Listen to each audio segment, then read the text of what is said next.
meeting night. Also on the committee is Cormac Plan and part of the bird. So, there are agendas, please look at them, we're giving the number of applications, there are some great layovers. So, wait a minute, look at that, to find out, okay, so we'll have an order. When I call on you, now one applicant is coming up with the virus on here, everybody be sure to use the microphone. And, so the applicant will address the committee and go to the application, the committee will ask questions. Then we'll go to the public for any questions, concerns, whatever. So then the public come up, please fill out a speaker card, if you don't know to speak, and you did fill out a speaker card, come on up when we call for the public, we'll have the speaker cards afterwards. And we'll have to go back and forth. I have to everybody speak respectfully to us, to each other, about the application. And, once we heard from the public, we'll give the applicants the opportunity to come back up and address anything that was raised. And I think, that's it. Again and again, next month we have switched our dates and we're meeting on Tuesday, July 1st. Yep, and then the following Tuesday, July 8 will be SLA 2. I think you should check and also check for our locations as we are moving around. I think that is it. So the first application I'm going to call on is going to be General Meal JP LLC at 177 Lafayette Street. This is a restaurant wine application. Is somebody here for that application? Okay, that's easy. All right. So then the next one was going to be Cinque Restaurant Inc., Osteria Barocco. This is for outdoor seating. Is anybody here on that one? That's not you. Anybody? No. That is, hang on. I don't have my notes in the way that I would like to have them. I told the owner to come at 6:30. 130 Mulberry. Yeah. You know what? Let's just see. I just wanted to go. Should I wait for the applicant? It's closing at 10. I don't know. You're gonna have to, I have a pile. It's closing at 10. We have the diagram. There seems to be access to be able to get in there for some ADA. And the only reason that you're here is because you had stipulations signed in 2023 that said you wouldn't have any outside.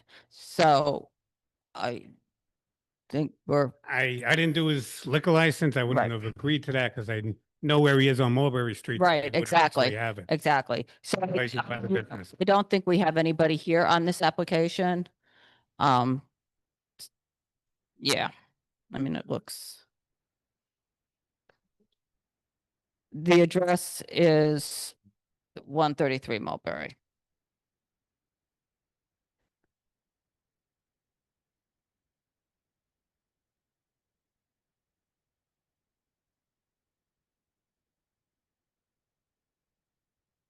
And that was, it seems 18. Seems to happen whenever I go to call people first. Nobody expects it.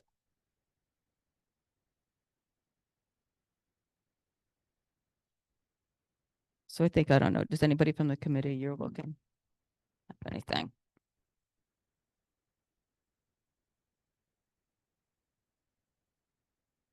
The corporate name is Cinque Restaurant Inc. Cinque Restaurant. Osteria Barocco 133 Mulberry. Are they adding there's no sidewalk. Probably, but it's not going to be. Conversation. Conversation later on after I get through a DOT. Okay. See what they're going to do.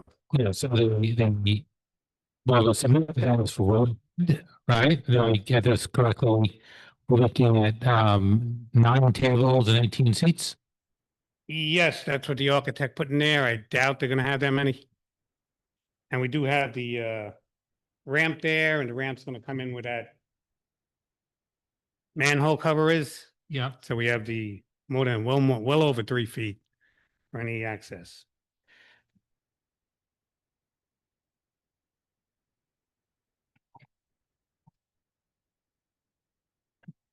So the doors close at 9.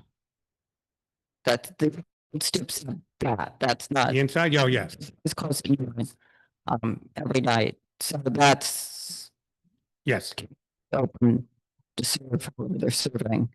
If they're open till 10, but the step stays in place, but the door is closing at 9. yes. Okay. Anybody have anything? Anybody from the public on this? I don't think I have anybody, but Okay, okay, you can call her.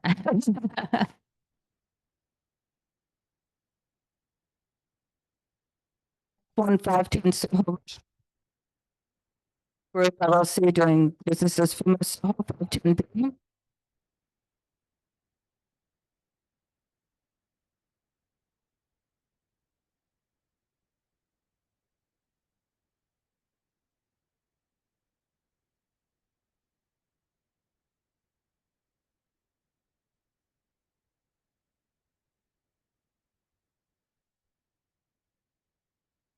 this is Steve Gallo, he's one of the owners.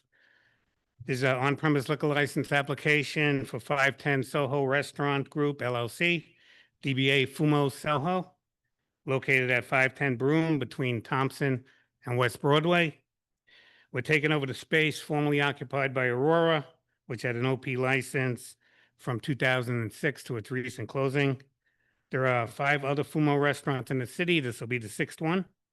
The owners are on 15 OP licenses in New York State. None of them have an adverse history. There's a full-service Italian restaurant like their other locations and like Aurora used to be. There's approximately 3,200 square feet, 1,600 on both floors. There are 14 tables, 45 seats, and a 4-seat bar on the first floor. All seating is on the first floor. The basement is used for storage. Hours of operation, 11 a.m. to 11 p.m., 7 days a week. There is an emergency exit from the restaurant that leads into the residential hallway. That door is locked on our side with a push bar. Background music, there's existing soundproofing, but the owner is going to add another layer. He did talk to all the residents. It's never been a problem there with the noise, but this is what they do at their places. There are French doors, which will close by 10 p.m. No TVs, no promoted events, scheduled performances, outside promoters or cover fees. We did submit 43 signatures, 9 of them are from our building. Are there any questions? There's no patron use of the cellar? The cellar, patrons, do they? No. There's no- Okay, and, the hours are 11 to 11. There's a loading dock. You're not using that. No. Okay. And I'd you'll like to get a stipulate, way seating, but it's no standing zone. okay. And you'll stipulate to not using the loading dock? Yes. Okay. And I think that was it with my questions. Locked, the residential will be locked. Okay. Does anybody else from the committee have anything? Mr. Gala, do you have restaurants here in our community board? CB2, no. No, It was okay. maybe the closest, but no. All right, I was just curious because I, 415 Third Avenue is probably the closest one. okay, I was just curious because I was looking down the list, but yeah. They want to put one in every community board. Okay. Is anybody from the public on this application? No. Okay. Okay. I think that's, Thank you. yeah. And we send you the steps. You totally. It'll just address everything else. Okay. Okay. The next one is Melvindale, New York LLC, doing business as Gjelina, 45 Bond Street. Is anybody here on that one?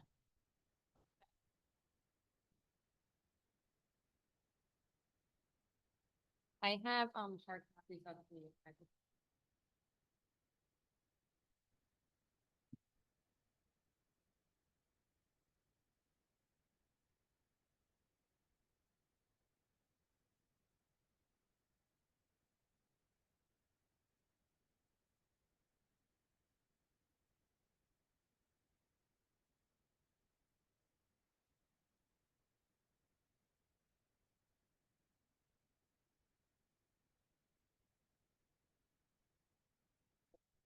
He doesn't have.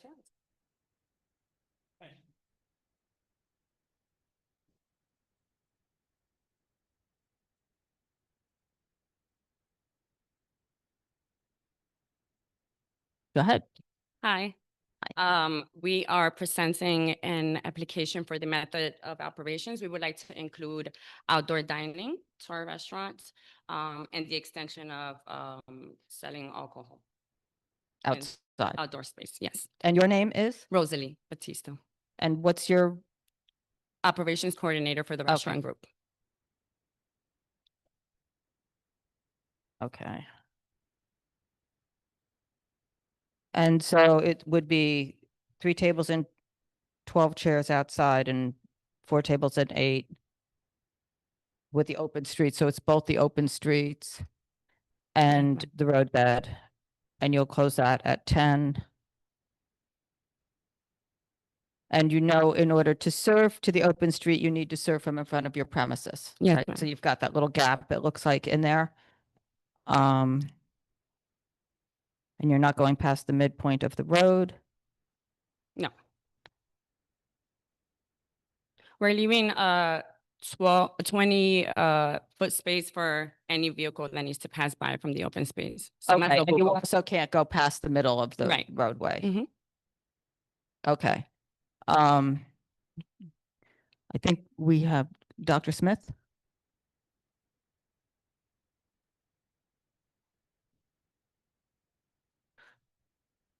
Can you hear me? Yes. Yeah, hi. I see that you did community outreach. You put down the phone numbers of the people who signed, but you didn't put addresses.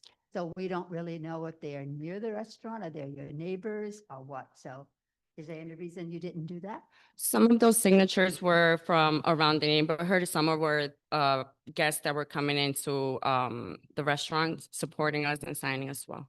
That didn't necessarily live in the neighborhood. Some did, yes. They just didn't want to put their address for some reason. We did also next door, same building, and it just happened that way. Thank you. Sure. Yeah, there's no addresses.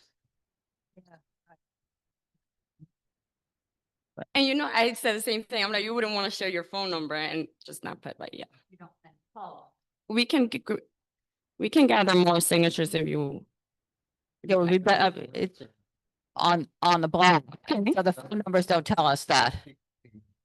Right.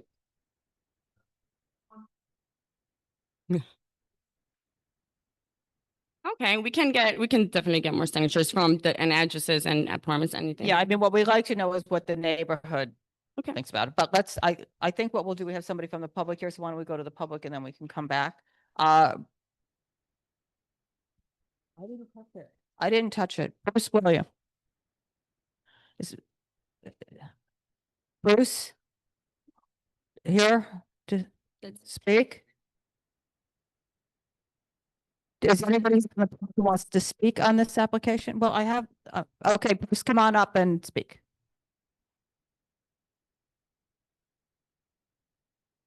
Hi, my name is Bruce Williams. I live at 24 Bond Street. Okay. I've been there. Here, speak to us and speak into the microphone, please. Sorry.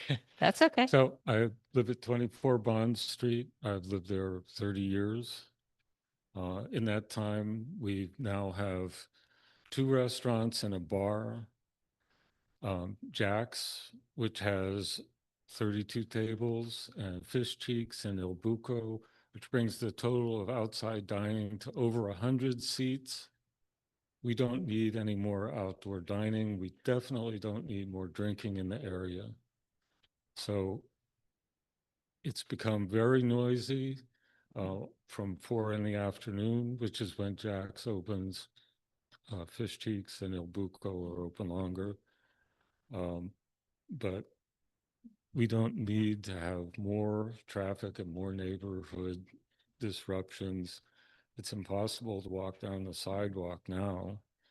And the traffic control on the street, even though it's blocked off, is totally ineffective. So cars are constantly coming down that street. So anybody out in the street bed, is in danger. Because they just moved the They Right. move the Yeah. barriers and then they don't put them back. So there's no traffic control there. So that's. Okay. Okay, thank you. Is there anybody else from the public here on this application? No. Okay. Go ahead, Carter. So, We're applicant, so this was back up. turned down by the members of the New York State Liquor Authority for the outdoor. So I was wondering if you could just address that Sure. part of it. For our outdoor dining, we would not be playing any music outside. We also, Just play music outside. yeah, right. So it's not gonna be extra I noise. mean, this was specifically turned down by the members of the New York State Liquor Authority at a full board meeting. And they said there's no alcohol service outside as a response to this application, because I think that you guys had not agreed to not close your windows on the second floor. There are a number of other issues. So you have a prohibition on any alcohol service outside, and you have to actually go before the members of the New York State Liquor Authority to change this, unlike everybody else, because it was specifically denied at that level. Okay. So I'm just wondering what, with respect to that, what operationally has changed. You also insisted on the later hours of operation until 2 a.m. for the restaurant. And I think that this goes a lot to what Bruce was addressing, which is sort of this increase in hours on Bond Street. I also live there, but I know that many residents who are concerned about this, I didn't outreach to them, but I don't see any familiar signatures on here. And I know that Bruce is expressing a sentiment that's fairly common from a lot of the residents on the block. So I think that it'd be nice to hear from you guys about that. And I think the concern is just this, you don't operate late, but that was something that at the time you insisted was a very important part of your method of operation, as well as opening the windows upstairs. So I think that those are the two issues that really go towards why the outdoor was turned down by the liquor authority. So I'm just trying to figure that out now, so we don't have that conversation later if there are other residents who find out more about this and would speak out against it. Well, I was in part of the first round with the SLA, but as of right now, we've made a few changes. We're just happy to be back on bond and open, and we are very grateful that we are able to do it again.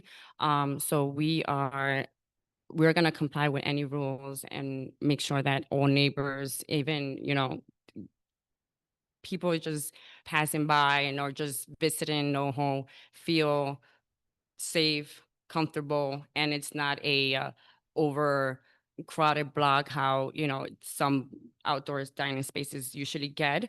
We are not opening our second floor windows. There's only one window which leads to the fire escape, and that's in case of an emergency. So those windows are not going to be open. And in order to stay in compliance with the whole application, we decided to, instead of we're closing at 10, but we'll do last call outdoors earlier than inside to be able to clear out the space before actually our closing time. So what time will that be? 9 a.m. 9 p.m. Sorry. 1. Right. Yeah, 1, right. So last call at 9, you said? I'm sorry. What time did you say last call? I'm sorry. 9 p.m. 9 p.m. And the closing hours now are inside we had asked for 12 and 1. What are you? We're inside, we close at 11. You close at 11. Okay. Anything? And I think also Bruce hadn't pointed out, but there's actually another outdoor dining application for Built Cafe. And what's starting to happen, as I'm sure you've seen, and why people are frustrated is because they're hosting events where there are lines down the block. There are lines down the block at another new T spot. Further down, there are a lot of activities for managing the roadway seating that are occurring on the sidewalk, so people can't walk down. And this is what was addressed before those new issues were there. So I guess I'm just bringing them up because would rather resolve all of this now. And I think that, you know, when Donna puts together the stipulation agreement, I think that some of these things we include in there, including not blocking the sidewalk, not having host stands on the sidewalk, not having any extra, you know, furniture. You're not operating out there. I know that the roadway Yeah. is out there, but not having bus stations out there. So it keeps the area clear. I think that that's the most important thing to most people, is that they're able to walk up and down the Yes, block. yes, and- that's right. We don't have so- any sidewalk seating. Right. And our host station is inside the restaurant, right as soon as you walk in. And the busing station, once you enter the restaurant, we're gonna place a bin with two, Inside. yes, inside. Right. So there'll be no garbage, no open, like plates, dirty or food just out. So nothing will be outside, just. Just the staff tables, going yeah. back and forth, and Mhm. that's it. Good. One Dr. more Smith? quick question. What is your capacity there? What do you do? What's your responsibility at the restaurant? I do, You're not a principal? No. Okay. I'm a very, You will be one day, but I'm just asking. hopefully. Uh-huh. Operations coordinator. So I basically just take care of the building, make sure that it's running perfect, that the general manager has anything she needs, and we, communicating with vendors, applications, our licenses. I just keep track of, anything that we need to renew for the And restaurant. physically, are you there all day, every day? Yes, I'm there Monday through Friday from 9 a.m. to 8 p.m. And the attorney, you didn't have the attorney come tonight, or any of the principals? He's Or- here. He's here. Okay. Okay. All right. Thank you. Is there anybody else here? I think we're good, right? Nobody else from the public? Okay. Thank you. Okay, the next application is going to be the Mercer One LLC in Sartiano Steakhouse. Manager doing business is the Mercer. Anybody here on that one? Nope. Okay.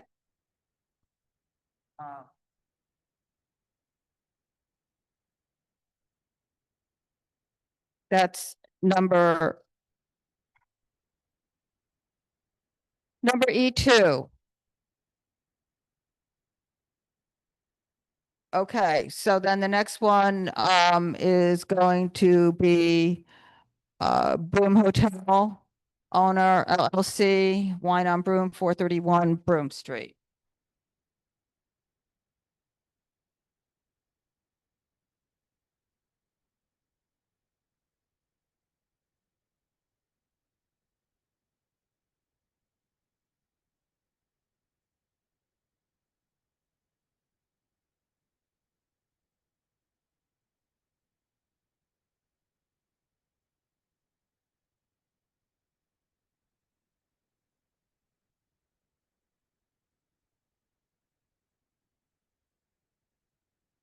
All right. Good evening, Okay. Phil Dorn, attorney, Pizetsky and Bookman. We alerted you guys beforehand, but unfortunately the principals could not be here tonight. They are observing Shavuot, an important Jewish holiday. So I'm here on their behalf. This is an application for an alteration for the Broome Hotel. That's on Broome between Broadway and Crosby, I believe. Inside the hotel, in the back of the lobby, is the wine bar, which is called Wine at Broome. Currently, only the back half of the ground floor is licensed. It's the courtyard and the room that's behind the courtyard. They are now looking to have the entire ground floor be licensed. There are two alterations. One is licensing the entire ground floor as opposed to just the back half.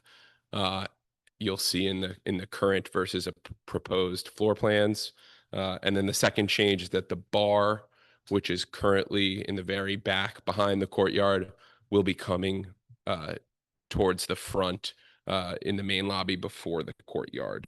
The reason for this change is because they are adding a full kitchen in the back where the bar is. So it's currently just a food prep area, but they need to use that space to add a full kitchen. Since they will have a full kitchen, They will then become eligible for a hotel liquor license. That application is on for next month's meeting for the hotel liquor license. That is not what we're here for tonight. Tonight is just the alteration to amend the footprint. So it might be confusing, so I'm happy to answer any questions. Can you just go through what the hours are and everything? Honestly, off the top of my head, I do not know the hours. It's just 7 a.m. to 1 a.m. for the entire, that sounds is what you have accurate. in the application. We're not here to amend the hours. Yeah, 7 a.m. to 1 a.m. That's right. We have no, we proposed, Stipson denied it. And it got put up with the full board, or did. I'm sorry, I missed the didn't go to beginning. The full board, but we recommended denial of the application initially Yes. and asked for it to be called up, and it wasn't, so that's why we should deny it again, so it gets called up. Well, the hotel liquor license application, I'm sure you'll have your fun with that, and that might get called up. But so I was hoping just a simple footprint change wouldn't need to go that far. But you know, you need to do what you need to do, I guess. Okay, so Yes, or the current and the proposed. so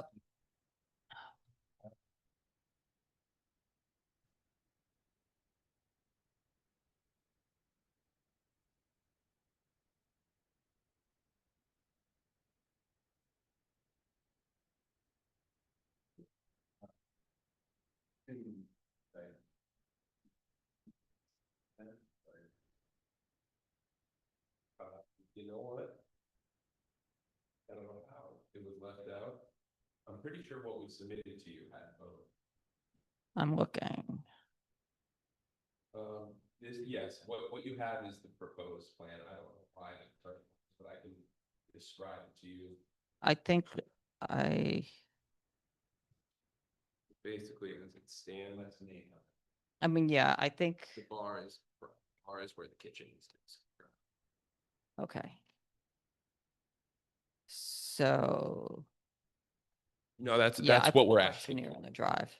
So it's adding the whole front, Use your microphone, that's adding the whole. front.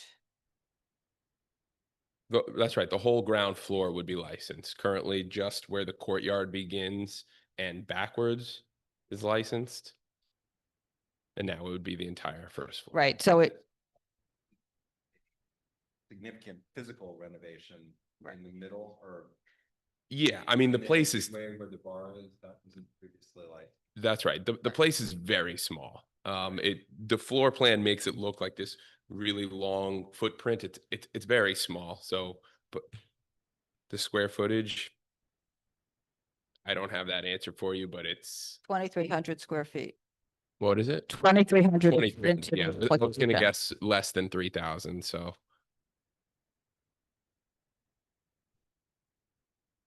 And so it's the whole front half.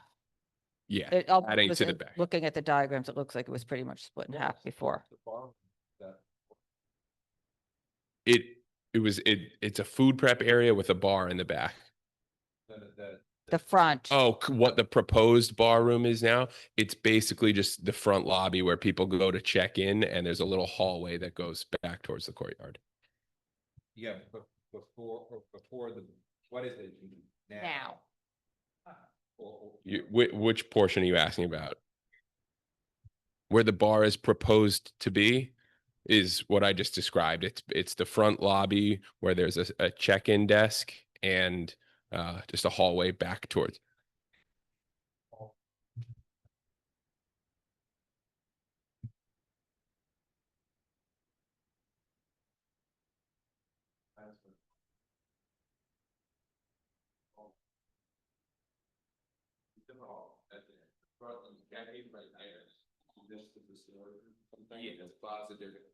It looks like that wall in the middle is going.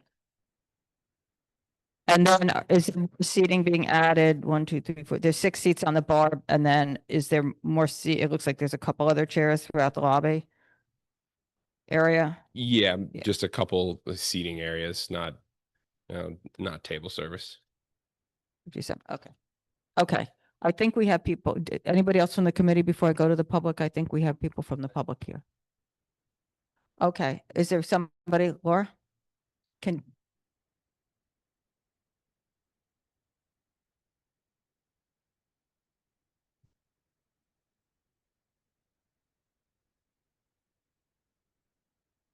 My name is Laura Tenenbaum. If you have any questions about, I don't want that to be part of what I talk about, but I can describe better perhaps the layout that's there Okay. now. Is, yeah, yeah. Approximately 3,800 people live within 500 feet of this applicant. That's the demographics. And the surrounding buildings are cast iron structures and very pervious to noise. The applicant contacted Broadway Residents Coalition mid-May, respecting their application that will be heard next month, for a hotel license for the entire hotel, including a Mediterranean restaurant with full liquor offerings on the first floor. They provided us with the CB2 form, and they never disclosed this application at all. We met with them. They never even said boo about the expansion being under the wine license. So much for community outreach.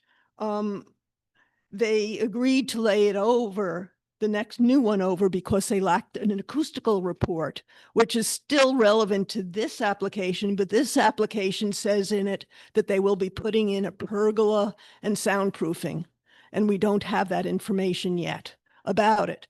And that's very relevant because this community is very familiar with the noise that emanates from the open courtyard uses in this space, and it's very problematic. So I just want to point out one thing that I find a real discrepancy is that according to the TCO that they include in this application, only 22 persons are allowed in the courtyard, and yet they're asking for 30 seats. That's not including staff or the restaurant or the hotel clients who are walking through from their rooms. The hours that they have now on their website seem pretty reasonable. It's 9 to 9 for the courtyard, 9 a.m. to 9 p.m. for the courtyard, 7 a.m. to 11 for the interior space. That's it's sort of in keeping of what the community board asked for last year. And I still think that's the most appropriate hours right now, until we know that the noise can be mitigated from coming from the courtyard. We agree with everything the community board asked for last time, and hope that you ask for it again.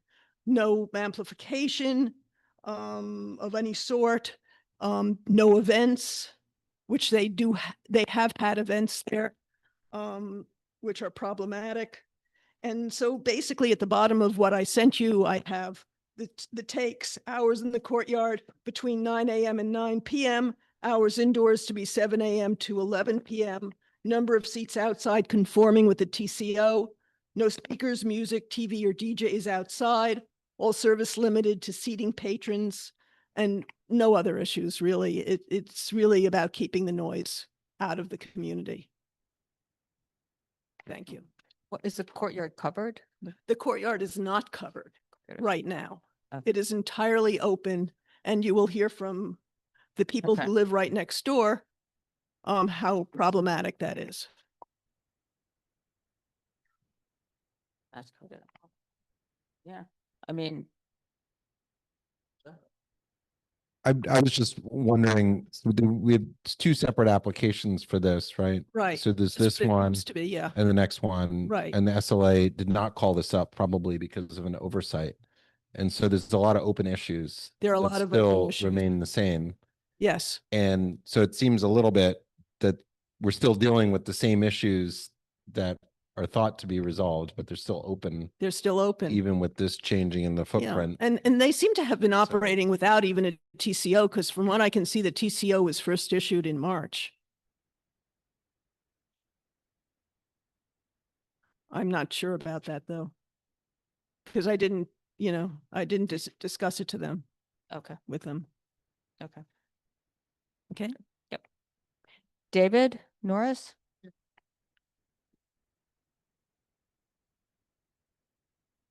My name is David Novros. I live at 433 Broome Street with my wife. We own the building. We've lived there since 1976.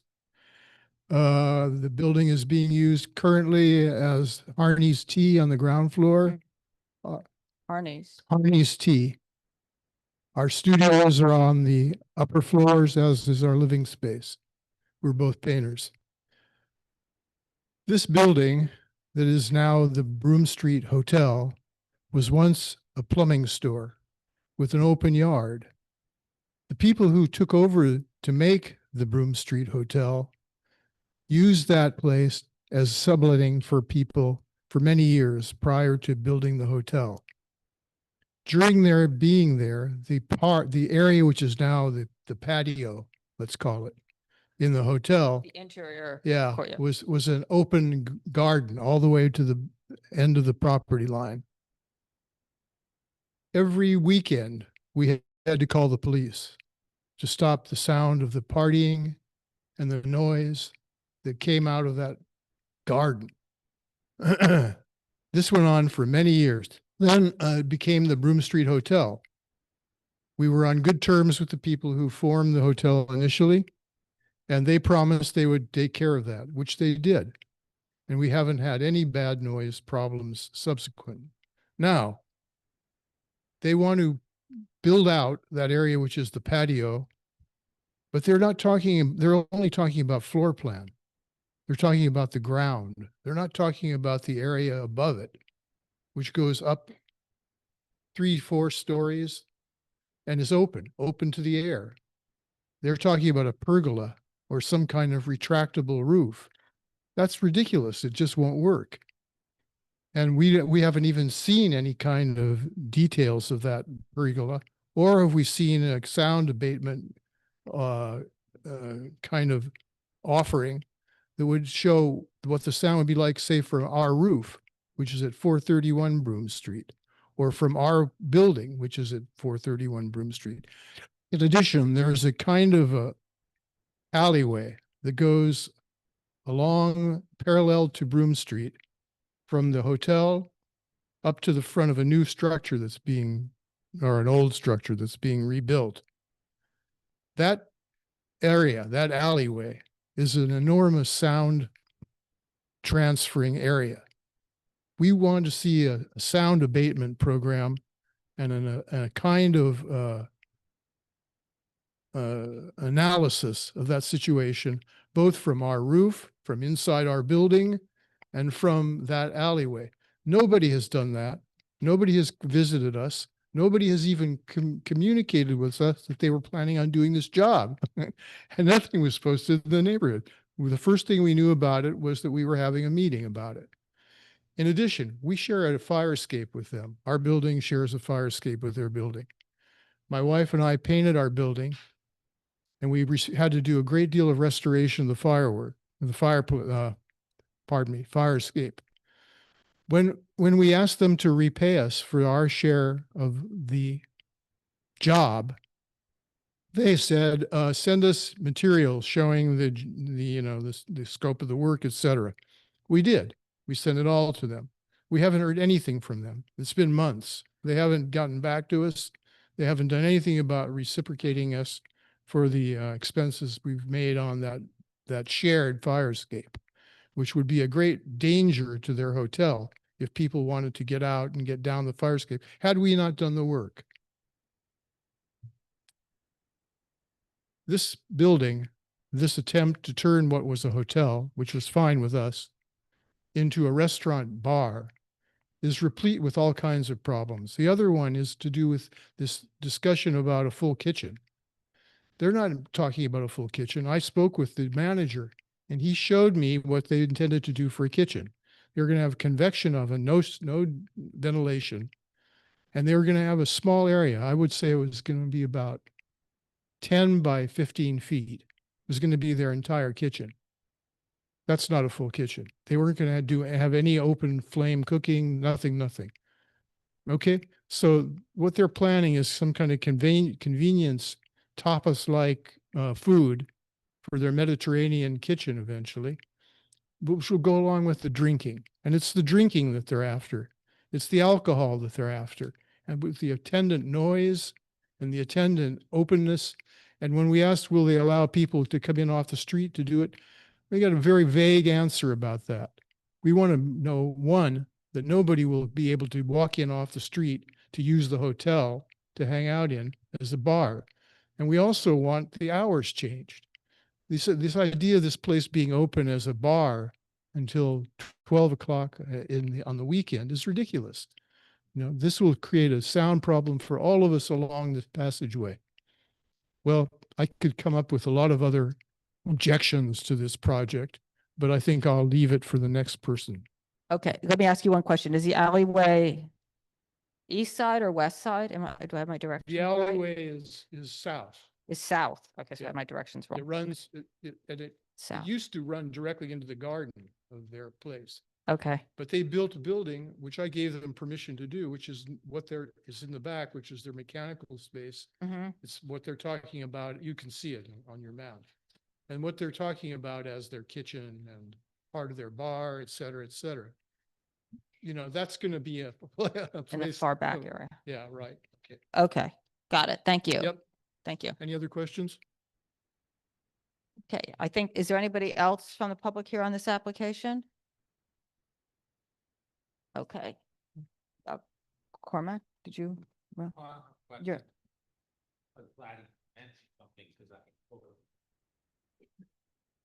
Good. All right. Sorry, I don't mean to interrupt you. go ahead. It was Those the are all- microphone. It was a reminder for Cormac to use the microphone. Got it. Those are all legitimate questions, concerns. I appreciate everyone coming out tonight to ask those things. Every single one of those will be addressed next month. So my question would sort of be, why are we doing, I mean, it's like, I'll if answer you. you're taking this step to do this, Yep. but we have all the, let me just finish my sentence, then you can answer. We have all the same issues we had before, which we weren't given the opportunity up at the Liquor Authority to address it and get a full assessment, which is not Right. on you, that's on them. I don't Right. hold that, right? So, but we're hearing the same things as we heard last time. So to me, I'm not speaking for the committee, I'm speaking for myself. This seems like sort of premature, and why are we doing this now instead of just doing? I'll it? explain. It seems silly. It seems silly to you guys. It seems silly to us as well. But when doing a hotel liquor license application, that could potentially take upwards of a year to get in front of the state liquor authority. And we anticipate that likely there will be a lot of objection to that application. And without your stamp of approval, that goes to the SLA's full board. That could take over a year. Legally, licensees cannot undergo changes to their footprint without first filing an alteration application.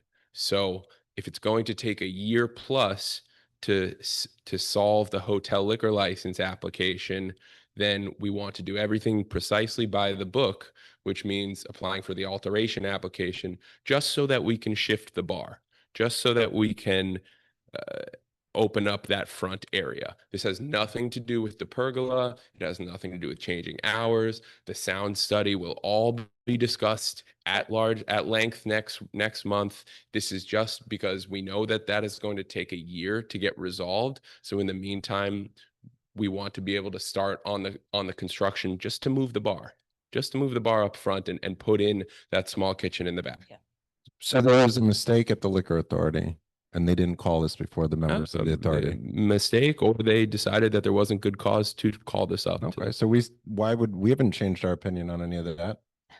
Yeah. So now you're changing everything. Why would we have a new opinion? That's a fair stance. I mean, we are here because we are And legally also required seems to. that there could be some resolution on issues. And those but will you all- guys- this alteration is temporary. The license that's in No, place. it's not temporary. No, It's changing. If you let me finish, as soon as the hotel liquor license is activated, is issued by the SLA, the current one is going to be surrendered. But, So but you just said that's going to take a year or more. That's So right. this is not temporary as in a a month or something. I mean. I didn't say it's that. making No, but I mean, it's making the change. And to Carter's point, which I think I was also alluding, we were not in favor of this before, aside from Yeah. the other hours. So that's, I'm just. I is there understand that. anything Look, with the hours, yeah. was there anything that we asked for initially? It- That the, This you know, this is just to that the change the footprint. community. In full transparency, the application has been filed. The SLA is taking a couple weeks to approve alteration applications. It is probably going to get approved in the next few weeks. We're here because this is part of the process. And then next month, we will be here with open arms to discuss all the outreach we've done on the full-fledged application. We put it over so that we could spend more time doing outreach, so that we could not only get the sound study done, but to send the sound study out to stakeholders so that they would have the opportunity to review it. We could discuss it with them. That will all be hashed out next month. I assure you, we're not trying to skip past you, but this is just the process. We have to notify you. We're doing it by the books. We're moving a bar, a few hundred feet. I don't think, was there a bar there before? Because I In the back, yeah. don't think that there. There's no one's ponying up at the bar, but there's a bar where the cocktails are created, and you can. So it was service bar, not a No, you sit-down can. bar. I mean, you can. A customer who's sitting in the courtyard or sitting in the back area can perhaps walk up to the bar and Get get a one. drink. So we had to classify it as a customer bar, but there's no seats at that bar. There weren't seats at that bar, There won't. There currently aren't. but there will be seats. So this is like a sit-down bar. I'm just pointing out that this is a change to Yes, the. a few seats. Yes, So it's a sit-down bar, With That's half a correct. dozen seats, huh? with half a dozen seats according to the floor plan. Right, and in the lobby area were with also service and seats. of Yes, some that's sort. correct. Right, so it's a different thing is my point. Cormac? I mean, speaking though about something specific to this application, right? I was very glad the gentleman pointed this out because, I looked quickly at the floor plan online before and things, and I thought this entire back area was a kitchen, but now that I look more closely, most of it is more seating. And the kitchen appears to be I didn't say it's a backyard. This back area, I thought the whole thing was a kitchen, but most of it is seating. Right? And the kitchen, 14 feet. and the kitchen area is actually quite small. Do you know what the square footage is of the kitchen? The kitchen itself, it's very small. Yeah, I mean, Square feet. Like it's actually not even as big as some domestic kitchens and apartments in the neighborhood where people like to cook. It will be a full kitchen under the State Liquor Authority's guidelines, but it's a small kitchen. Yeah, sure. Okay, but I'm just saying, you're talking about this application, then you'll do the others. But for me, if you want to support the other application, I'd want to see, which involves hotel lobby. I'd like to see a more substantial kitchen in this plan. So what am I supposed to talk about We that? can only work. We'll talk about it today, and then by next time it's fait accompli. I mean, we can only work with the space we have. We're putting in a full kitchen under the law. I don't really know how to answer that, Cormac. We wish we could put in, multi ovens and a big range and dishwashers and all that. We don't have the space for that, but we will have enough. You don't have the space because the number of seats you've chosen to put in. Yeah, we're meeting the requirements for a kitchen. Right, but what you say is if you you're can't- handcuffed, you've made a choice Well, to make, you to have meet to just the serve- minimal so you can maximize the seating Yeah. space. I'm sorry, but I That- don't. That's a choice to of be agency. criticized- Yes, that I'm is a not saying choice it's that not we- a choice you're allowed to make legal or anything, but it is a choice. I agree with you there. That's a choice.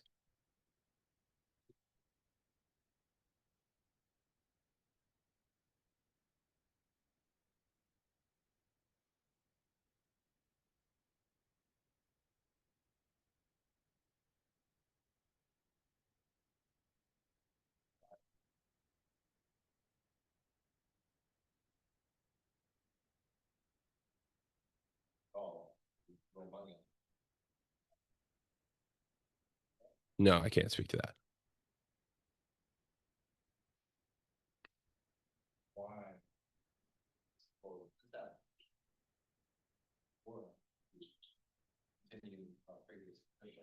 Understood.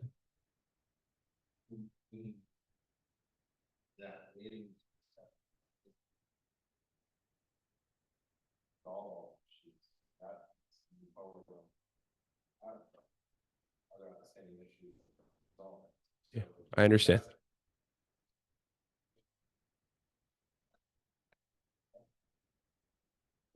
The forum is next month. The forum is next month when it's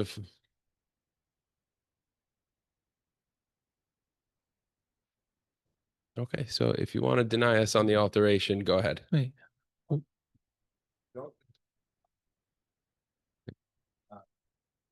think that that's just providing the forum because this conversation never happened. what? I don't know what you mean this conversation never happened.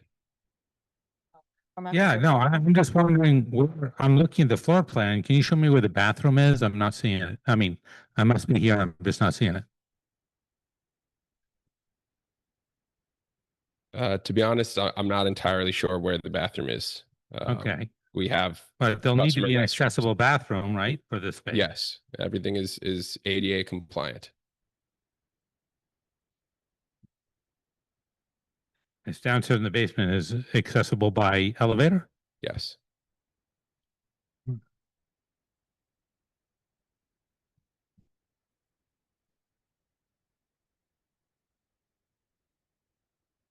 Anything else? Thank you. Okay, thanks. Come up to the microphone. Sorry, but don't fall. Egress and exit from this backyard they want to put in will have to run Talk through to the us. front, through the hotel. Are you seeing that? I am. I'm talking to you. Yeah. Okay. I'm talking to actually to everybody. Yeah. But I'd like to say that the plan they have for getting people in and out of this space requires people to come in and out of the place they come in and out of to get into the hotel. That seems to me to be a very uncomfortable method of getting people in and out, and would be very tricky in terms of anybody who had damage. You know, how's the wheelchair is going to go to the elevator, through the hall, through the It's overly complex, and it doesn't actually do the job it's supposed to do, which is provide an emergency exit, 2 emergency exits for this space. Right now, their plan doesn't do that. Okay. Okay, thank you. Good point. Thanks. Okay.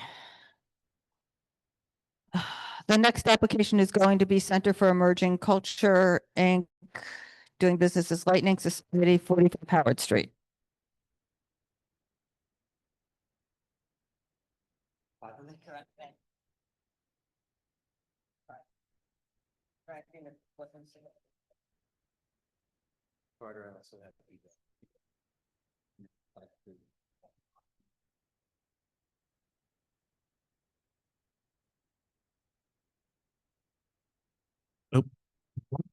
Yeah.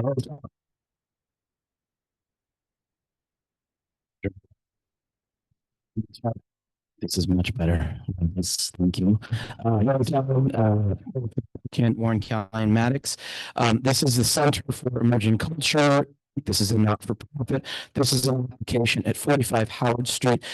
There's 2 concurrent applications within this. That's why there's 2 establishment questionnaires. One is for a catering establishment. That catering establishment is located on the 3rd floor. Before we go into the bones of the application, the founder, Timothy, is going to speak about Center for Emerging Culture and their mission and what they do. But this is for an application for a catering establishment on the 3rd floor, and so that's private events only. And then this is for a club licensee, which is a members club. So it's not open to members of the general public. It's for not-for-profits, and that's on the 4th, 5th, 4th and 5th floors, and then a rooftop, which does not have any alcohol service on it. There's no outdoor areas. There's no opening windows. This is Aside from the roof. sorry? Aside from the roof. Aside from the roof, yes, there's no outdoor sidewalk or roadway areas or opening doors or French doors or anything like that. So I'm going to talk about the mission of Center for Emerging Culture, what this project is, and what their mission is. Hi, everybody. Yeah, so we don't fit quite neatly in the hotel, restaurant, whatever categories. I am an architect. I used to be a professor. My favorite thing is just salons and amazing culture conversations. About 20 years ago, I started hosting these just beautiful salons where, artists or thought leaders, people would come and talk to the community. And now we've done that. I don't even know, hundreds and hundreds and hundreds of them over the years, more than 25,000 attendees over the years. It's been a beautiful, life-changing thing to be a part of. And I really want to grow it. And during the pandemic, everybody was going through it, and I was watching what it looked like for people to not have a strong sense of community. And I thought maybe we could do something a little more formalized. And so that's what this application is. We are entirely, funded by the community. It's all good friends and doctors and lawyers and people who really, really care about the mission. And in terms of the structure of the space, excuse me, we have the top floor will be our member space that'll have food service and bar service, but I wouldn't really qualify us as a restaurant or a bar, although we do have a much larger kitchen than any of these other guys. And most of what happens up there will be thought leadership things early in the week, maybe beautiful performances in the middle of the week, and then our bigger salons on the kind of weekend. We're not a rowdy bunch. We're not big drinkers, but you got to have something, I think.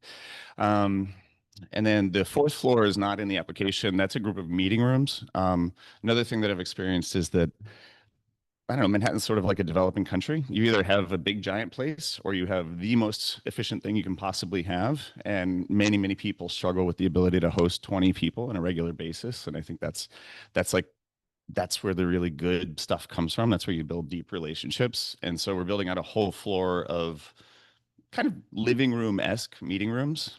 And it's intended to be affordable. So they're roughly the cost of a yoga drop-in, like $30 a head. And you can rent the room on an hourly basis with your friends. And that could be your women's circle, your new parents circle, your poetry club, like whatever it is that you're interested in hosting. And then our third floor, that's the conference center. For us, that's probably the biggest revenue generating thing. So that'll be open to the public. That's why it's a separate application. It can be rented for, product launches, bar mitzvahs, whatever you would rent that kind of space for.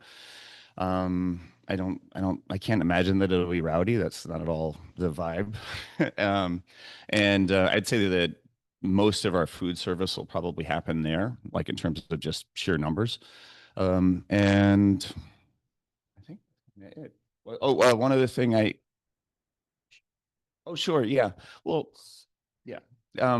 The reason that we're doing that space in particular too is that we want to host larger events than we've been able to this point. And so essentially each month we're theming. So there's kind of art and AI, this, psychedelics and mental health, the future of film, things like that.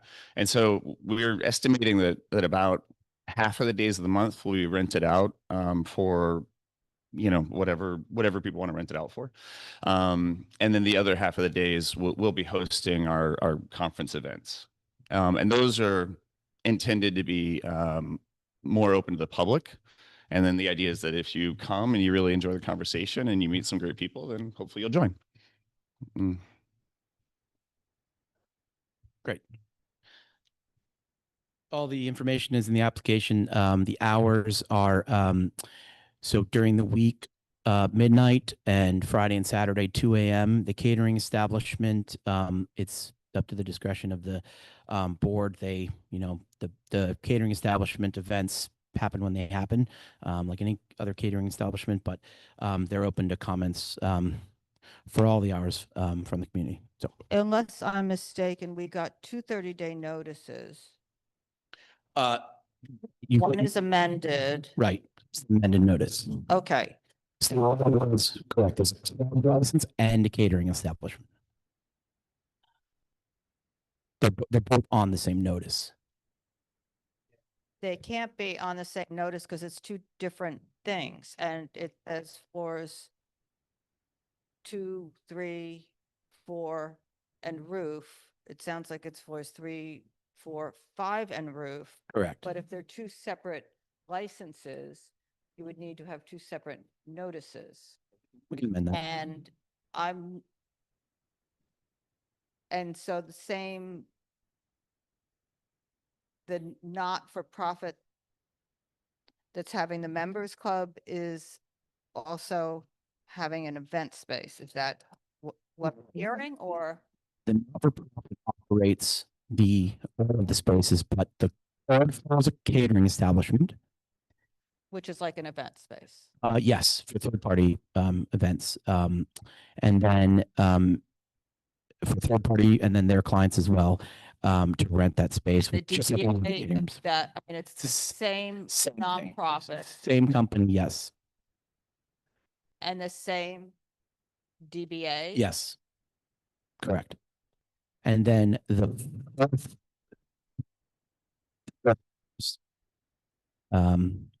club license for the fifth and rooftop are the club license. And, okay. So that's the private members club. So people Only members of the club and their guests. go up there. Correct. And how do they access that? They go through the lobby. There's an elevator that services the floors. Does it serve the second floor, the third, like all the floors? Yes. So it's, so the second floor as well. The first floor is retail, so there's just there's an egress through that. And then what's on the second floor? Nothing. That's not That's not part of the license That's premises. not- No. this, okay.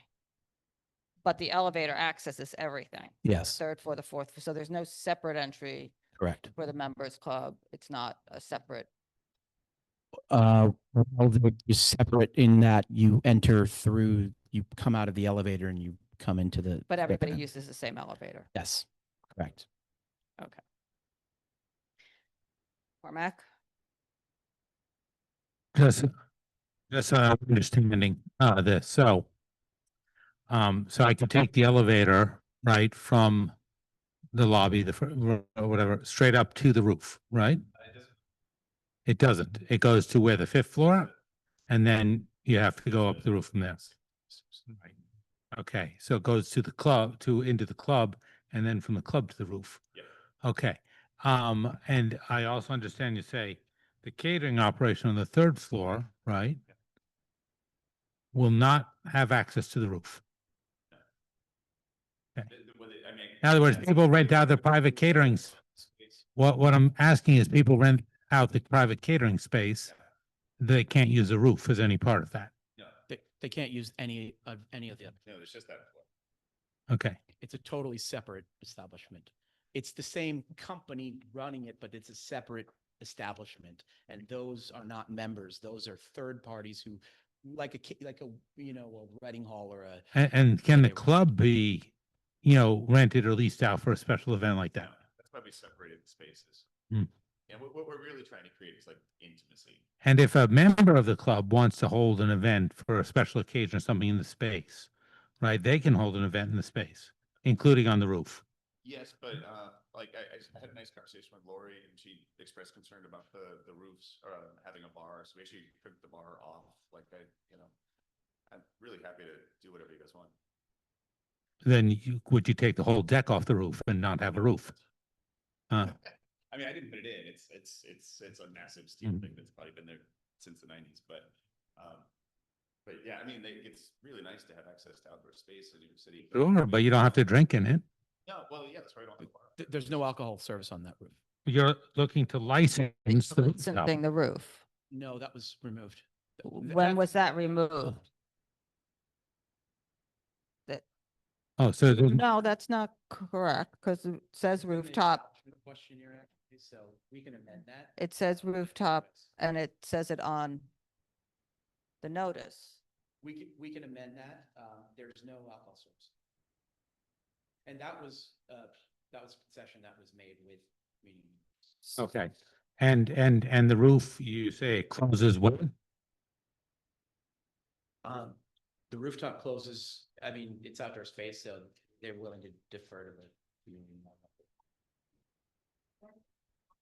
So, Sorry, you're gonna talk to us, and then we're gonna go to the public in a second, and the public can ask all They're its willing to questions. defer and then- respect to that outdoor space on what you guys want as well as. Yeah. Mhm. for us, I mean, it's just, it's a nice place to sit and it's. Do you have an Yeah. agreement with the community? Did you make an agreement with the community on anything? Just before the, just, Well, he just said that no alcohol. They notified the community. They had conversations. We have a number of petition signatures. They have letters of support. They spoke, they reached out and spoke. There's no stipulations with the. there's no, okay. So our application, what was put in our application for the outdoor seating as part of the liquor licensing application said it's going to close at 10 o'clock on the roof. And it says that there's, Yes. whereas the alcohol storage, shelving and refrigerators on the third, fourth and fifth floors. This is why I'm saying this is like one application altogether. It's very, it should be presented I understand. one and it should be presented as the other. All the paperwork we have, it has it all as one. I understand. Thing. We can amend that. So you're saying you're not licensing the rooftop? Well, the rooftop is part of the premises because there's access to it, but there's not going to be alcohol service on the roof. And there's not going to be a bar. Then if it's not stored there and it's not served there, I don't think it has to be part of your licensed premises. Okay. If I understand the way this works. Right, the same reason like basements aren't licensed Well, sometimes, we yeah. license the basement. If they're not storing the alcohol there, they don't license the basement. So. If you have access to the basement, you have to disclose it. They're you have to disclosed. Disclose it, but you don't have to license it. Okay, that's fine. And so that I can understand, I saw something in the application, or I seem to recall about how, or maybe it was something you said, sir, Professor, when you were speaking, you know, that there's going to be live music, but it's not going to be like amplified bands or something like that, right? Mm-hmm. Yeah. Now, but what about the catering space? I mean, I can imagine there'll be some wedding DJs and stuff. Right. That we can. So is it soundproofed? Yeah, well, I mean, yes, although I think what's nice about the space is that it has big, beautiful windows, but they're double paned and we'll have contractual requirements with everybody that they have to honor. Mm-hmm. So my goal is honestly that it's much more corporate events and much. less- Sure. Who's on the second floor? Nobody, it's empty. It's empty currently. Okay. So. Because, I mean, if you don't soundproof the third floor and you have events there with live music and such, maybe dancing, it could be very noisy in that second floor space. And well, nothing's residential, but building's commercial. But yeah. And it's going to be 150 people per floor is what you're looking to change the C of O for? That's the C of O amendment, yes. That's not now, though. That's not now, though. There's I actually gave that to, Carter. provided that to, It's in there, Carter yeah. has it. There's I the saw it in filing, that of thing. the amendment, the alt one. So how many tables and chairs are on the third floor? Well, the third floor it's the catering establishment, so there's a number of configurations. Right, just that- roughly. Or I guess it, So there could be, a number of tables. They'll have just different configurations for it. did I not point out the third floor? Okay. All right, we've got a lot of people here from the public, so I think what I'll do is go to the public. You can all start lining up if you'd like. James Tellerico, Renee Rockoff, but you can still just come and line up. Lori Hankinson.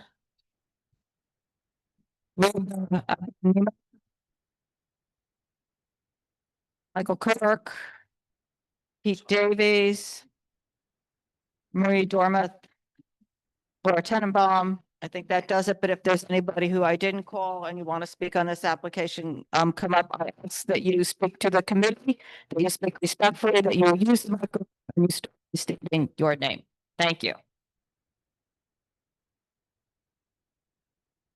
Hi, hi.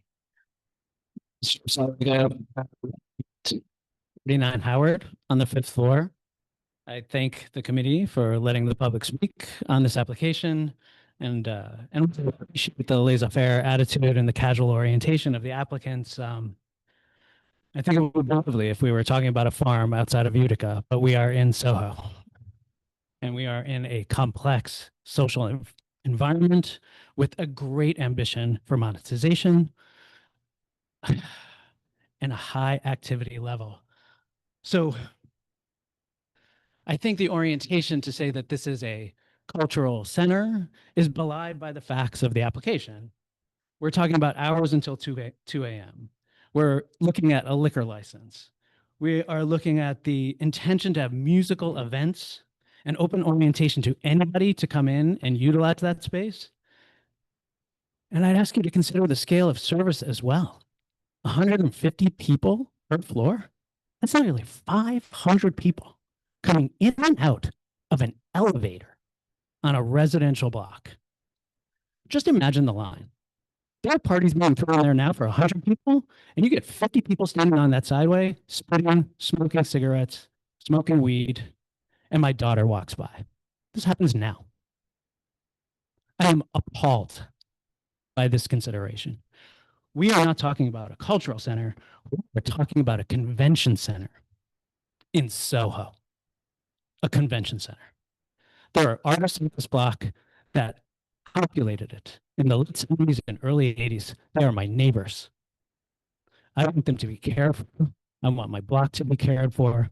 I believe that the soul of Soho is still intact on that block, and it will no longer be. So I deeply appreciate your consideration of our position. I believe I am not alone in this regard, and I would ask you to keep our block safe and the Soho soul intact. Thank you. Thank you. Come on, go ahead. Hi, my name is Anna Griggs. I reside at 47 Howard Street, so directly next door to the applicants. 47 Howard has been my home for nearly 2 years. During that time, I got a taste of what it's like to live next to a party venue because last year someone was throwing parties in that space. They had, like what this applicant proposes, DJs, live performances, amplified sounds. I can say it, and operating until midnight, 2 a.m. on weekends, I can say it was a nightmare for my neighbors and I. We are part of the Soho cast iron district. Our building's over 100 years old. It's a cast iron building. It's very permeable to sound. And it felt like we heard every thump of the bass from the DJs, until 2 a.m. Our building is entirely composed of working artists like myself. And I was drawn there by this quiet community in which I could do my work as an artist. And I think that what is being proposed for 45 Howard would just destroy the fabric of our block. It, I hear discussion of, salons, but I also hear discussion of DJs, bar mitzvahs, parties, weddings. Those are loud. People are there. People are going to be coming to party. And we're a narrow one-way block. I mean, I also think about how hundreds of people coming every evening will navigate our small, narrow one-way block. The influx of Ubers, as my neighbor mentioned, like already when there are parties being thrown next door, it makes the block difficult to navigate. I have also found that the drunk patrons who enter and exit can make me feel unsafe. On the block, I've twice had drunk men attempt to follow me into the building. And it's shocking. And I heard community outreach being spoken about, but this is the first time I'm hearing of it. So I would ask the board to consider the strenuous opposition of myself and my neighbors. I believe all of my neighbors within 47 Howard are either present to speak or have submitted comments by email. We strenuously oppose this application. Okay. How many people are in 47 Howard? Just There are 40 okay. minutes. Okay. Yep. Yeah. Okay. Thank you. Okay, go ahead. Hi, I'm Lori Hawkinson. I'm on the Public Design Commission. I'm the architect there, but I'm not here for that. I'm an architect who has an office with my husband on the 4th floor at 47 Howard. It's an AIR building. We've been there for an incredibly long time. He's probably been there for 50 years. Then we live right at the end of Howard Street at Mercer Street, 7 Mercer Street, which was my loft, which is a rent control loft that I've been in for over 40 years. And I've lived there. We raised our daughters there. So we've seen a lot about the neighborhood. And I'm extremely concerned about this application. I've experienced the similar noise that our neighbor who lives in the building has experienced.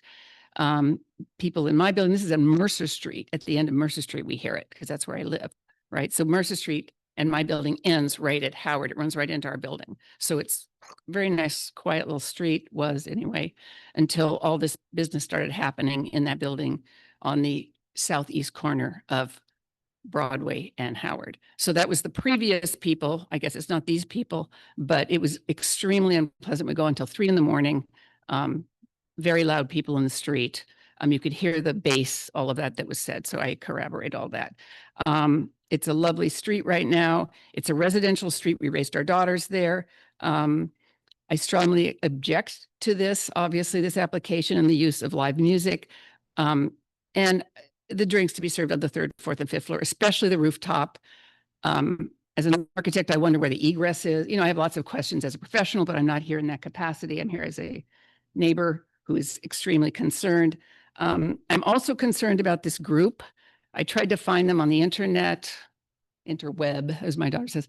I don't see them anywhere. I don't understand. They don't appear to be a .org, so it's not for me to question that. It's an Inc, INC. That's what the application is. Center for Emerging Culture, Inc. So just to put a dot on that, I don't know if we should confuse it. So it's not for me to say if it should be confused with the .org, but I don't know the artists that they're representing. They claim to represent and speak for in the neighborhood. I don't know any of those people. I've never heard of this group. And I just wonder who that community is. Not that I mind, I'm just concerned because of the number of people, the sound. I look at the menu that's listed, all kinds of liquor. It's just wild. So it's very, very concerning for the neighborhood. And we have a restaurant on the corner of Mercer and Howard right now that operates. They're very respectful of the community. So we see how it can be done. And we lowered the hours on that when they initially applied. So, I just think the hours are out of control and I'm extremely concerned about the noise. Thank you.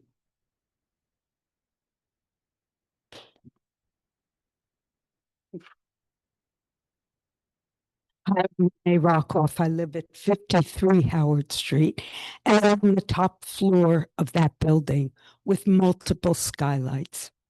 As others have said, this is a cast iron building. A lot of the sound is very much accessed from down the street, and I too will corroborate on what's been said about noise. I've also raised a family there, and our family still comes to the loft. Our 2-year-old granddaughter spends time, she sleeps over. Having noise levels till all hours is really going to damage that ability for us to continue the same kind of family life that we have.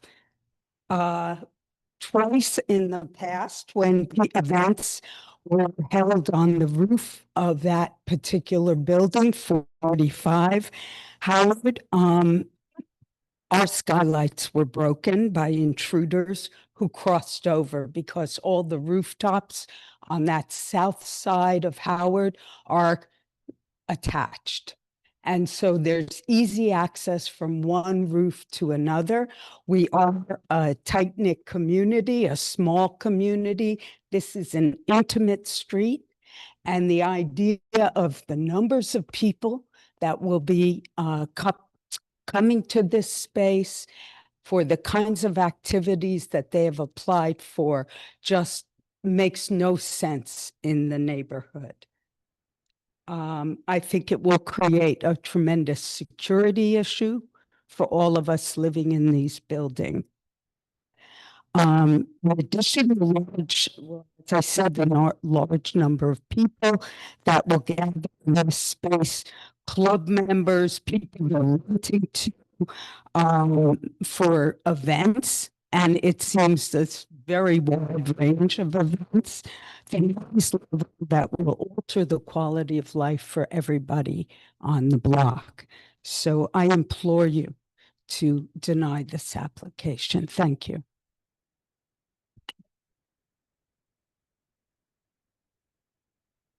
You just heard from my wife, so some of this is going to sound redundant, but Michael. Try to keep the redundancy brief, if you can. Okay. Yeah. Michael Kirk. My wife and I have lived on the top floor. Your name is? What? Your name? Michael Kirk. Michael Kirk. Okay, thank you. I'm an artist. My wife and I have lived on the top floor of 53 Howard Street for 48 years. Our daughter, family spends a lot of time here, as well as you just heard from my wife, our 2-year-old granddaughter. Our rooftop is accessible to 45 Howard Street. In the past, when 45 Howard Street had given access to their roof, it has caused problems, major problems, which has put us in a vulnerable position. Our skylights have been broken, and it is dangerous. It's a dangerous situation where we become targets for break-ins. 45 Howard Street takes up half the block in the south side of Howard Street between Broadway and Mercer. This section of Howard Street is a 5-story canyon where sound carries. The late night noise level, and it's the first time I'm hearing what their hours are going to be, will destroy the quality of life on this working residential block. A much smaller space at 1 Mercer Street, which just is opposite of our corner space, which was previously used as an event space with roof access, was closed down for its disruption to the neighborhood. This proposal is much bigger and grander than the previous space. The numbers of people they plan to have in this ongoing venue will have a major impact on everyone who lives here. We find it imperative that you deny this application. Thank you. Okay, thanks. Okay, so appreciate the part. Let's keep it. That microphone also turns that dial in the middle there will turn and it can go up and down, I believe. Very good. Thank you. Hi, my name is Ruba Abunima. I live at 53 Howard Street. This is the first time. I'm a terrible public speaker, so I'm Welcome. Struggling, but I felt strongly enough to come here and voice my opinion on this. I didn't have anything planned, but I wanted to initially say that I felt that this was going to be a noise issue, a quality of life issue, everything else that other people have said that I don't want to repeat. But in hearing the applicant's argument here, I want to say something more. I'm not buying their cultural institute disguised, it's a nightclub disguised as a cultural institute. I work in the art community for 40 years. I've worked in the fashion industry, in the art industry. I belong to several membership clubs. I'm actually even working on one all the way downtown, a big cultural center. And I know what it takes to put something like this together. And nothing that they have just said convinces me as to what they plan to do. What they plan to do is a nightclub and an event space. And an event space, and again, I've worked for events throughout my entire career. You can pretty much do anything in an event, and you cannot control the crowd, and you cannot control who comes in and who comes out. And this is going to greatly impact our lives on a very, very small street and a very quiet street at night. Also, we've had this experience with what was previously in that building. I had somebody push me into my own I was taking the garbage out, somebody drunk and trying to come into the building and break into the building, and I had to call 911, and this wasn't that long ago. So I implore you to deny this application. I have a son, a 23-year-old son, who should be out partying, who has strep throat, who couldn't come today, who also wanted to let you know, as a young boy who born and bred in that neighborhood, doesn't want this in his neighborhood. Thank you. Thank you. Next up, whoever. I'm a little uncomfortable speaking this close to the applicant, but I want to say that that was one of the vaguest mission statements And can you I've ever state your heard. name? Your name? It's wide open. My name is Marie Dormuth. I live at 49 Howard Street. First of all, the public interest statement that was submitted to the community board says that Howard Street is minimally residential. So let's take a look at it. 50 Howard Street, a very large rental residential building. 49 Howard, a condominium residential building. 47 Howard, a co-op residential building. This right off the bat is ingenuous. Now, I live at 49 Howard on the 5th floor. My loft has a skylight, which is a good part of the space. It rises up on the roof in a giant peak of metal and glass from 1862. I bring up history because of the fragility of these buildings. We can't get away from it. As the other speakers said, the buildings are all connected. We're in this together. Many of us feel, and I say this humbly, that we built Soho, that we, along with the community board, created the whole concept of artist living work quarters. Let's not forget the living part. We live there. I'm a part-time college professor. I teach at 2 universities. I have 100 students every semester. In my building, we have the esteemed journalist Laura Flanders, Elizabeth Streb, the famous choreographer. We have Michael Kirk and his wife, artists. These are people that work at home, deserve the harmony of their space. Now, when I read the application, it says there's going to be 8 couches on the roof. There's going to be live music, okay?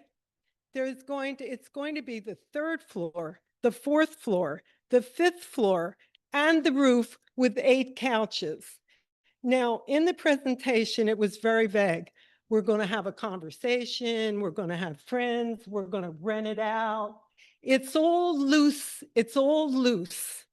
And we just went through the craziness of the weed museum, the marijuana museum. And with the wisdom of this committee, the liquor license was denied. But they went forward with an illegal club. And the music about blew me out of my loft. The buildings are so old and fragile that live music can actually damage the buildings, and every attached building has a skylight. Okay, so we're sitting ducks.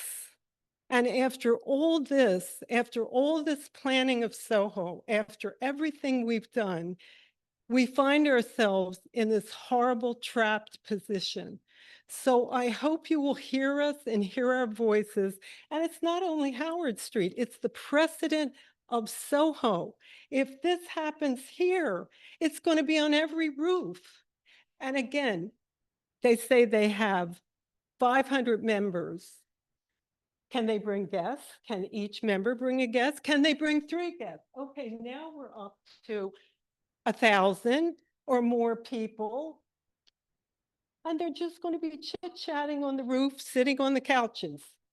No. All right, I went a little over the top. I'm uncomfortable, but I think it has to be said. So, yeah, no, Carter, go ahead. I just want to Chair of County Board 2 Zoning Committee, is correct? Yes. Marie, I was just asking, you were the former chair of Community Board 2 Zoning Committee during the time when a lot of work was done formulating local zoning. All right, thank you. Great. Good to know. Go ahead. Hi, my name is Sean McCormack. I also live at 49 Howard Street on the 5th floor next door to Marie. My husband spoke earlier. We're relatively new to Soho, but we moved to Soho specifically because of the environment that it presents. We moved to a residential block where there's community, where it felt safe. We're already in a situation where, first with the THC museum there, it was like walking the gauntlet to get into my building all day and well into the night and the evening. There's a ledge outside that runs along Howard Street where people congregate. They drink there, they smoke marijuana there, other illicit drugs are going on there. I'm sure there are weapons standing out there. We have all of the vendors that have been moved off of Canal Street that are now congregating on the corner of Howard and Broadway on both the east and the west sides of the street.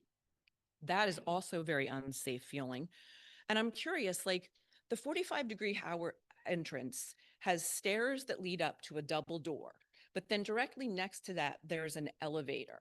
Is that the elevator that people are going in and out of? That's not a massive elevator. So it's like, where are all the people going to be that are trying to enter the space or exit the space? And I will say that during the time that we have been there, when there have been parties that have been at 45 Howard, you can hear the music from 45 through 47, right into 49. And it is throbbing, bass-ridden music. Maybe that isn't what your intent is to have. But having been a party planner for a very long time for organizations like Condé Nast and, Time Warner and all sorts of places, parties are parties. I don't really care whether you're talking about a bar mitzvah or a wedding or a record release party. People come to party, you know what I mean? And I don't want to live in an environment that feels unsafe, that is full of people constantly. That's not what the neighborhood is. I also ask you to not grant this. Did you fill out a speaker card? Did you fill out a speaker card? Can you fill one out and just hand it to me? Thank you so much. Hi. Oh, sorry, trying to move it. Turn the dial in the middle. It's okay. You probably hear me anyway. Thank you. My name is Laura Tenenbaum. I do not live immediately near the application, the premises, and the people who do live there spoke very eloquently about conditions. I just want to talk to you about the outreach that was done to Broadway Residents Coalition, which is that we did receive an email from them, and I did speak with Timothy on the phone about a few things, but what we left was that we would meet once they got us a copy of the application to the to your committee. We never heard from them again, and we did not get an opportunity to meet and really discuss conditions, and that's unfortunate. I'd like to know, it sounds like something that at the very least would need an acoustical study and a plan for soundproofing, which is, we did discuss noise in our brief conversation a lot. And I also, maybe I didn't look at the form quite right, but we had seen when we looked at the THC museum plans, we saw very problematic means of moving the crowd through the building, up the stairs, through the elevator.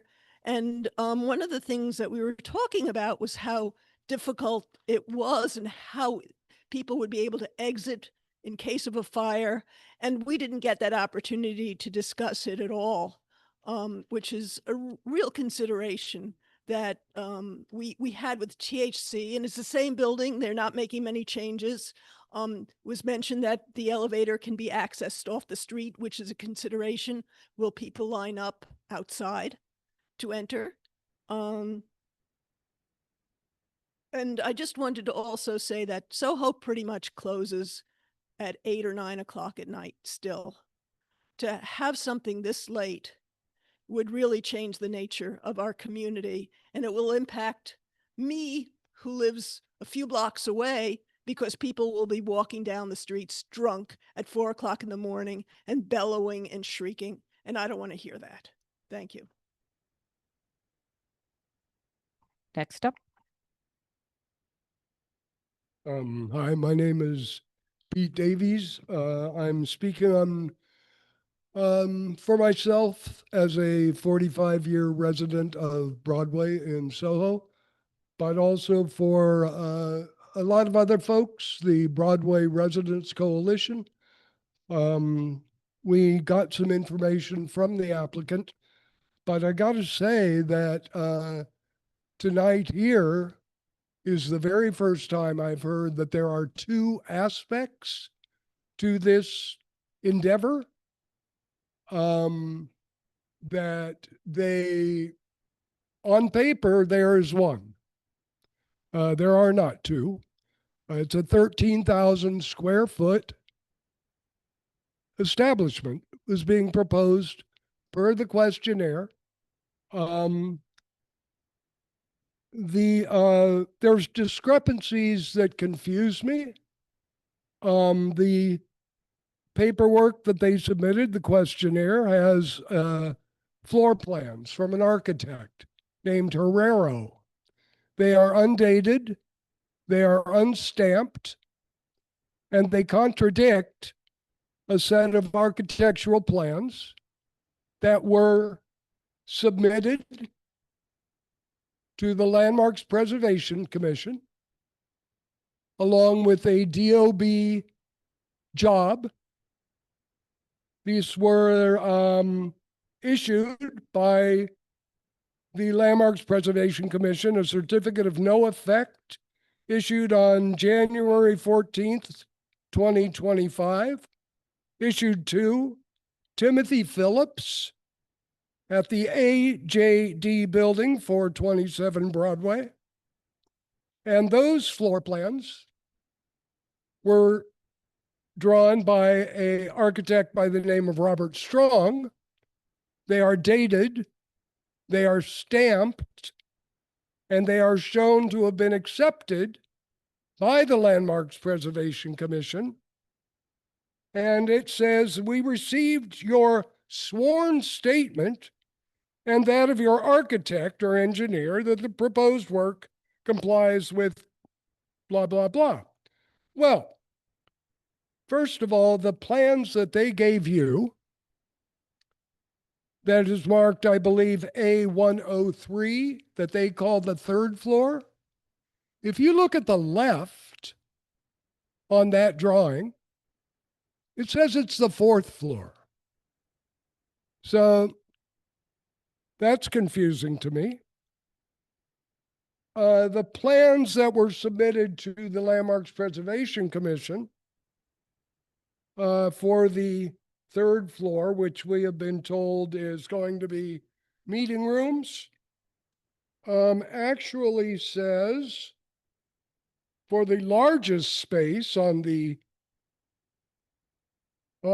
fourth floor, is marked as a room for dancing. It's not a meeting room, it's marked dancing for 108 people.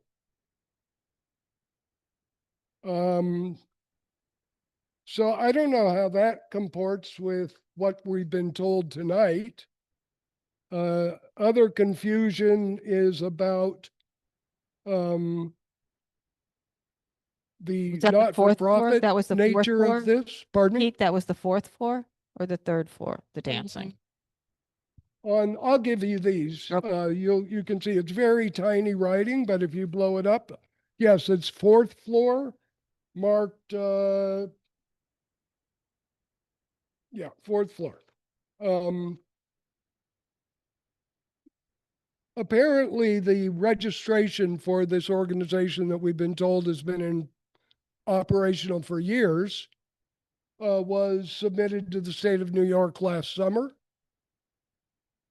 July 2024. The SEC filing for the raising of the investment money of $900,000. That's from last summer as well. The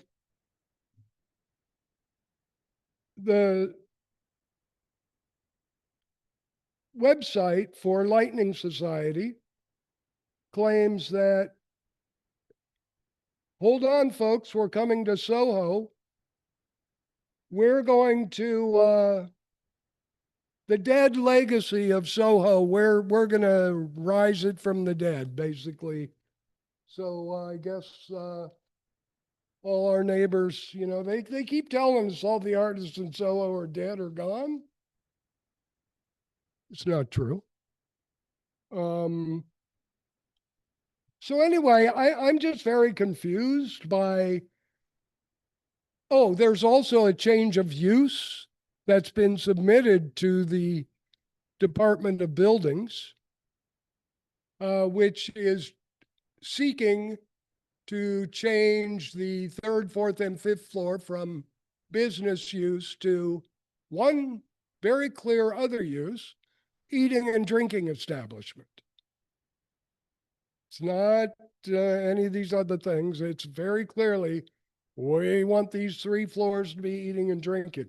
The roof is not included in that change of use, but that change of use also seeks to increase the capacity on those 3 floors from the current 47 people per floor to over 100 on the 3rd floor, over 100 on the 4th floor. So the total is, or over 200. It actually bumps it up to about 500 people. So anyway, I could go on with a lot of other things, but I'll just give you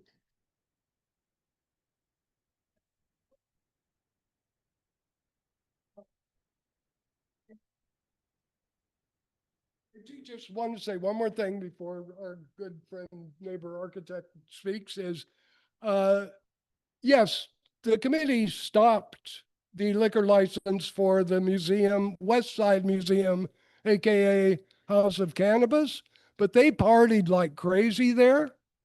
We're told by this applicant that they were evicted.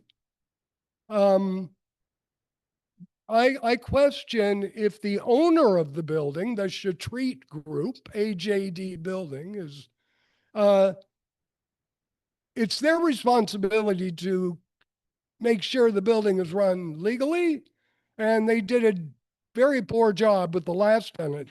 So I'm not sure that the owner of the building, who is named on their paperwork, should be trusted to make sure that any other tenants act in the way that they should. Thank you very much.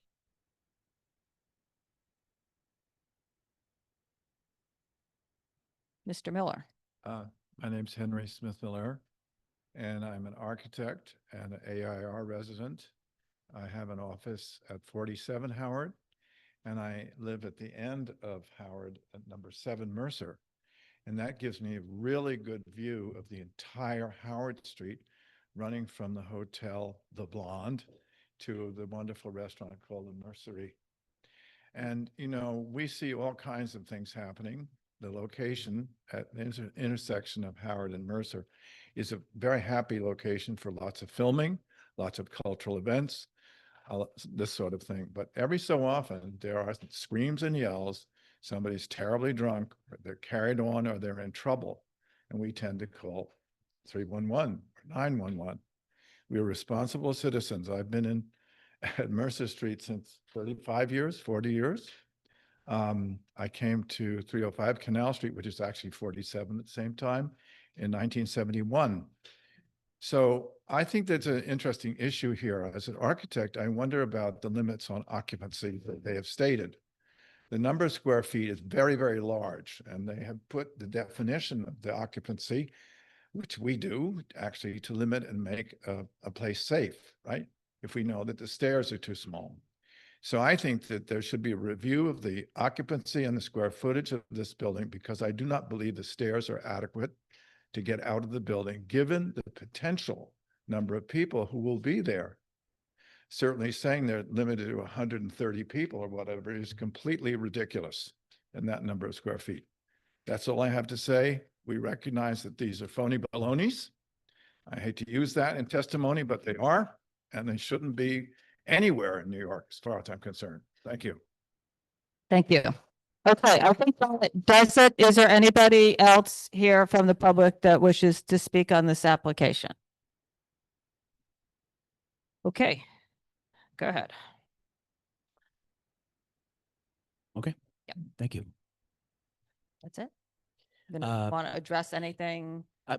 There was a lot there to unpack. So the organization was formed last year, but it's a not-for-profit. It's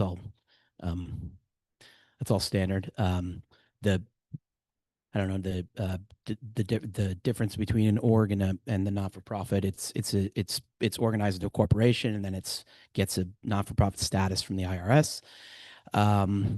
We're not sure about the landmarks, but there has been some revisions to where the placement of the floors will be. Specifically, the third floor is a catering establishment.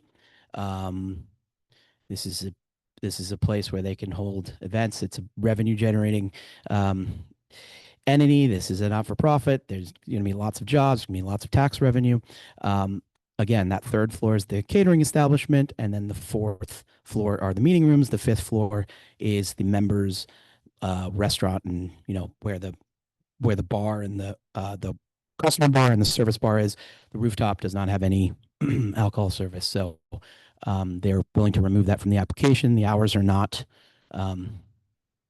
it's midnight, and they're during the week, 2 a.m. on weekends, and they're willing to amend them.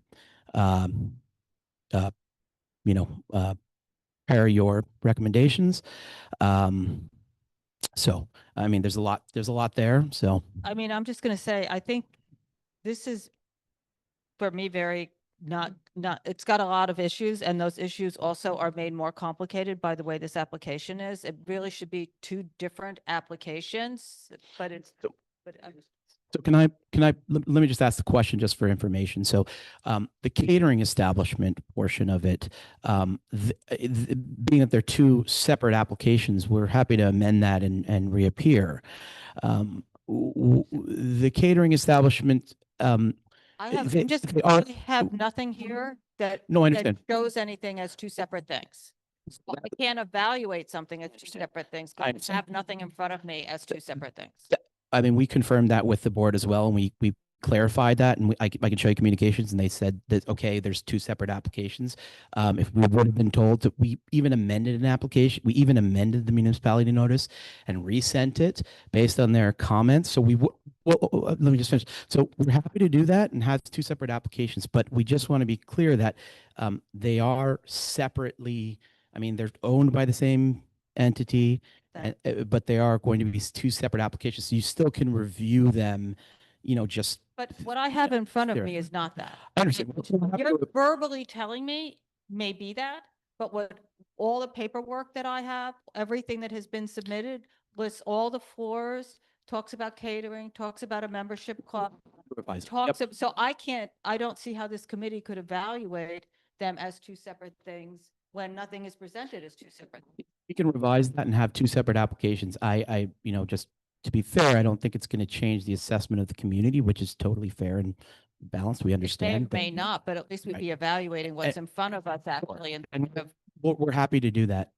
Absolutely. So, and the comments of the community are noted and they're valid, and everybody has an opinion, and that's great. Just to piggyback, it's very difficult for anybody to comment. You're saying, oh, well, willing to work on all kinds of things, but it's not separated, so we don't even know where to start or what we're that's discussing, because as you know, a private members club can't run any area that's open to the public. That's right. So the fact that the notice, they have to be separate. Well, I mean, it's I understand it's hotel or something else where you can combine different elements. It needs to, everything needs to be separate.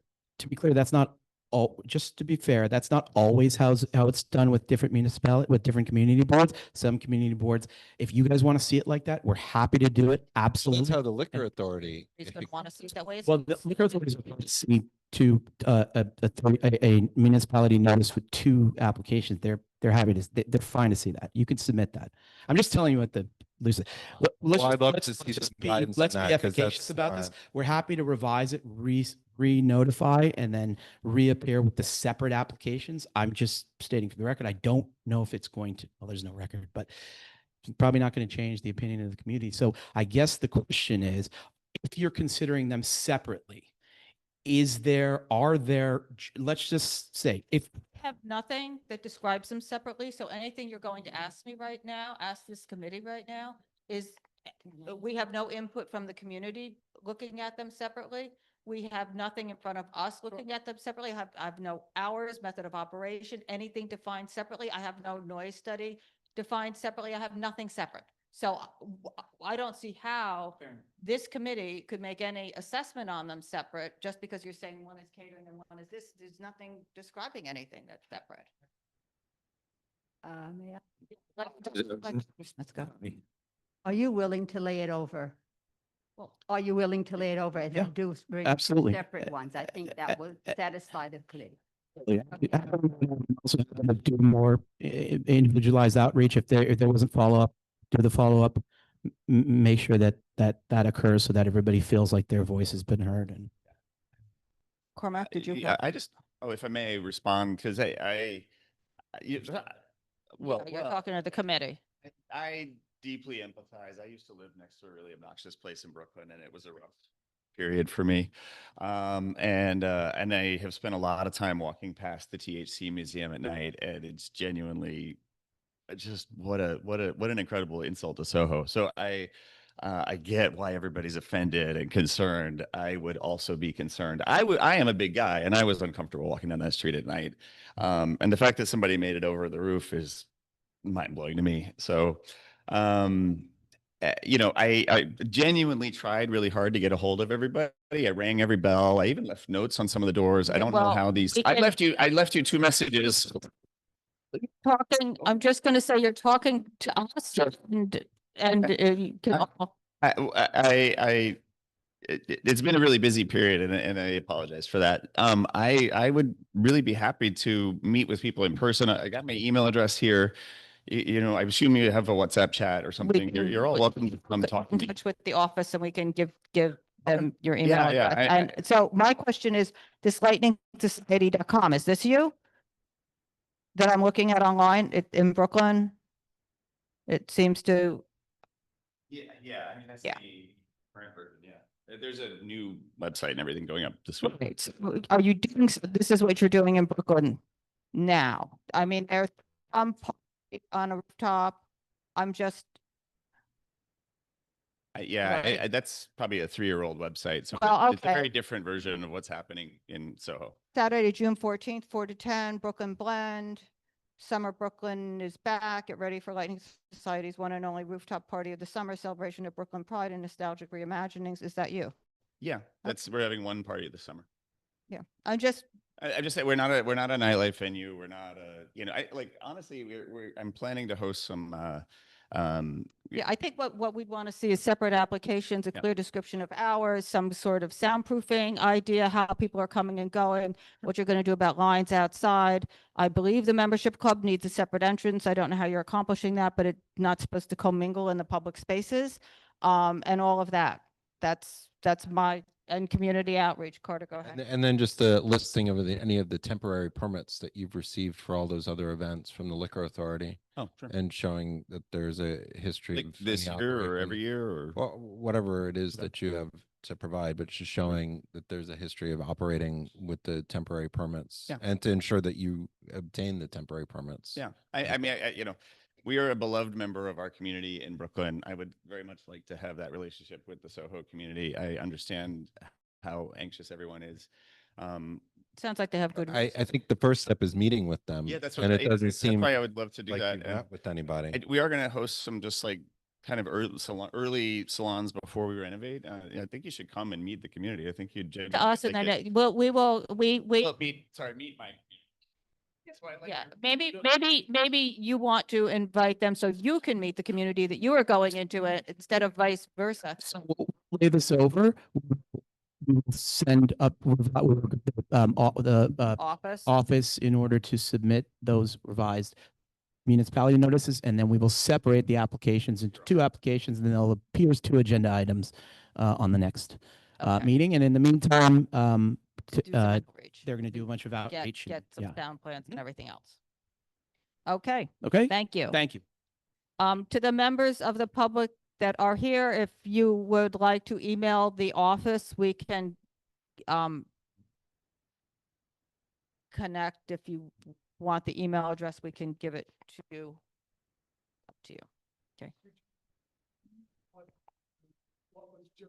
They are going to lay this application over and send a notice to the office that they are not going to the liquor authority with this application until they return, and they are going to notify us of two separate applications, one for the members club, one for the catering establishment, and they are going to present two separate applications, and they are hopefully going to do some outreach and do some sound study and do some permit searching. And that's, I think, where we have left it. One more question.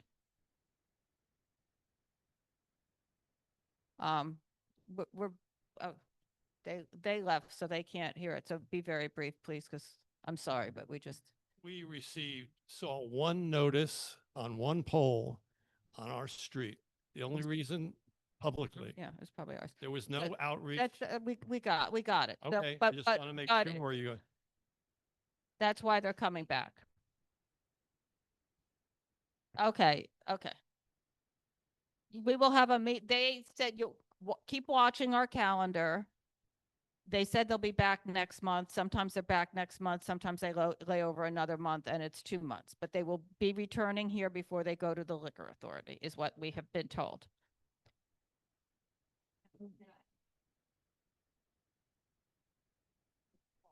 It's a pause. Okay. All right. Done. Okay. All right. Well, okay. Thanks, everybody, for coming. Okay. All right. The next one, Rethink Food USA Inc. doing business as service. 116 West Houston.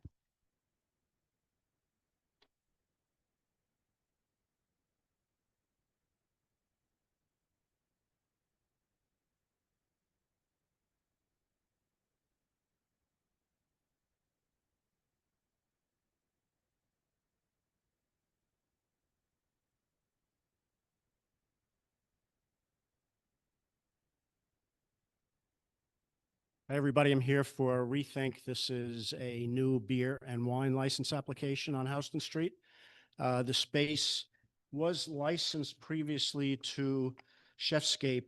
Before that, it had another license. I think it's been licensed since around the earliest one we could find was 2005. I'm going to let Ken Baker, who's the culinary director of Rethink, which is a not-for-profit company, describe what they do and why they're looking for a license. He can do it a lot better, with a lot more enthusiasm than I can. I looked it up. It's really an incredible organization. They do a lot of good. The hours are actually a little earlier than what Chefscape had. Chefscape had midnight, 1 a.m. We're looking for midnight, although they're not open all the time till midnight, just in case they have events. They have they've been open for about a year and a half. They've had events. They've had events with a DJ. A DJ is not going to be a regular occurrence. Just every once in a while, if someone is booking an event and they request one, they want to have one. They've been doing that so far, and they haven't had any complaints or issues. We've spoken to BAMRA. We have a letter in support that you should have, quite enthusiastic. And with that, let me turn it over. Well, good evening, Community Council, and Thank you everyone for your time and attention. My name is Ken Baker. I'm the culinary director at Rethink Food. If you're not familiar who Rethink Food is, we are Chef Daniel Hume's nonprofit. And so what we are doing here, our mission is to create a more sustainable and equitable food system. And really what we're doing is combating food insecurity.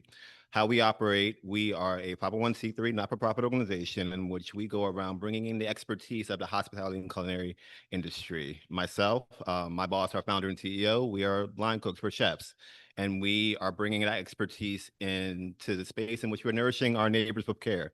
Rethink has been around since 2017. We'll celebrate 8 years this upcoming October. And to date, our impact rivals that of our contemporaries like City Harvest, Food Bank NYC, and Grow NYC. We, to date, have deployed over 30 million nutrient-dense, restaurant quality, hot meals to food insecure communities in all 5 boroughs here in New York City, plus also in our subordinate network in Miami-Dade County, which is underpinned by Chef Michael Schwartz and the Michael's Genuine Hospitality Group down in Miami.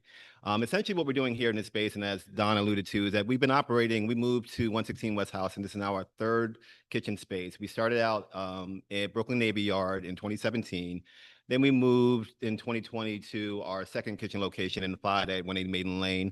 And then we moved here in January of 2024. Our relationship with the prior tenants, Chefscape, they're actually our landlords. And so they were my landlord at our prior kitchen space at 180 Maiden Lane. And then we swapped spaces to take over this space here to give us a better approach to engage our public in a more engaging way. And what we're doing and why we're here today is really just taking that existing license, which we were operating under last year, which was under Chefscape's name, and getting it applied into our own name. And what this allows us to do is lean into, as we are shifting the landscape of our work this year from year over year, from 2024 to 2025, it's just dramatically difficult to do our work. So we're rethinking our operations, and what we do have in our arsenal of resources that allows us to create a significant impact is being able to lean in on our bread and butter. We are hospitality and culinary professionals. We're able to, as a nonprofit, my biggest thing is that there's no mission without money, and I need to find ways in which to bring more resources to our work in a landscape that's shifted with the new National Direction Administration. Those institutional fundings and grants and resources are not available to us. And so the need of food insecurity here in New York City, 1 in 7 New Yorkers are food insecure. That need is ever growing when you talk about the affordability crisis, particularly here in this neighborhood. This is the 22nd wealthiest zip code in America. If you did not know that, 10012 is the 22nd wealthiest zip code in America. And when you look at the juxtaposition of resources and means here throughout the city, we see the need of our work ever growing, and the resources that traditionally exist in the nonprofit industrial complex of resources just aren't there in the way in which we celebrate how we bring our work to life. And so we have to find ourselves having to do more events and fundraising for that work here in this space, which we're very advantage of being here in this neighborhood. It's a very dynamic neighborhood in which we have made ourselves a community partner in this neighborhood. When I sit here in NYU, I'm thinking about my team member, Ben, who just graduated from NYU 2 weeks ago. Here in the space and the letter of support we have with Bammer, we're very active members of Bammer. That was the first thing we did when we moved into this space, and we will be hosting next week's Bammer meeting. If anyone is part of Bammer, you'll be coming to our space and having that meeting in the hospitality that you see in our in the photos in our application. So really what we're doing here in the space is nothing new that we haven't been doing.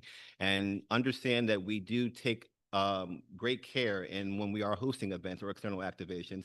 A great example of an event in which we had significant amount of sound systems brought into the space was when we welcomed Congressman Dan Goldman, who came and gave us a $175,000 appropriations to support our trucking logistics fleet. You know, he needed a sound system to support that event, and we had that, but when we do those type of events, we are putting in the precaution and care to ensure that we don't create any hardship for our neighbors, particularly in our building where we do have one residential neighbor who we are a great neighbor with, and has operated and lived in that space under the previous operation of the prior license under Chefscape. And we to date have had no problems with him whatsoever. So happy to answer any questions. And I could have said all of that. So the DJs, how often is that? It would depend on the individual client or event that we're hosting. And so, and what I want also to assure that we are not opening up the space where people can just rent out our space for a birthday party or for any type of private event. It's really going to be for organizational necessity or priority, or to raise funds for our work. And it's going to be cared with the same level of professionalism and expertise that we have to steward ourselves, being that Chef Daniel Hume of 3 Michelin Star 11 Madison Park is our co-founder, and there's a level of stewardship that we have to operate in accordance to the brand that we carry just by him being our co-founder. So it's an event space. It's- No, no, it's a it's really our- restaurant, our it's a meal making restaurant, hub. their Primary restaurant space. focus is where we So make can anybody at any time, are you ever open to the general? We're open to general We're open to the public, general on, like ticketed events, and so Okay. Yeah, I know this space because I walked by one night when something was going on. Yeah, no, it's a small space. and what we're really open for day to day would be like anyone who wants to come and volunteer with us, and so that's really the day to day public access of our space. We do have public functioning events, but that would be advance More notice. ticketed, People will have to be so people ticketed buy to be able tickets to go. Exactly. It's not Okay. open to just regular foot traffic. It's not like a daily regular basis. restaurant, walk No. in, sit down. Well, you, And the legal occupancy is only 37. yeah, yeah, yeah. Okay, I have a see if you question. Had any, so it's 9 to 12, you don't have, there's no operable doors, it's soundproofed, I guess, because you haven't. Yeah, and when we do have like for Rethink Food Day, which Mayor Adams, March 27th here in New York City, if you don't know, that is Rethink Food Day, celebrating our 10 million meal milestone. But this past Rethink Food Day, we did have, probably our neighbors probably didn't realize that we did have a live band and a rapper in our space, but we soundproofed the dining room so that noise was not interfering with the general public. And that event was over by 6:37. Again, we're not going to be operating well into the evening. That midnight date is just to be precautionary, but it's very rarely that we're in there past 10:30, 11. Okay, and then do we have a letter from the neighbor that's in the building? No. I don't have a letter of support from the neighbor in the building, but we do have notice, and I did write them a personal hand note, and they knew we were going this Okay. route. Yeah. Okay. Cormac?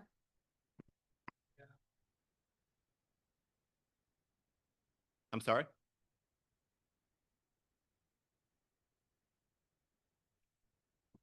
I noticed on the floor plan, there's a rear yard. Do you plan to use the rear yard for No, anything at all? that's really small. That rear yard is that's just the HVAC equipment. It's very tight. There's not. Okay. Like when you walk out there, really much. It's like this much space. Okay. Thank you. Anybody else have anything? Dr. Smith?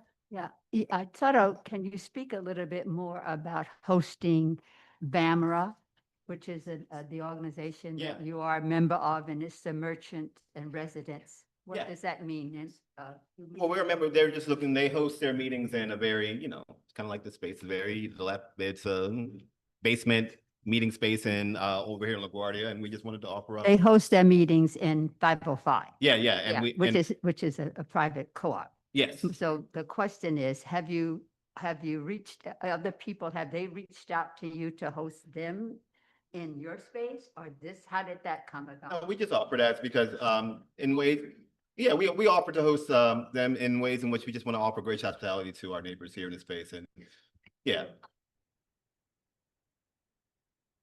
Oh, absolutely. And we've offered those, and while we got on that train, there was a date that wasn't available, and we hosted them in our office space. And just to let you guys know, we are a fixed member of the community. We don't just have the space at 116 West House, and our corporate office is right at 214 Sullivan as well. Okay, public, Mark Fiedler. Mark, are you here or did you? Oh, that was Mark. That's Mark. Okay, so we got his. He had to leave. So, okay, so we have his letter. Okay.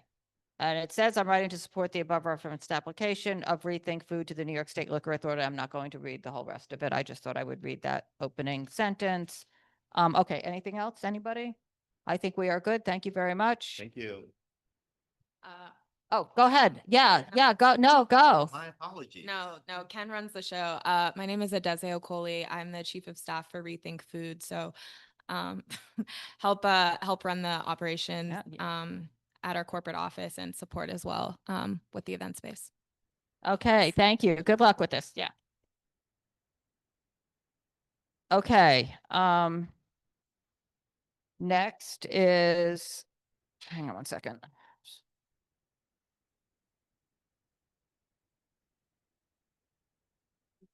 Root Nolita LLC, Shushu Nolita, 371 Broome.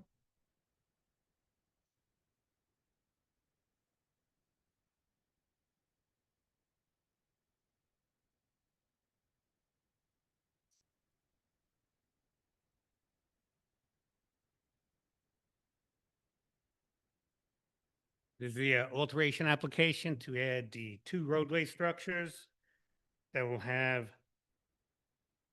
18 seats in each one of them for a total of 36 seats. Both of them are on Mott Street. We did have one on Broome, but that was taken away.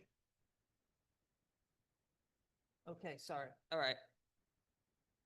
This is Route Nolita. Um,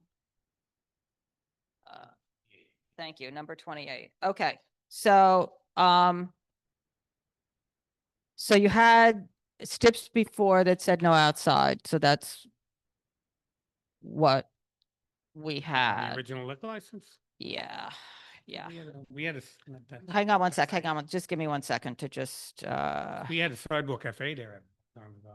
hang on, hang on, hang on. I can make a mistake, so it's not unheard of.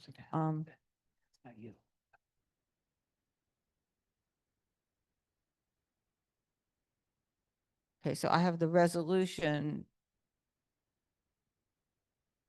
said will not operate a backyard guard or any outdoor area for commercial purposes and not including sidewalk cafe, and then it said will not have a sidewalk cafe. So that's what I had in a resolution, but that was 2019-07. So this is, so you've got the two structures. I'll tell you, my concern with this plan is how it fits. You know what I'm saying? It's only 6 feet wide. It's 6.5 feet, yes. yeah, okay, so 6.5 feet. Is there ADA access was my one How question. many tables do we have in there? In each one, we have 3. You have 3 tables in each one. I don't know how big the tables are. I mean, I'm sure well, I think they're saying there's 6 seats. So there's 6 seats on each table. And each road bed is 18 feet wide. I'm assuming, maybe each table with the chair is 12, so that leaves you 3 feet in between each. So I'm not really concerned going 18, the 18 is not my concern. It's more the depth that's my concern. And just making sure, because it doesn't look like there's any ADA access in here. I'm saying that, and there's supposed to be ADA access. All right, so what the So, signs say is you need 3 feet, somebody in a wheelchair to get in? or you need it looks like the tables go all the way to the edge. Yes. Of take up the full width of that 6.5 feet of Yes, your road bed. And so somewhere it looks to me like you would have to shorten a table so that somebody could get in, because you understand what I'm Yeah, saying? so we could shorten the 2 tables in the middle. Yeah, either, or an edge or Yeah. I don't care which. I just, Okay, so- I just thought, something needed to be, one table in each, I think, needs to be shortened so that there's some place for a wheelchair to pull in. Okay. I wasn't involved in this in the Okay. beginning. I'm just here for the alteration, but I will explain that to them. Okay. Yes. Okay. And then they're closing at 10. Yeah. And it's just on Mott Street. Is there a sidewalk is there a sidewalk coming? Yeah, there will be a sidewalk. There will be a sidewalk. They always had a sidewalk cafe there. Okay. Okay. Does anybody from the committee have anything? Hang on 1 sec.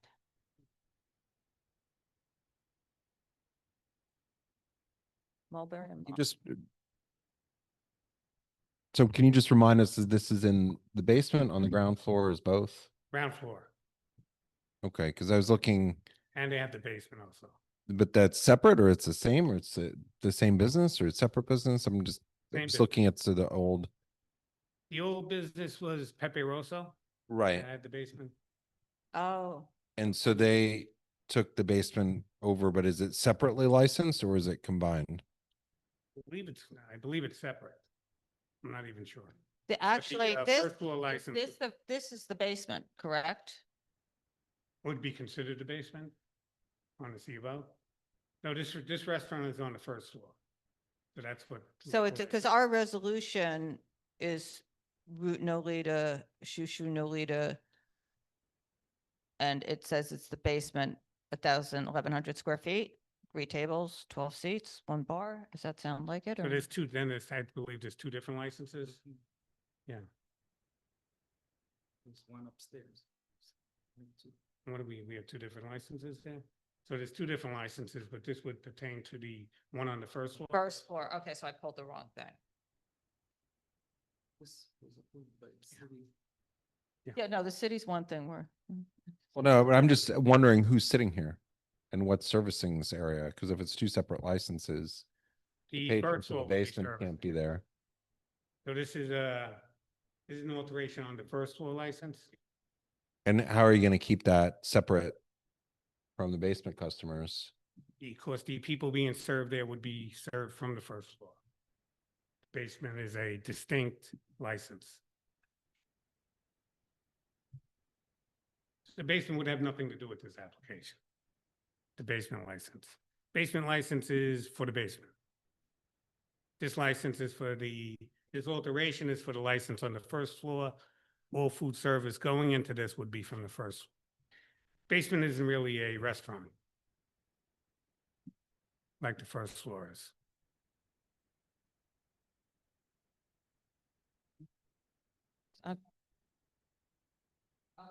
First, so it's the first floor, it's with that license. Okay. Okay, so do you want to just get me some diagram? Yeah, I'll talk. Do a revised addendum and then, Yes. yes, okay, thank you. All right. I don't know what order I'm going in. Thank you. Okay. Okay, the next one is Bonnie and Mott, 238 Mott Street. This is a class change for an on-premise for a restaurant. Yes, it is. Yeah. Good evening. Madam Chair. Wow, Oh, dress for us tonight. Dress for calling.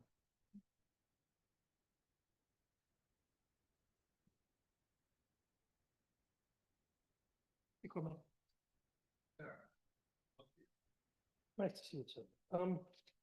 These additional petitions to the one that you have in each one, so. Okay.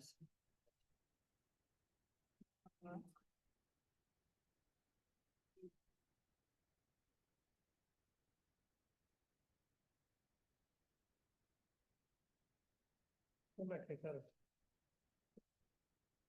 Thank you. So I'm going to make this a tiny bit easier on you, Frank. Oh, thank you. Maybe, because you usually just, I think you were here in March. Yes. Okay, basically the same application. Yeah, no, So what, reduction in hours. okay, so I was just going to say, the two things that I see are different is that the hours are 4 PM to 12 AM. Well, you're closing at 12 AM 7 days a week, and before you were closing at 1 AM Thursday, Friday, and Saturday. And now you have a sidewalk cafe and roadway, Yes, which I don't see an alteration for that. I'm just saying. we haven't gotten that far, yes. Okay. Just so you know, also, I think there's a mistake in the hours. We open at what time on Sundays? Sundays we open for brunch as well. Yeah, no, 11, I would just went to the close. So it's, what is it, 11 AM on Saturdays and Sundays? 11 AM Thursday, Friday, Saturday.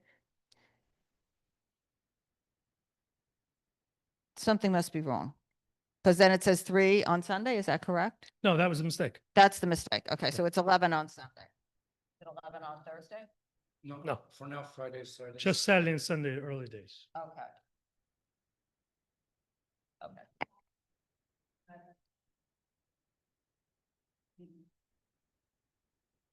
And closes at 12 AM 7 days. And you open at 4 Monday through Friday. Yes. Monday through Friday. Okay. So I think what we said last time, if I remember our meeting correctly, is that we had concerns because of the noise complaints of all the people that were next door, and we wanted to see, yes, and we wanted to, and they had complaints about the open windows and the seating outside. And as much as they did not appear, we were uncomfortable with this without seeing how you operated once the weather was warmer and the doors were open and everything else. And we One haven't- person wrote a letter.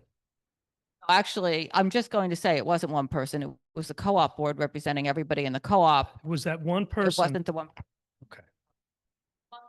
If you remember, The initial- remember at the last meeting, I think Carter brought up the fact that we were not operating for a year. And we officially are as of last month. So we have people here speaking in our support. We have numerous petitions. We've pulled back our hours in consideration of the neighbors. But that one person had an axe to grind and would not follow up with us or the landlord of the building who reached out to them. So anyone could write a letter.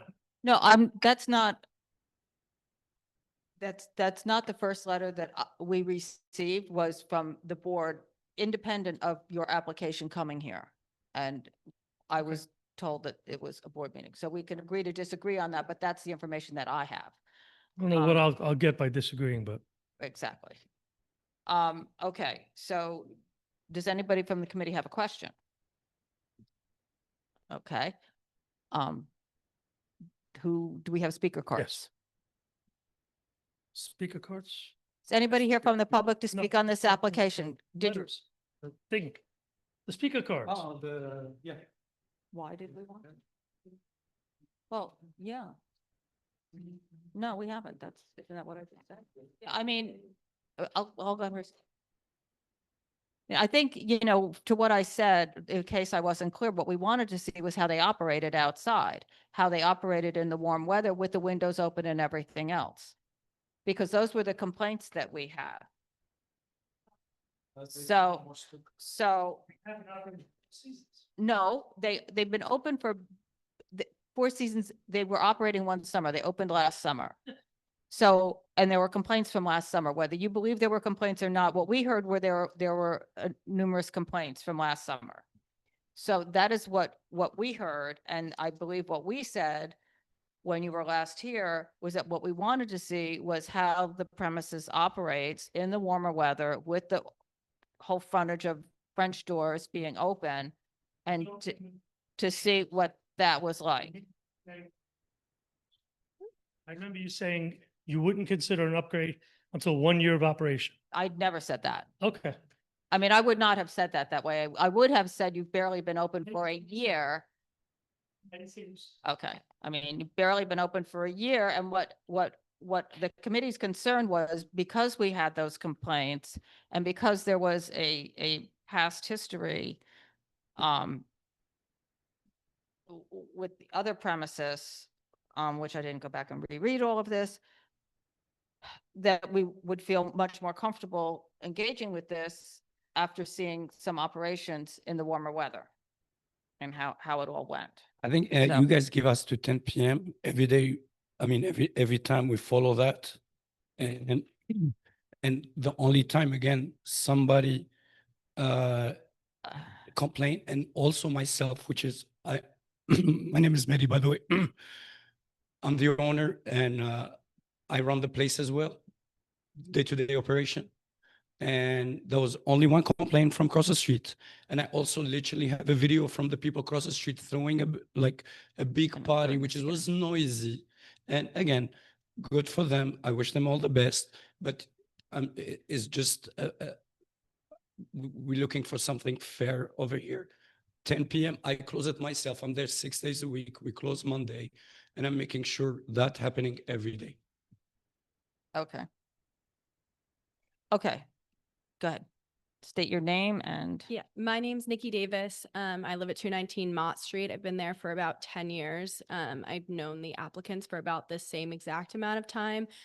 I'm a frequent goer of Bonnie and Mott. It's a very important, I would say, establishment in the community, especially as a small business run by immigrants from Algeria as well too. They have authentic Algerian food there, and they really foster a beautiful community within the neighborhood. It would be a shame to see a small business like this disappear out of the neighborhood, considering the how difficult it is for small businesses to operate in this kind of climate right now. Like I said, I'm there often. I've never heard it be noisy, even with the windows open. I live about like diagonally from the actual like space where the restaurant is, and I can't hear it at night. I can never hear it during the day. They don't really keep the music very loud.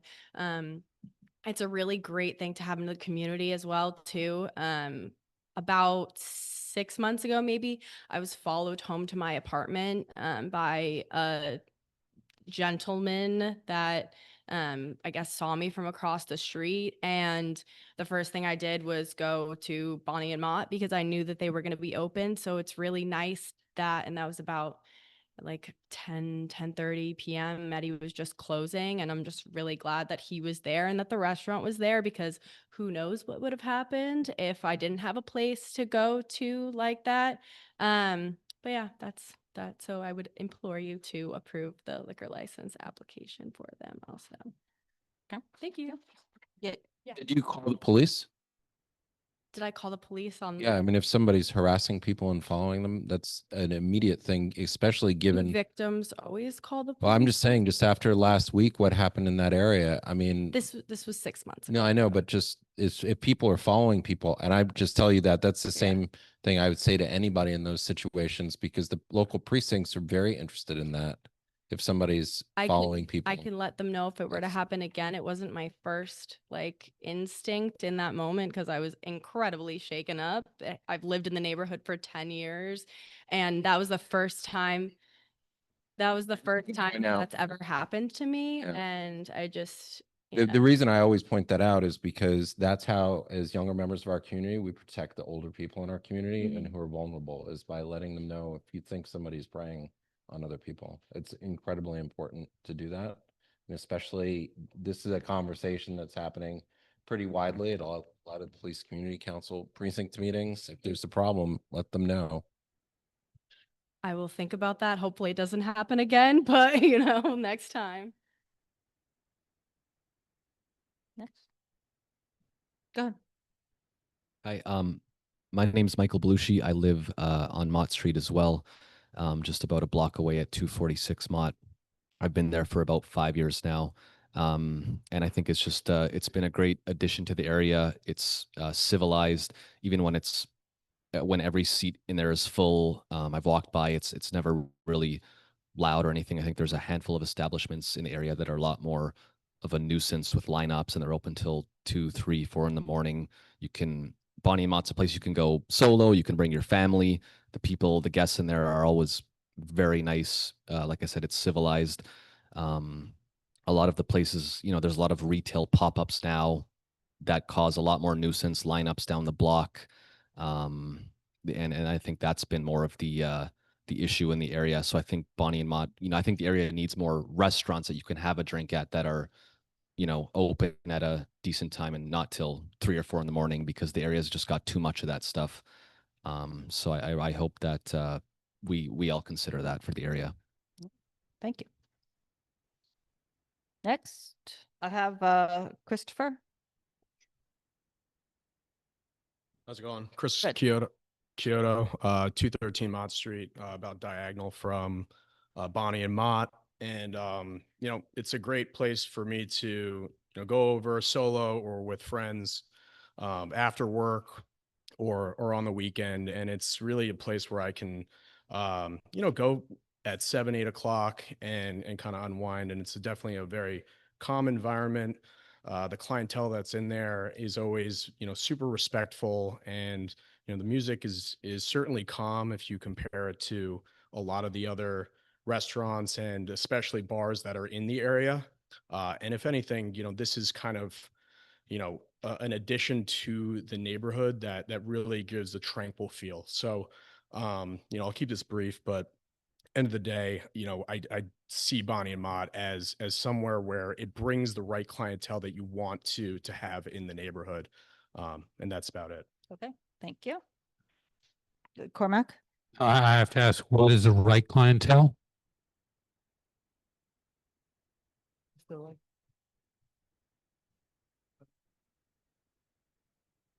this particular conversation, we're talking about not being rowdy, not being noisy. And sorry for being, abrupt with that comment being the right clientele. But I think what we're looking for is a community that is respectful, is not loud, is not being rambunctious. And, maybe that's hard to say that they're the wrong clientele, and apologize if that was, how it was taken. But the way I look at Bonnie and Mott, people are very respectful. People want to be in there and have a good meal, a drink to unwind, and that's really what I was alluding to. Thank you. Yep.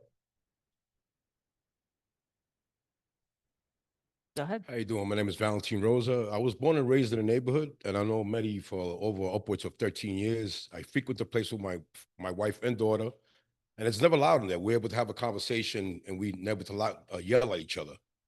And when I place there, the doors are always closed because I walk by there from work every day when I go to work and when I leave work. So this door's always closed, the door's open to go in. You got to pull it open. I've been there many times. And I frequented other businesses that you had. So I never heard of anybody having a problem with him there. Like I said, I've known for many years. I lived in the neighborhood over 58 years, and I'm still there. Wow, congratulations. Yes, thank you, thank you. And I just think the guy should, afford him the opportunity to, to make his money. He's going to attribute to the neighborhood. Okay, thank you. Thank you. Okay, I think that does it from everybody. Anybody from the committee have anything else? No? Did anyone sign in to oppose this? No. Not that I'm I have aware. to say, and you can certainly use this against me. It can be read the wrong way. You're here tonight because this restaurant does not survive if we can't put liquor in there. I cannot wait. Donna, let me finish.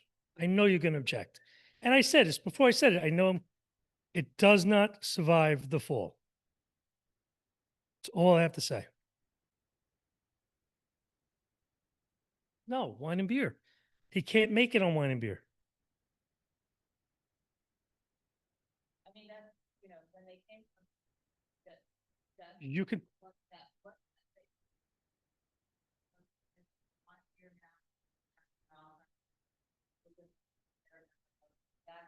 Our attorney at the time, it wasn't Frank. And again, I'm an operator. I'm not a liquor person. I'm an operator. I know how to run a restaurant. And the person at the time who represent us, not to throw anyone under the bus, is like, hey, start with wine and beer and come back to the community. And again, I don't do paperwork. I run restaurant. If my attorney at the time told me that, I don't know, he went to law school, I'm guessing, and I just follow that. So, but was it smart from me? We live and learn.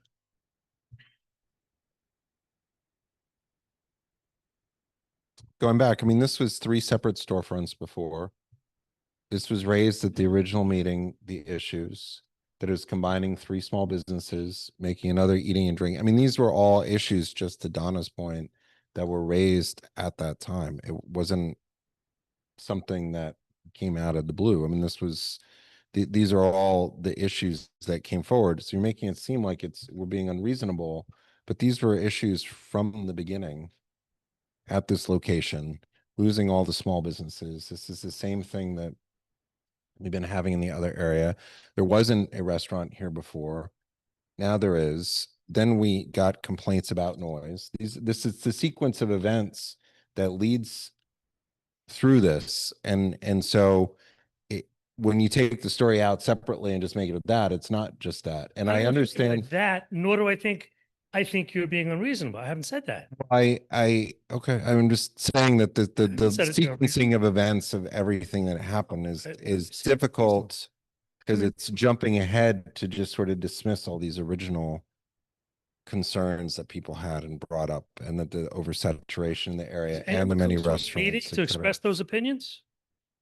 Yeah, they actually have, with all the different small businesses. Yeah, but This case, Carter. I'm just gonna go back. No, you're Yeah. talking about the issuance of the first wine and beer license. I understand. Right, which there isn't a public interest standard on. I understand. And that's, But I'm saying, since we've been filing for upgrades, not one person has come and say, we don't want this place. there are 81 active liquor licenses within 750 feet. How about 500? Mac, you want me? I don't know that we're getting more information here, and it seems to me we know what we need about this application. Can move on. Yeah, what are you doing with the outside? Because it is written in here. That's not part of this. It's not part of it. We haven't even filed the paperwork yet, so. Okay, because the STIPs say no, there's no outside. I'm just saying that so you're informed of that, so that That's if valid he's for going to that. start putting something out upside, regardless of anything else, we need to get notification for a change of method of operation to do that. I just want to say that.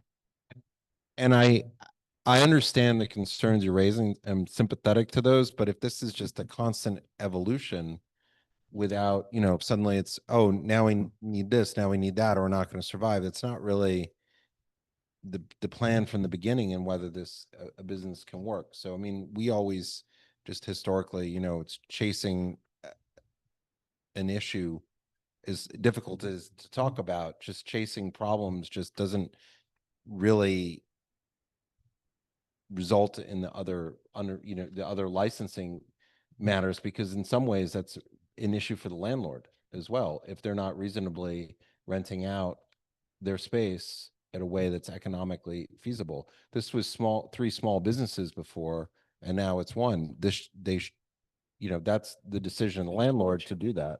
Okay, So you use the expression chase. Let me cut to it. Donna, we'll stipulate to close our roadway or sidewalk the way we have at 10 o'clock every night. Right now, for an application, it's not even before you yet. I don't want to see this guy go up in flames. Down in flames, down in flames. Thank you. Thank you.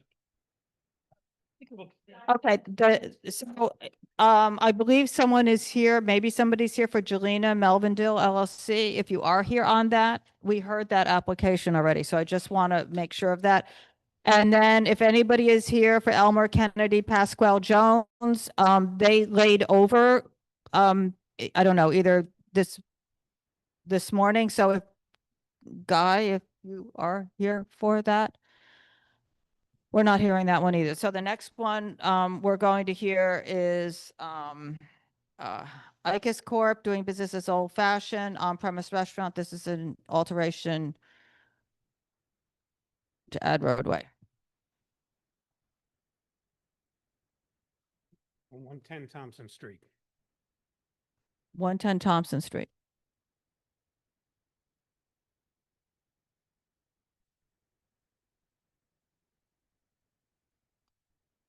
If anybody's here for Mercer, hang on one second. Both General Meal, Mercer LLC and Sartiano Steakhouse. Okay, let me just do this one and then I'll go to comments on that. I don't think they are here. Is the applicant here? But we'll take the comments. Sorry. This is a roadway cafe alteration only. We originally had 8 feet. It was knocked down to 6.5. We removed one table in the middle to have ADA access. So is there a change of method of operation being filed? Because there's stipulations that say no outdoor on this premises. That's Didn't the do first the question. application, but if that's what you want us to do, we can. The SLA would take the alteration by itself. Well, it's a full board matter. Yeah. At the SLA, irrespective, because they didn't specifically excluded this from the liquor license application, the outdoors. The community board or the SLA? No, the state liquor authority. And then they were operating outside the next day. Did not know. And they've been operating outside. The roadway? Yes. Yeah, they're operating. They have no permission to be, it was very clear on April 2nd, up at the full board. It was very clear before then, but if it was not clear before then, it was made very clear on April 2nd, up at the full board hearing, that he did not have permission to use outside. He was there for an extension of his hours. So that's what we were hearing that application, the full board was hearing that application. But it was made very clear that he had to go to the community board to change his application if he wanted to use the outside. Okay. And he was told not to use the outside. And just to be very clear on what happened next, the next day, he was serving alcohol out on the sidewalk. And then to be further clear on what happened next, I think on April 15th, his roadbed came and got installed in the middle of the night. And then to further be clear, he has been having people out in that roadbed since then. So after being explicitly told by the chair of the SLA that he needed to go back to the community board to get permission because she was clarifying that for one of the other commissioners on the board. So Okay. that's where we're at with this. So he's not allowed to serve food out there? He's not, Here the conditions of his license are that there is no outside. That was when he came for his on-premise license and signed the stipulation agreement. And hang on one second, because I don't want to speak incorrectly. In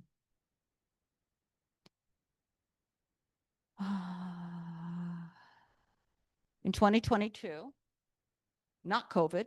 COVID was over. Chair Fan also made that very clear. COVID was over. Seating was happening inside at that time.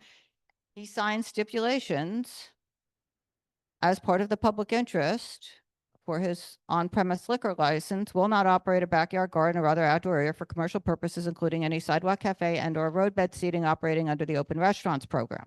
That's what it says. Okay. And that is from June 2022. All right. Wasn't involved in any of that. Right. So that's where we're at with that. I do have a member of the public here to speak on it. Okay. Ms. White?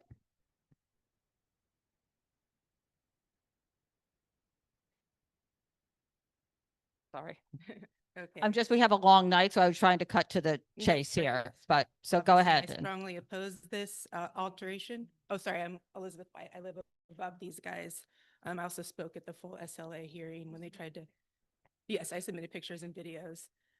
Basically, they've been operating illegally for 2.5 years. They were told by the full SLA board that they could not be dining outside, and the next day he was serving alcohol outside. When I told him he couldn't, he told me to get a life. This is my life. Okay. I own that apartment. I've lived there for over 20 years. So, Yeah, speak to us. So their SLA violations are operating, obviously, the outdoor dining, roadbed, sidewalk cafe, operating after hours. They try to get their hours extended. They go after hours. They go 12, beyond 12, up until I would say 2:30 sometimes. I have video of that too. Seen them sell alcohol to people who have left with alcohol without food after hours. Their music level is very loud. I can hear bass in my apartment. They leave their windows open. Also in the stipulations, they're not supposed to have windows open, so the music comes outside and into my apartment. Dancing, promoted ticketed events. They do mixology classes every Tuesday. The patrons drink outside the designated outdoor area. The breakdown of the outdoor dining, that happens anywhere from 2 a.m. to 4:30 a.m. Dragging tables, chairs, the garbage cans now make a different kind of sound. The employees talk loudly and sing. That's the people that do the cleanup after. They wash the street with brushes and bleach, so it smells in my apartment. Nobody else operates like this on this street. The smoking and vaping, they do it in the dining area across the street. He vapes all the time in the dining area. It's just a constant problem. They said they hired somebody to stop the smoking. That's not true because they're still doing it. Saw them doing it last week. Their friends smoke, comes in my apartment. So anyways, I have a heart condition. I need to be able to sleep at night. I can't sleep for 8 hours ever. I'm miserable. And there was a restaurant there before? There was a restaurant there before, never made a complaint. Okay. Cocotte. Cocotte. It was a French restaurant. Yeah, when they came in, they actually came up to me and asked if I'd come have a meal on them and introduce themselves. So we had a relationship. If they made noise, I said, hey, guys, and then they were quiet. So it's a reduction in the value of my apartment also. I can't rent it out. No one's gonna want to live there. And the only way to get any kind of enforcement is in situations like this, because there is no police enforcement. My building co-op board doesn't care. The management doesn't care, even though I spend, $1,500 a month to live in that apartment. That's maintenance, because I own it outright. And, there's no regulation with the health department, with the smoking, et cetera. So anyways, I oppose this. Personally, I'd like to have their whole SLA taken away completely. Okay. Thank you. And just for the committee, we have a note from Mickey McGee that she's writing to express strong opposition to the application. Okay, hurry up. Sorry, go. You do. It's just wait 1 second. You need to be at the microphone and then finish. You got it. Go ahead. No, just saying that I had a preview already for 2.5 years, what this entails. I've already had a preview for what this looks like for 2.5 years because they've never been approved. So I know what it's going to look like. Oh. So please take that into consideration. Well, they are approved. I mean, they have. Okay. Yeah. Talking about the alteration. Okay. Yep. Okay. Wait. I just was going to say also, I'm just reviewing the transcript at the Liquor Authority. It looks like the chair, a part of her disapproval was based on character and fitness, given the evidence that was provided at that meeting. And it looks like Commissioner De Leon also. Yeah. April 2nd. I mean, I have a rough. Auto. What's that? You can just pull it up. It's on the YouTube and you can click on it. It'll take you right to it. It's pretty good now. And you can watch the hearing.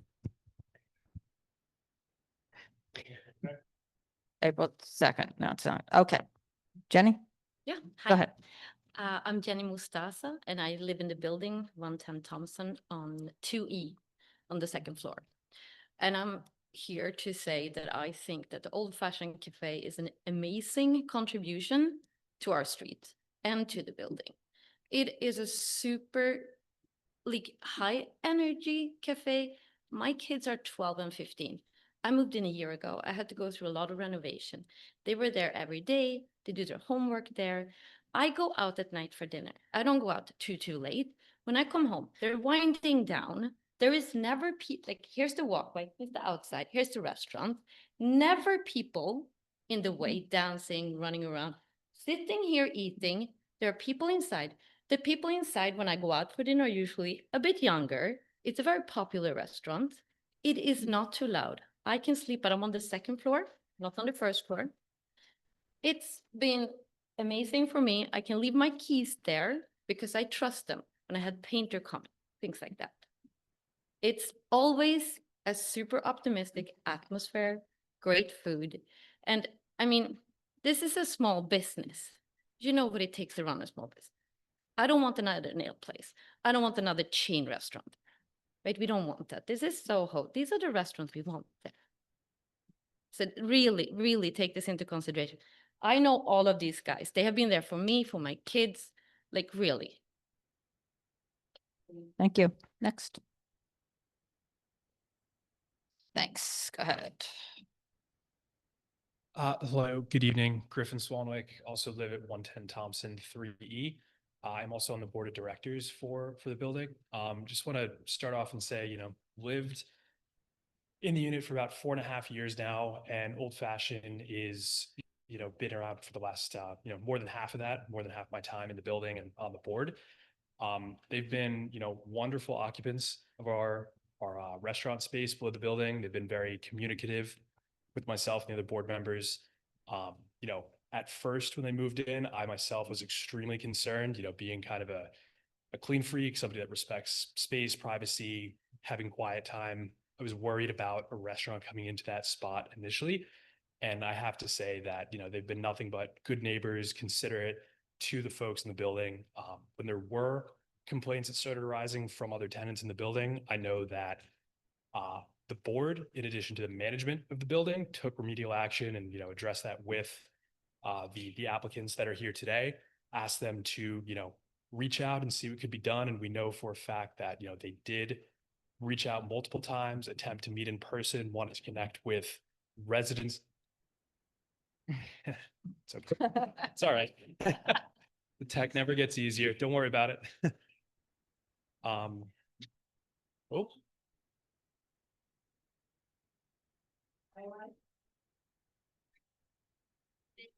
Did I? I did.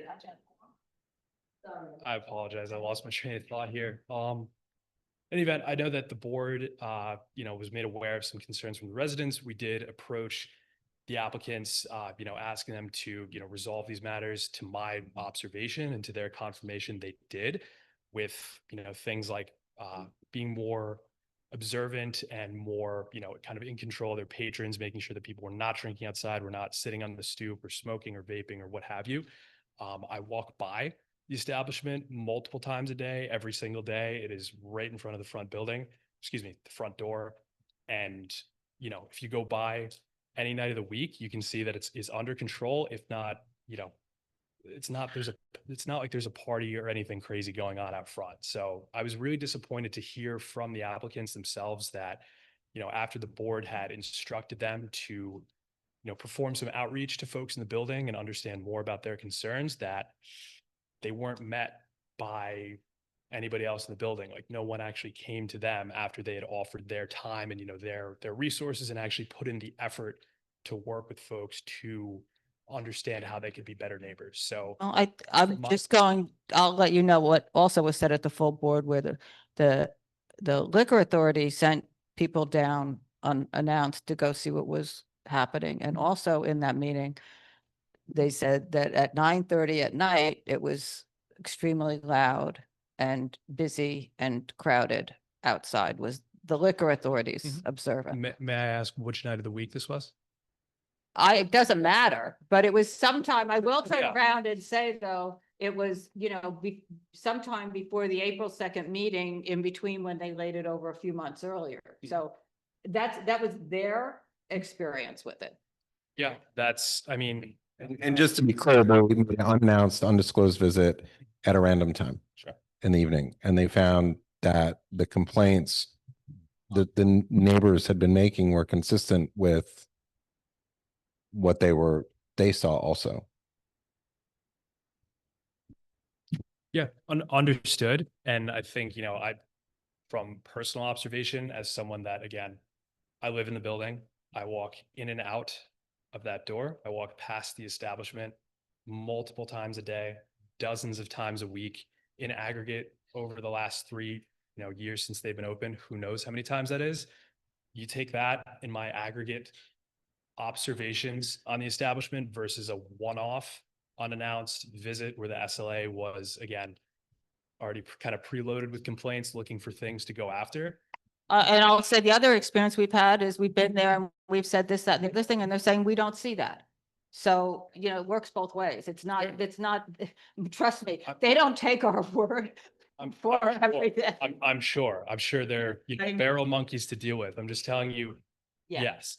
So I'm just letting you know, I just wanted you to Reasonable, understand, yeah. I'm not disagreeing with your experience of the space. I'm just trying to let you know that is not just one person that is having that experience of the space. Sure. And I understand that, the folks on this committee have to look at everything presented to you, right? And I understand that you have to raise that up to me because you've been told one thing from, earlier. Yeah. An earlier speaker, you've been told this in the SLA.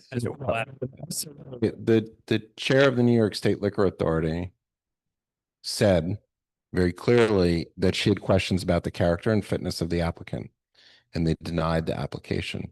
The next day, they were operating and serving alcohol outside when they knew full well that that was not allowed. So the question about character and fitness and following direction and licensing, when this is a licensing matter, Mhm. Those are, what they said is exactly what happened the next day. That they broke the law. Believe the applicant has an So- objection on the character's witness, but yeah. No, totally. The same day we received, I'm sorry, I'm Antonello. The same day we received the letter, and the New York Times post that who was pre-approved. Hold on, let me finish. You're right. And I called right away my lawyer and asked like if we can do it. He say it was okay. Did you tell your lawyer that you had stipulations We that did. prohibited you from being outside and that you had just been up at the liquor authority and the woman at the liquor authority spent the same amount of time we're spending now for the fourth time explaining to you that if you don't have permission to be serving outside, you don't have permission to be serving outside. And you chose not to listen to her that day and you chose to serve alcohol outside the next day. I'm sorry, Ms. Donna, no, literally no. The woman is a fan of the New York State Liquor Authority. The lawyer, just let me explain if I can. If You know what? No, because you have explained it to us. You've Like, explained it to what the did you community do- board what did you office. do You've if explained it to the someone liquor that authority. Actually did the whole And you actually- application, tell you to go over. I changed my lawyer. I took an action. I changed my lawyer. I went to him. I said like, we have several. But everybody's telling you the same thing and you're choosing not to hear it. You signed a stipulation agreement that said you would have no outside. You were told. was before. It was actually after COVID was over, we had a whole But it long was- discussion about it when you came to this committee for your on-premise license as part of meeting the public interest of that, because the neighbors on that residential block, that small residential block, did not want anything outside. And they had been inundated with outdoor dining, and they made it very clear that they did not want anything outside, and you agreed to that. And because you could operate inside. And then just the last part of the history, because I did go back and reread it again, when you came to us for an alteration to extend into the adjacent premises, you also wanted to extend your operating hours by an hour. And the community board voted to approve the expansion of the interior space, but it never went forward because you wanted the extension of hours. And all the complaints we've gotten is not about the lovely operation you have inside. In fact, we have heard numerous stories about how I great asked your you, premises is. these people- What we have heard over and over is the noise from outside, not even the outdoor dining. The noise from your patrons when they leave the restaurant or when they go outside to smoke is disruptive to many of the residents, clearly not all of the residents, but many of the residents on that block across the street who live there. And yes, they have come to speak to that. And that is why we were like, great, if you want to expand next door inside, that gives you the expanded business that you wanted and keeps everybody from outside. And that you still wanted your hours and you chose not to move forward. That's whatever. That's your business decision. Nothing has changed. The complaints are still the outside. And you have been told over and over, starting with the on-premise, that you're not outside and you haven't come back to us for the outside properly. You're not here properly tonight because your lawyer did not know about the steps that you had in place and to file the change of method of operation. But you were told that 2 months ago at the Liquor Authority. You and the other commissioner, who also didn't quite understand because he's new on the commission, about the outside, and that's not why we were here. It was very clear. It could not have been clearer. So this committee, our community board office has spent an inordinate amount of time explaining to you something that you are choosing not to hear. You just need to come back with a change of method of operation and see what happens. I'm not saying that means that we would turn around and say, okay, but that's the process. That is the proper The whole thing, process. I didn't say a word. And You you didn't let me say one Or word. keep seating people outside and you're not allowed to be seating people outside. I have 60 days from the DOT to build the patio outside in order to get a permit to come here. Here's I didn't build it in 60 days. Here's the thing about you saying one word. See, I'm sitting here as a member of this committee. I had questions for the witnesses. You just grabbed the mic and started talking when you weren't recognized. You're out of order. Do you want to talk to the witnesses? So I think we're done. We're done. Okay. So the next application.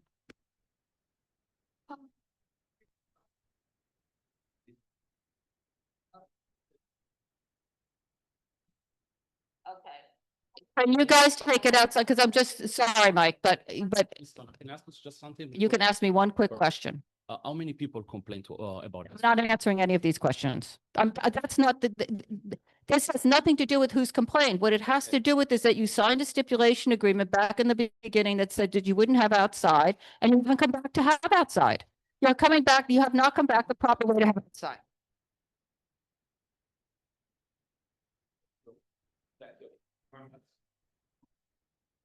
Okay, huh? Yes, let me call Mercer, give me the name of it. Where is it? Hang on.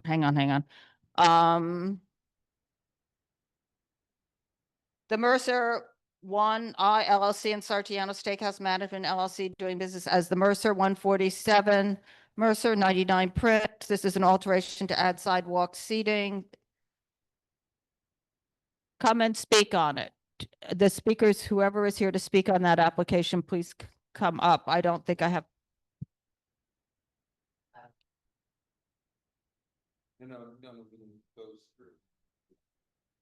I kind of actually want to make a comment. Yeah, hi. I'm Sean Sweeney. I'm speaking as director of the Soho Alliance.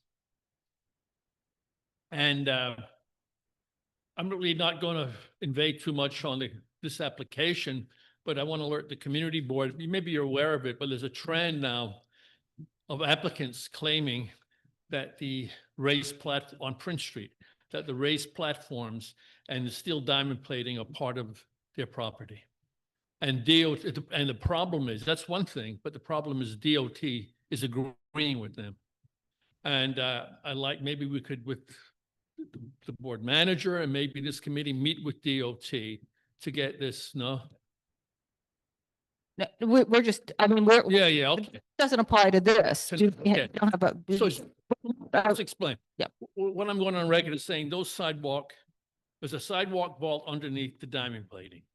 In Soho, there are basically three types of pavements: the bluestone from upstate New York, concrete, of course, and the metal plating, which the Mercer is claiming is their private property. It covers glass lights, which were installed 150 years ago before electricity to allow light, natural light, to fall into the vault. So the hotel may own the vault. That's not the problem here, but they don't own the ground above the vault. It looks like they have some insets though that are in their private property. Look over here. Look, we've been making that. Mercer. We've been making the argument that you've been making. So here, they're saying that these recessed areas are within the property line.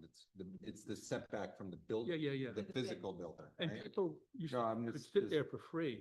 No, but the point is that these areas are recessed behind the columns of the building, the physical No, they're not. structure. No, parts of it are when you look at the diagram. They What have a diagram?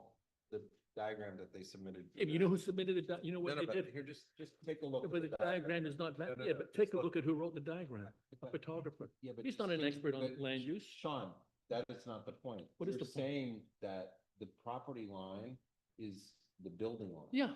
The seating is most of it is within the building line on here. It's in the recessed area. No, look, I'm saying on I this walk by plan. there every day. But the point is, on the plan, Well, yeah, because they're. the plan here, right? This is the recessed We just columns should be using the that line. you see here, right? These recessed columns. And what they're saying is that some of the seating is within the building line. We're not disagreeing with what you're saying about the other areas, but this is a mixed application. They're saying a portion of it. Some of it is outside of. Press the global corridor. No, I'm just going to tell you, I'm going to say one thing.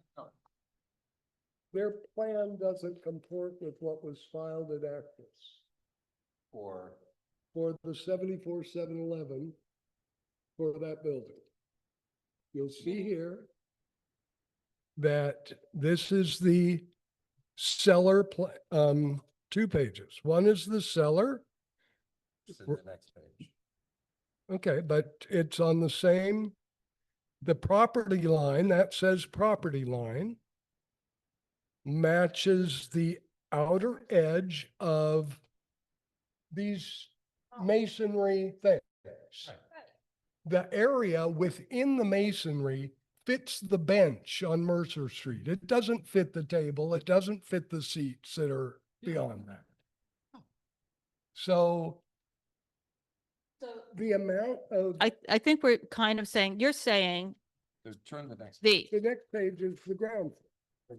That's page that we're. Right, and the property line, look how narrow that area is that's inset. Okay, I'm not sure what's so the scale. so On the diagram that's presented to us, the This column, is the property the no, but this column here, right, which is here, they're saying that the setback is 3 feet 7 inches. The table. that's then we'll go measure. So the issue then, well, hold on. So then the issue of what you're saying, that the problem, but Sean, the plans that they have here that they representing are accurate. They say that the distance from the setback where the door is to the edge of the property line is 3 feet 7 inches. They're saying that within those 3 feet 7 inches, they're able to fit 2 chairs. The 2 chairs fitting in there, that's not completely unreasonable and what we've heard for applications. Chairs all. But this is an application, this is not where they are, this is an application to have it works. Now, if you were saying, which it sounds like you're also saying, that this is not an accurate measurement, that is another conversation. And if Right, somebody and just so- measures it with a tape measure and tells us what the measurement is. Go measure, don't show me pictures, I need a measurement. Yeah. I need a measurement, and it would be really helpful to me if one of you that lives nearby that can easily walk over and do that, would do that. What do you so want to that- measure? Well, here, what's on the plans. But Yeah. this is, okay. What they've shown you on Mercer Street is just a fabrication. Okay, so we'll go measure. They're not here. I'll go over and I'll go measure if you can't measure. Yeah, I know. Yeah, no, I know. Okay, we'll measure it tomorrow. Okay, Application says okay, They're then because we really do need to, on Mercer Street. no, we don't care where the tables are. Honestly, that's what they're doing. But They say they're filing on Mercer Street for 4 tables and 8 seats, and 8 seats. correct. No, they're not. They're filing for 9 tables and 18 seats on Mercer Street. And on Prince Street, they're filing. Yeah, for- well, because the reason they're telling you that is because all they have to do when they apply to DOT, I'm just giving you the logic behind it, is to do the tables that are on the public property. They do not have to apply to, they have to note, 1, 2, 3, 4 tables. I'm just going to say, I understand the discrepancies here because in seeing these pictures, I can see where there, where there is some discrepancies. But what I'm seeing is actually the larger discrepancy is their diagram that they presented for this does not appear to scale. And as a result, the extrapolation from it is that they are using the wrong property line. It's just not accurate. It is, but they're also, it looks like they're using the flower pots. And that's because the flower pots are set in front of each column. Not on on Prince. They're claiming there's 9 on Well, Prince. wait. Yeah, you're right. That's It's wrong. 1, 2, 3. Well, it's not even because they're also saying that's all on the property line. Well, So there should I'm be just none. talking There about should be the none. number So of- that's a valid, I mean, no, you're right, Pete. And There, if you count here, you get 1, 2, 3, 4, 5, 6, 7, 7, 8, 9. 8, 9. But really, this is, yeah, they screwed up too. They, Right. They screwed up too. Okay, so I'll go measure maybe somebody else. He's who- not a registered architect or engineer. It would certainly help. you know, I'll give you this. So anyone can write anything. These are historic Okay. documents that were approved by the Landmarks Commission to give them their 70. Anyway, I would listen, there's another application tonight as well. I like similar to this, the Dutch on Prince Street. I think this is going to go out in a second. Hang on one second. Go to that. I think that the issue here, you raised some of the important issues, and one of the things though is the discrepancy. This is an overlay of multiple issues. It's not just one. There are insets, but we don't have correct measurements of those insets. That's number one. Number two, there is diamond plate in vault space and bluestone. I mean, we know that those are generally done through easements, and the property line is generally the building line, not in all cases, but in the majority of cases. So that's another issue. And then it looks like there are many more seats than would actually fit. So those are three different issues overlying what's going on. It's not just one. Well, it may be, but what we want is clarification from them, the same way that we did before. And also this may be the DOT as well. I'm not sure if this came before us yet for DOT, but it's the same thing, you know, like with Finelli's, that their raised platform is not theirs. And oh, that can, exactly. I'm just saying that the different insets, it's generally the building lines in these old buildings are the property line. But we agree on that. But there are some insets here. So this isn't a total Put a fabrication. table and 2 chairs there. Well, I'm just saying it's not a total fabrication. Anyway, it's the measurements. You're getting hung up on this. So what I was trying to say, I'm worried about a trend here that because the Dutch is coming here Sean, tonight. you're talking to the leaders of the trend here, including myself, who brought this up. Well, you're claiming all these things that you haven't been to any of our meetings. You to don't hear know. about them. Okay, I'm going to tell you something you don't know, Carter. It might come as a surprise you don't know something, but you're going to learn it Second. tonight. Wait, whoa. We're good. Wait, what? So, right. No, I'm I'm not. talking about 2015. I'm talking about a Guys, 2015 I'm just going to decision say by one the thing. I'm the Department chair of this Transportation. committee and I'm asking everybody to be quiet. Thank you. We have to be out of here by 10.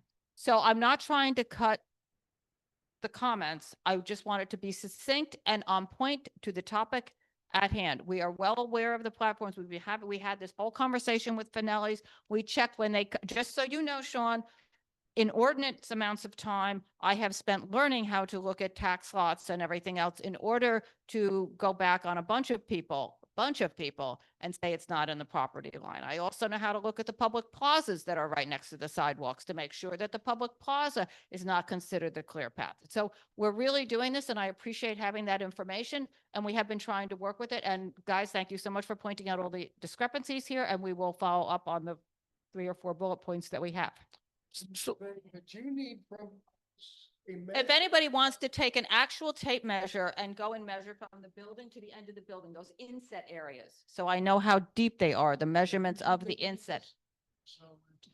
Well, at 12 o'clock at night, there's nobody sitting there. I mean, I'm just saying, you know, aside from all of this, I walk around at 2 o'clock in the morning or 1 o'clock in the morning or 7 o'clock in the morning and I get the thing. If you want answers to this, that is actually what you have to do. So now I'm going to call the Dutch because you want to speak to the Dutch. I mean, it's not necessarily I'll go over and do it, but you know, somebody needs to do it. Okay. The Dutch is also a, hang on 1 second. Okay. We called the Mercer. Okay. I think it's the last one on the sheet or close to it. Prince Sullivan LLC, doing business as the Dutch, 131 Sullivan, on-premise restaurant. Oh, you're here. Good. Great. Somebody's here. Okay. And alteration for a sidewalk and a roadway.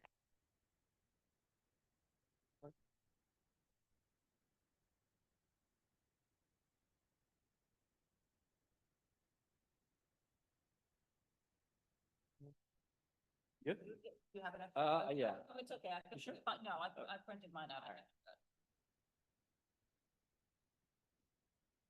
All right. Good evening, everyone. Matt Borwick here from Helber & Levy, representing Prince Sullivan LLC, DBA The Dutch on 131 Sullivan Street.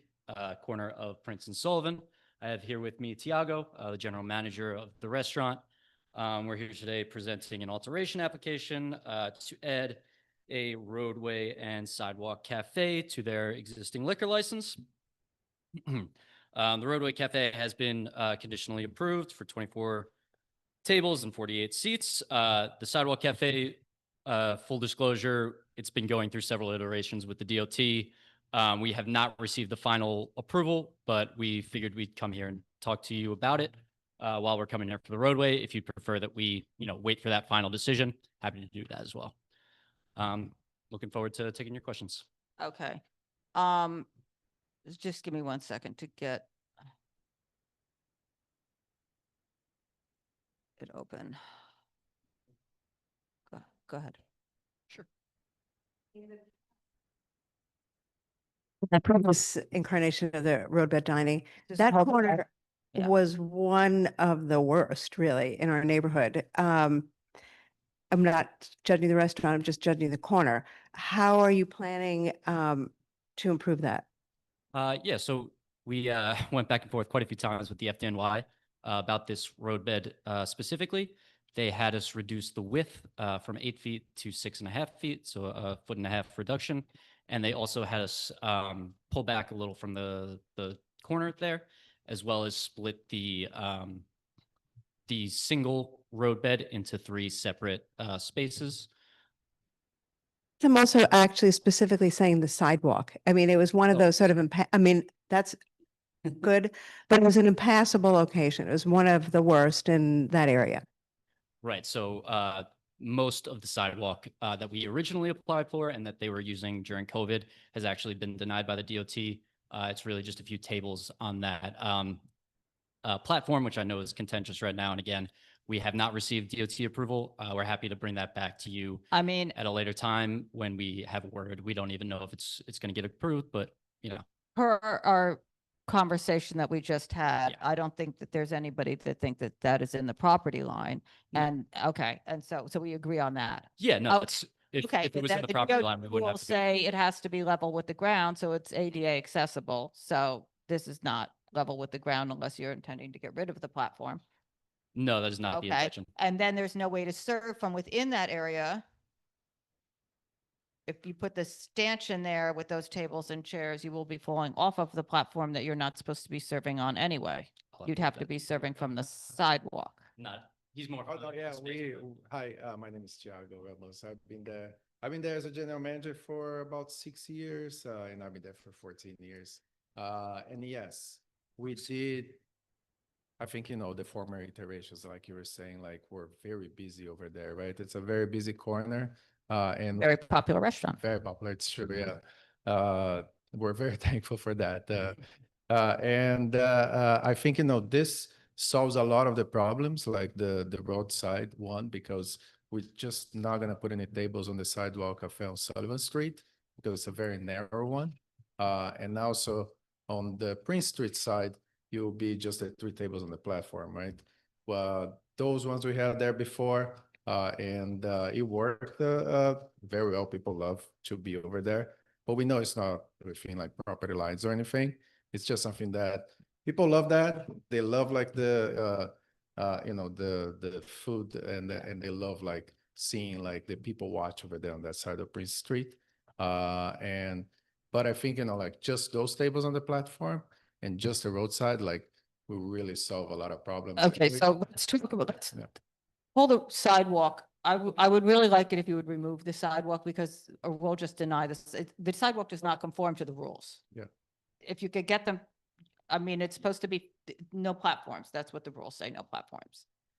And if there's a perimeter there, there's no way to serve.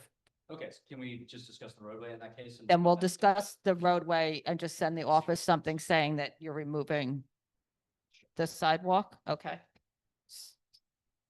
Just to confirm that, I'm just looking at the 1940s tax photo.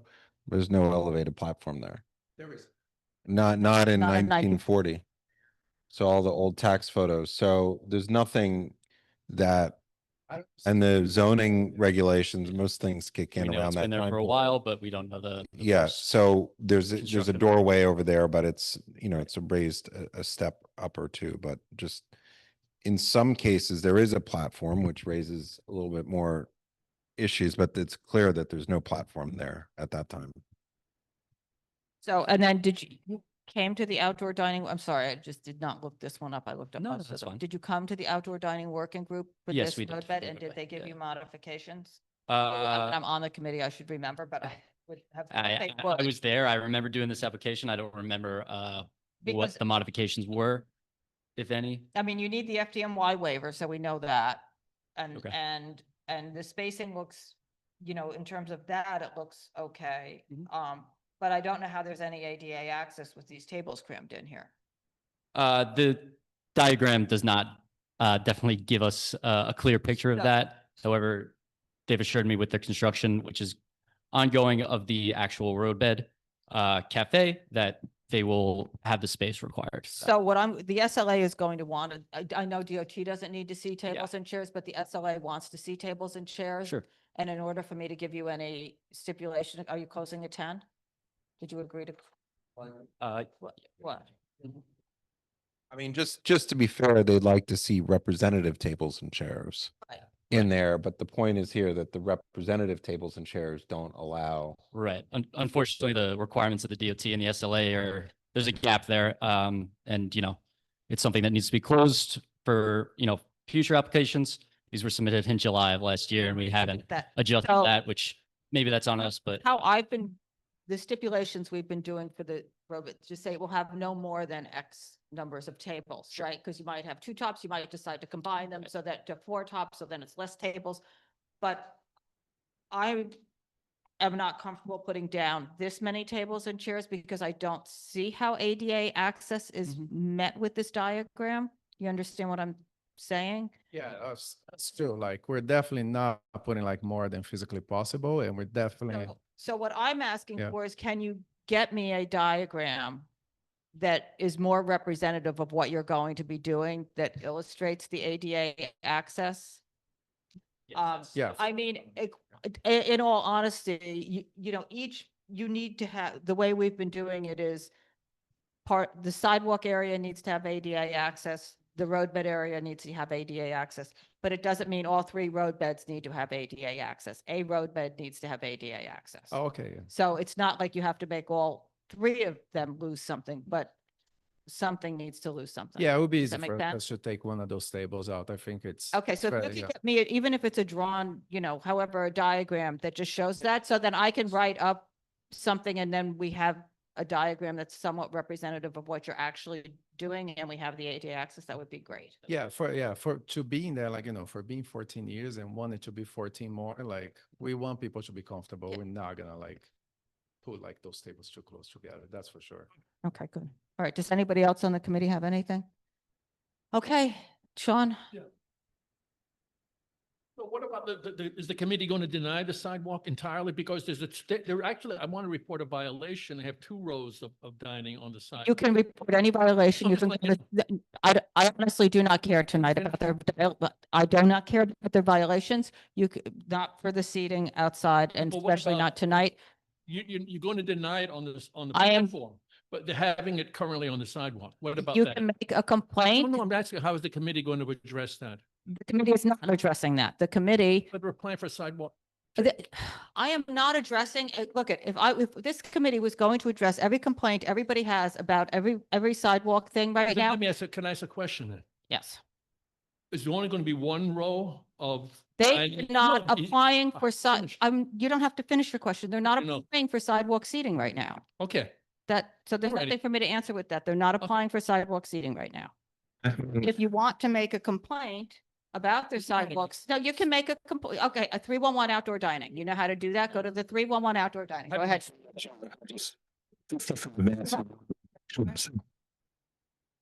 So you're gonna, we'll remove the sidewalk. the sidewalk, just send the office something and maybe an amended notice. However you're handling that, but just put us something in writing that says you'll come back for the sidewalk. You're not applying for it at the liquor authority now. And we'll Thank you get you very that much. updated diagram as Thank you well. very much. Thank Okay. you so much. Okay, the next application, is, New Zone 21 Inc. Uncle 92, 244 Mulberry.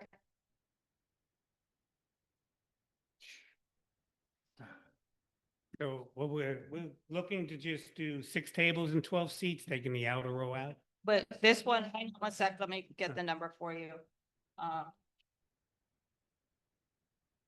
The number is 8 under E. So on the original plan, there were 9 tables and 18 seats, but we're taking the outer row out, leaving just 6 tables and 12 seats. You're taking, am I looking? Stop. These 3 out. You're taking these 3, oh, these, the that row. closest ones, okay. These are being removed. Okay, and so 2, 4, 6, and then that will give you the ADA access. And then, and you're closing at 10 and you open at 11. Yes. Okay, Mhm. can you just send me a new sketch? Yes. Okay, thank you. Okay. Anybody have anything? Is there anybody here on this application? Good. You're good. Why we cut here? You're here for the liquor license. You're here for the liquor licensing. Liquor licensing. It's separate. We may have different issues. I know. It's complicated.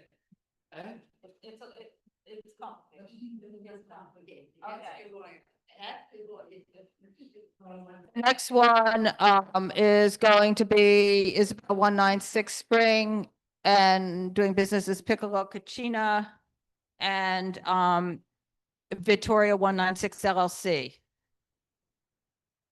Oof, everybody. Poor Mike.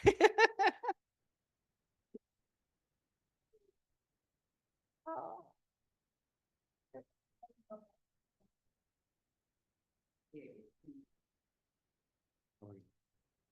Okay, so this one is, So it's, uh, this is a street closure. So I mean, you mentioned the two restaurants. that Right. Each applied for and we granted a roadway seating. The liquor license extension to have, the street closure. right, Oh, excuse me. okay, so, Michael Ferrari, on behalf of the applicant. okay.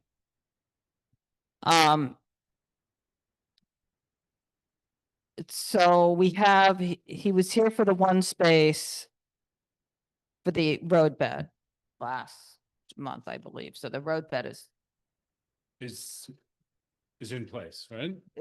is done. Okay. Okay. So it's the open streets and Streets, but keep in mind that it's not beyond the roadway, right? So you're looking at, well, it's beyond his roadbed structure. He has his roadbed structure and then he has the tables and chairs that are part of the open street. right, correct, excuse me. And he needs to get to those tables and chairs from his premises, from the footprint of his restaurant. So his roadbed structure, if he's doing an open street, needs to allow for his access to the open street. Okay, Okay, which I can't Understood. we have all the measurements. And it can't be past the midline, the street. None of these tables and chairs can be past the midline of the road. That's for the SLA guidance.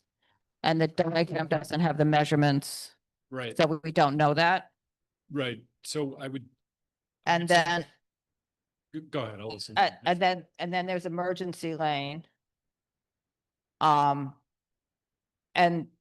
And I don't believe is the Piccolo Fish, is that in operation? There's DOB work going on in there. There's a. There's no liquor there's a license temporary there. Retail permit in place. And there's no liquor license there. Correct, the temporary retail permit in anticipation of a Okay. of a liquor license. Okay, so I need to write a letter on that. All right. And then, I'll just raise my concern is that Well, we can close the door. I don't know. Should I close the door? Yeah. They're fighting outside. Okay. Okay. So, so here's my thing. This applicant, we're dealing with both, I mean, pick which one, the thing, you know. So let's just say we're dealing with Isabel 196 Spring. Right. So we The approve open street, the alteration for. the alteration to do the open restaurants, and I believe that they are And 196, Isabel 196. right. And they are managing the open street. They are the managers of the They're open the street. Partner, I The think. partner that is will the- be putting up the barricades, taking Correct. down the barricades That's their responsibility. and doing all of that. So we did recommend approval of the roadbed seating last month at our meeting with the stipulations, but the applicant has a very long history of problems of not abiding by rules and regulations continuously. And I am just going to say that if it was up to me personally and not my committee, I would take back the approval that we did last time, because I walked by this weekend and there are tables and chairs all in the amenity zone of the sidewalk. There are tables and chairs, which is next to the curb, which you're not allowed to have tables and chairs there. You are never allowed to have tables and chairs there. He's fully aware of this because all the complaints we had all during COVID and the complaints that were raised when he came for the application for the next door space all had to do with how disarray the sidewalk was, how people couldn't pass through the sidewalk. And there are tables and chairs in front of his space on the curbside. There are tables and chairs in front of the restaurant next door that he doesn't have yet. It's not open. There are tables and chairs on the curbside in front of that one. He's got the road bed. He's got hostess stands or serve plates, dishes, all that stuff in the road next to the road bed. And he's got the congestion on the sidewalk. And this was last weekend. So if that's what I'm seeing now, after we I feel very, went ahead and said, let's just see, because we were assured that he's going to be abiding by the program. This is his chance to he knows the rules now and he's going to be doing this. I personally, and I'm not speaking for the committee, don't know how I would trust somebody who's operating the way they're operating right now to run these open streets we have heard neighbors complain that fire trucks can't get up and down roads. The cars jam up all over. It is a nightmare for them. And to have somebody that seems as irresponsible as this running the open street is worrisome to me. I don't know what other members of the committee have to say, but I could not believe what I saw when I walked by there last weekend. I honestly could not believe what I saw when we were told up and down again, he has heard it up and down again, how he's really going to conform and we really need to give him a chance and this is so important. And I felt really good that yes, we're moving forward and if I could have taken that back, if we hadn't voted on all of this and had this at full board, I would have called the committee to do a special thing to take it back. Honestly, that's how upset I was with this. Well, but so, that's my 2 cents. I don't know what else the committee has to say. Susan, you just need a microphone. It's this is what we've character- observed consistently, and that's why Donna was so disappointed to see that there's been no improvement.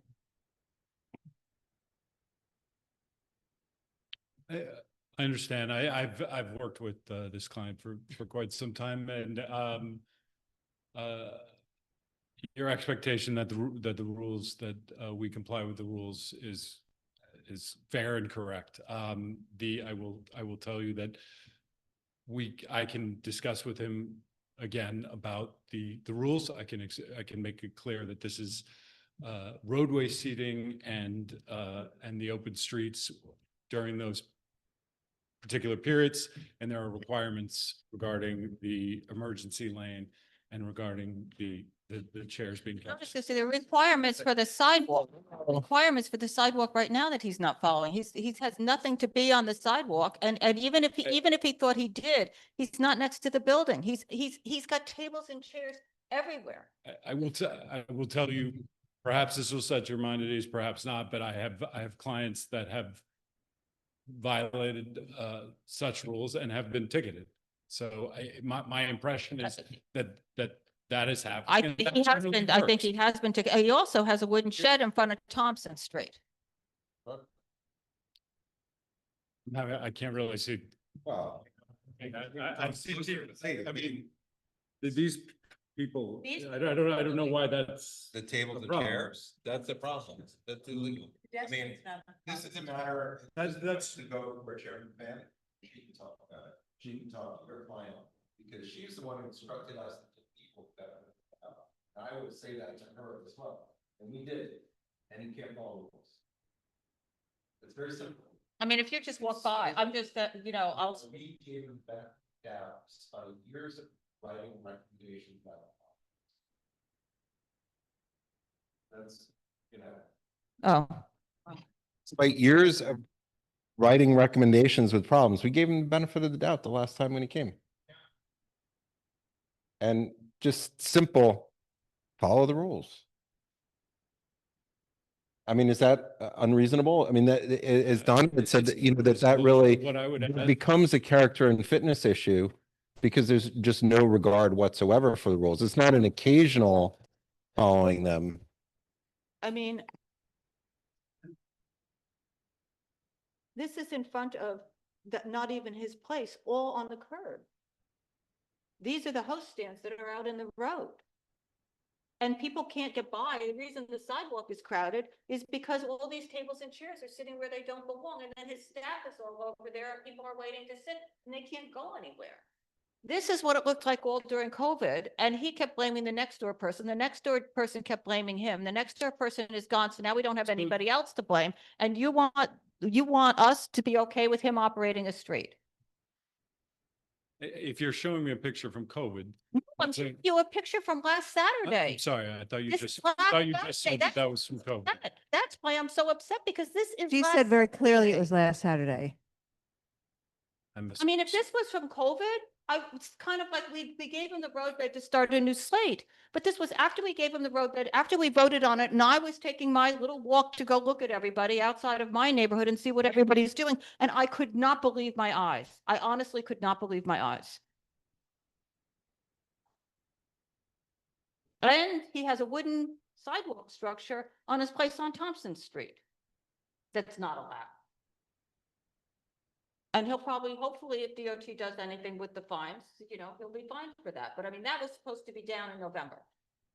No sheds on the sidewalk. They weren't supposed to be there in the first place at all during COVID. I'll stop. But I mean, they were supposed to be down in November and it's still up now. After I walked past that, I got to go walk past the other one. I've heard you and I would discuss it with them. I would ask that you make your recommendations as to what is permissible. We understand that it's not permissible on the sidewalk. Okay, that's what I'm asking. Okay. So that's both of those, I think we're done with. Okay. Is there anybody here to speak on that one?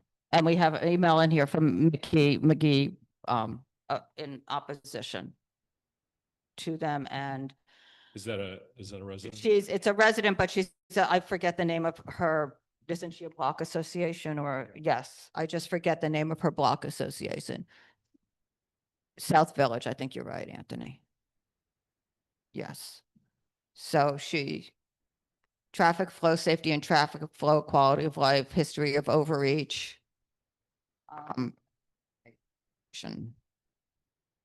And from another resident. Okay. Okay. All right, thank you. Okay, that does those. All right.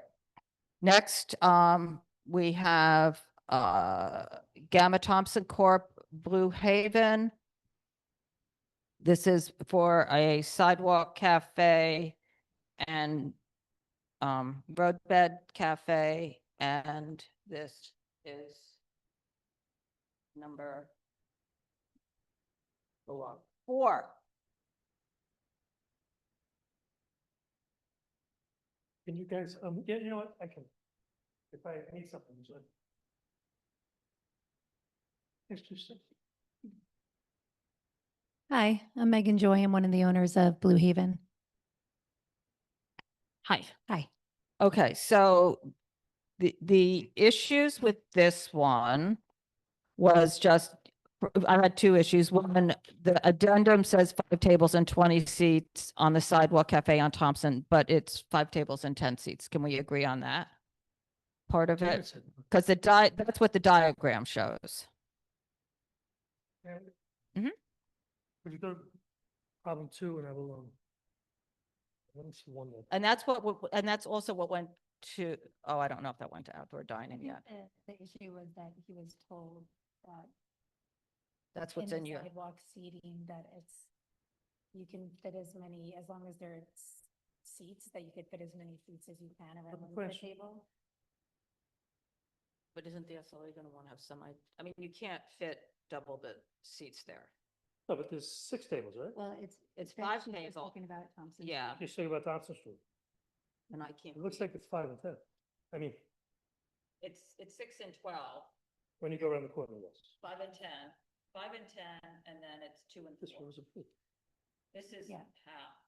Yes, I'm that's on what the that was sidewalk. approved by DOT. Yeah. Right, so I don't know how we got to 5 and 10. I have a feeling, what was approved by DOT? DOT approved the sidewalk, The plans that you had, which is 5 and 10. I agreed with. So, oh, okay. I So know you're think- not used to it. No, that's fair. I think it's just a typo. Where are you looking? Oh, Dearman had said no in a text. yeah, sorry, that's, he's talking about my part. Husband. Husband, yeah. it's pending. Both things can be true. I know, I know how that goes.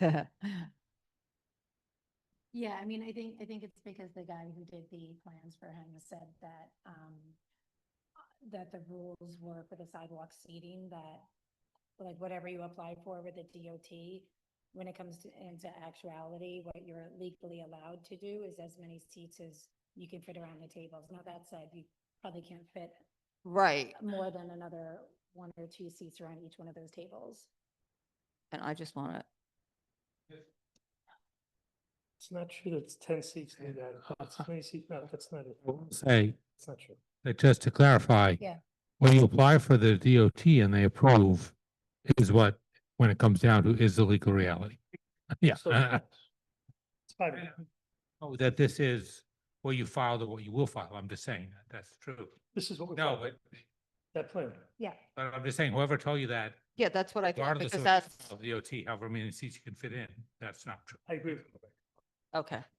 All right, so we've resolved that issue. So it's 5 tables, 10 seats on Thompson, 2 tables, 4 seats on Houston, and then 8 tables at 32 seats in the roadbed. It seems like. 8 tables, 32 seats. Right, and you've got the gaps in the roadbed. So then the next thing is that we have been asking everyone who did not, all applicants who had no prior stipulations regarding the outside seating under the old sidewalk cafe program or the new DOT program to agree to a closing at 10 o'clock in order to open quickly with the opportunity to return for later hours after the program has been put into operation, so that we can assess. We prefer not to. You'd prefer not to, but would you agree to, so that we don't deny this license and so that you can be in Prefer not to close operation? at 10. Okay, Prefer not to close at 10. so does that mean, so you're not, so if I send you stipulations, should I bother to send them again? I won't. Okay, okay, that's fine. Won't make you do work. No, I already sent them to you and got the no. Yes, I sent them. I sent them. Oh, as. And I sent them just stayed because I thought we could make, as a way to try to just expedite this and do that, and that didn't work. And so it was the 10, and then it was both the 10 seats, and the 10 seems to be the not good number. Okay, thank you. Thank you. Wait, go ahead. And even some TVs that face the outside area, it raises, I thought I just went by and saw that the other day. There's no, I mean, they're inside the establishment, and there's no audio. Right, but they point right out so you can Yeah. view them from the outdoor area. Because we've gotten a lot of complaints about that, as you know. I mean, that's when people cheer and whatever. So you guys want to have cheering people outside until midnight. Complaints in general, right? That's what I said. Well, I've heard that from a number of people in that area. I mean, that's the issue. And that's why we actually have the waiver program, which I know you're well aware of, you know, the different things of the licensing, but so that people can go ahead and start operating right away without Yeah. this going up to liquor authority. And it doesn't mean that you can't apply again, but putting this roadblock in at this point is what we were trying to avoid. And there are many No, I people who do. were against the whole part of just even the 10 o'clock. Trust me, that has taken a lot of work on this committee to get there.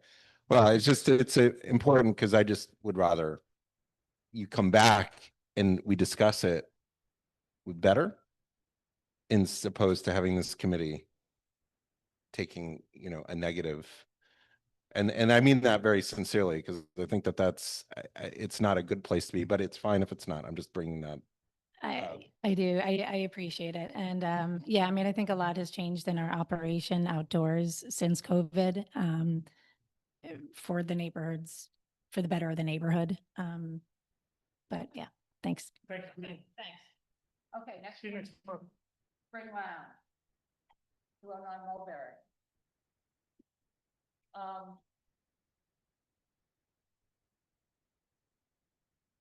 Sidewalk. Yes. Hi, I'm Brian Delaney, and I'm here with my partner Jen Maslenka, who's handing out the packets. And we are here for the alteration application for the outdoor seating. It's 3 tables, 6 chairs, very tight space right in front of the door. Okay.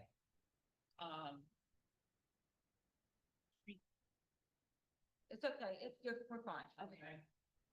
Did you send in the signatures? Did you email them in, or? Oh, that's Is all the that- copies of the oh, signatures. Okay, then did you email them also to the office or no? I Can did you- not. I can do you? that. Okay, Yes, I can great. do that That would- tomorrow. That would, okay. Okay, so I'm sure you know what the problem, or you don't know. the problem. I'll just- Probably. The problem is that there was no sidewalk cafe there before. That's not the problem. The problem is that it's only 1 foot 9 inches. And that is, a problem for numerous reasons. One, it's not ADA compliant. 2, I think it's impossible for anybody to sit and have wait staff there. I think you can wait staff maybe out the entrance to that one, to the tables closest to the entrance would be your answer to that part. So we put in our application to DOT, and I have several emails back and forth between us that we will not be having wait staff. It is because it is only 3 tables. It's the customers will come inside, place their order, take their own wares, and then bring it to the table and sit down. So there was no need for a service aisle or wait staff. It's simply customers going in and Okay, so they seating. still need, they need to be able to walk down there, but. Yes, There you but go. we will have, they'll you know, push in. a little space, but we have 12-inch stools. We're having special custom made 12-inch wide tables made. It's very tight.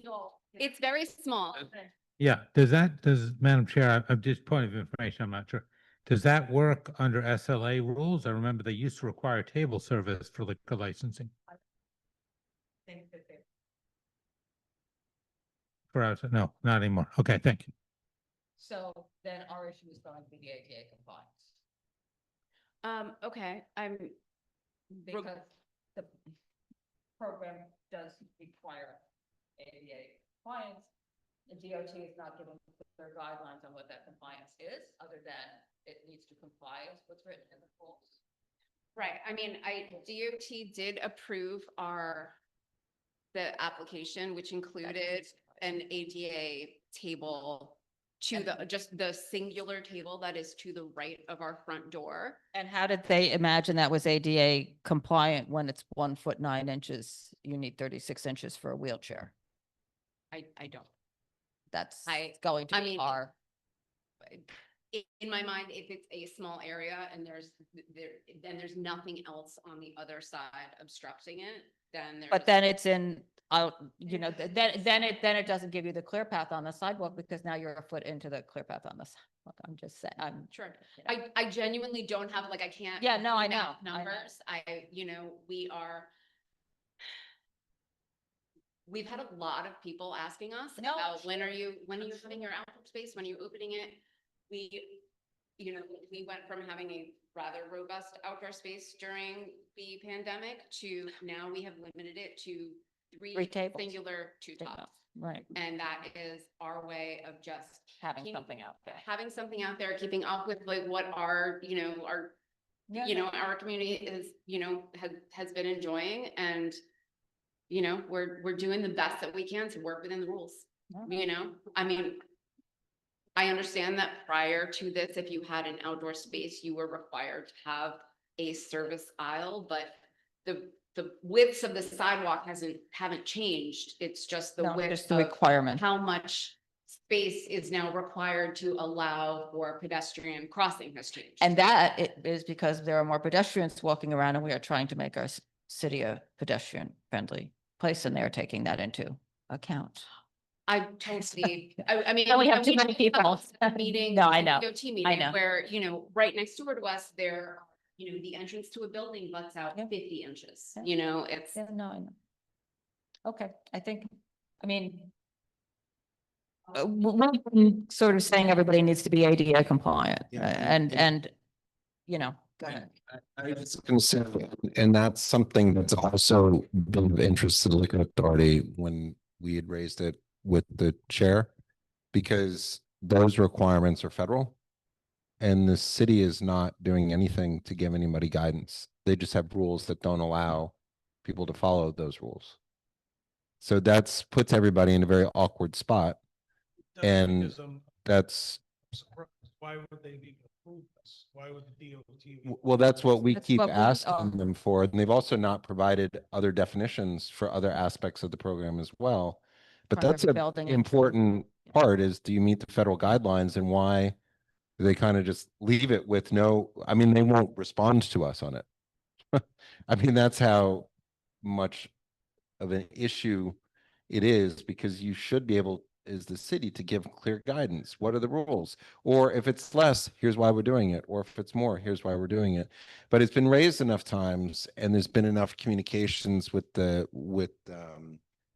a couple of different federal agencies regarding it, and they've said that these rules don't seem to conform to the federal ADA guidelines that the city has. So that puts everybody in a bad spot. And we've had a number of advocates on our board who have pointed this out and said, look, this is not in the public interest to be pushing this forward. And so that's why, you know, it's like I've said, you guys are long-term neighborhood business. You guys run, you know, a long time bar. It's very unique for many different reasons.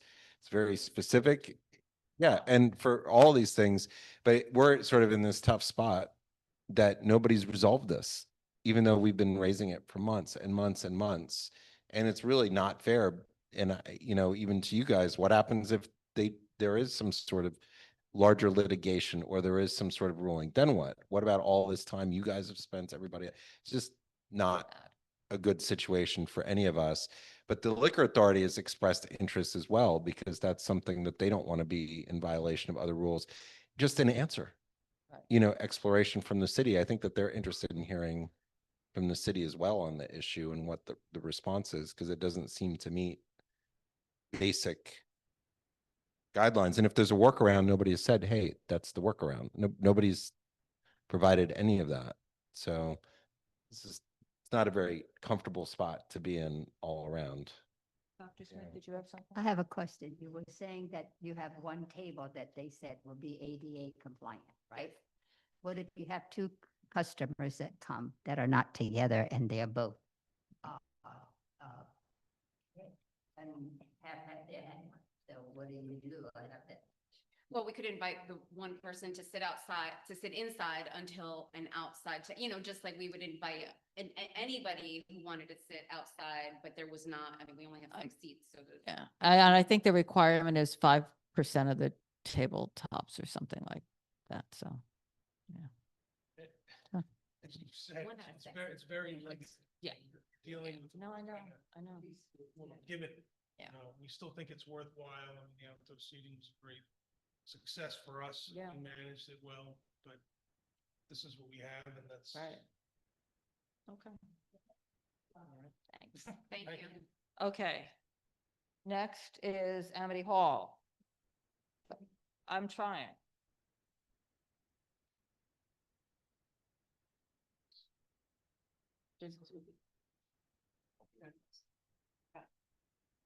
I sent over photos to Francine as well. Yeah, so I figured out. I'm so sorry. That's it. Thank you. Yeah. No, yeah, I'm so sorry about that. I put in the wrong one without the stat bar. That's okay. And I couldn't get it. It's such, I remember this from Outdoor Dining Working Group. We were very impressed with the drawing. And it wouldn't print for me. Sorry. So it's right in front here and you've got 4 tables. We have 4 tables. Yeah. We have 4 tables now. My name's Rob. I'm the general manager of Amity Hall. We have 4 tables now. We've shrunk them down to be more ADA compliant because they're low tops instead of high tops now. Okay. Yeah, so I put down less people, so just to help out with that in a certain situations. So is the 4 is what I'm, because it's hard, you know, the drawing, I can't see the tables, but not really. I could get a better copy for you if you wish. So is it still, it's 4 tables, 24 chairs. Yep. So what is that? That's 6 at a table? Yes, Right? I've correct. got my math. Yeah. Okay. Okay. So 4 tables, 6 chairs each. And then, so it's ADA compliant? ADA compliant. But Because you pushed it back? There's a whole ramp. There's a there. ramp and then is there room? There's room as well, but if that's what we could pull a table out as well because they're very collapsible and we can work that with the hosts. Okay. So I think, is there any way I can get a drawing that's? Yeah. like or you don't have to do it. There, yeah, okay. Oh, okay, that's on our updated, okay, great, okay. So no, I have it, but, okay, so that would be the same thing, you'll have to pull one of those tables. Yeah. Out. If you- Yeah, 100%. Okay, so then our other thing was the closing at 10 o'clock.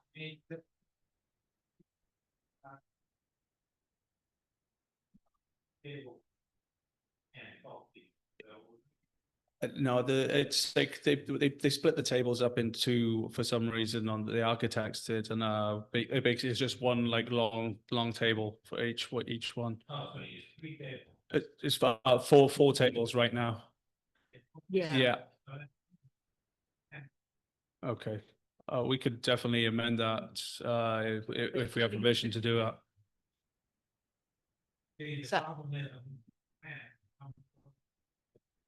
It's like, they're like picnic tables. Yeah, they're like beer hall style tables. So I don't know how you get rid of one. Yeah, we can get rid of one by all means, but we'd rather prefer to have the 4 tables if possible. Yeah. No, they're basically like beer hall style tables, and they're with benches either side, so they're so easy collapsible, and then we could just pull them in when needs be if someone's handicapped. 6 separate. Yeah, they're actually they're the old ones. We've replaced them with low tops. Okay. Yeah. And do you have an action that shows how they fit into the space? I can. Yeah, we will pick up them in the stage because we have the flower bed there, so that would be like we wouldn't be able to get the Tree bed. The tree bed. Sorry, we wouldn't be able to get a wheelchair through that side, but on the other side, we'll collapse the table and bring it in. But I think it's supposed to be ADA. I mean, you could put a ramp in. There's supposed to be room for a ramp in there, or you know, ADA. There's a full ramp on the actual. I guess what we're saying is there should be the space for it. You should, Yeah, should be exactly. taking things out to make the space. Yeah, but it's you know we definitely want to live with that and make everyone happy. Yeah, we're just trying our best and learning as we're going.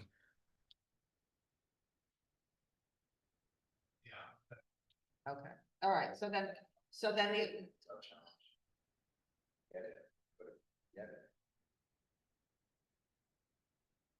right. Well, you can get in because you have the little ramp. there, Yeah, right? it's it's full ramp apart from where the ramp's still on, but the tree bed's in the way on one side. Right. Okay, Yeah. so then the other issue was the closing at 10 o'clock. We can close it at 10 o'clock. That's You no can issue. close it at 10 o'clock. Yeah, we can, but from before, it was always said as 12, but we're 100% what- close at 10. Yeah. Something, did they have anything before? Because I thought they didn't have anything before, but I could be. So we've been asking people to close at 10 if they didn't Yeah, have no anything. problem at all. Yeah, we have no issues with closing at 10. So it's 4 tables 4 tables. and So we can, receipts. I yes, just wanted to know my stipulation. that would be great. Yes. Okay, I think that does it. Thank you very much. Oh, Anybody? thank you so much. Really appreciate everything. Well- Oh, no, I really don't mind. It's worth it. Okay. Thank you. I'm just going to say JP LLC. I see nobody else in the room. I'm just. Okay.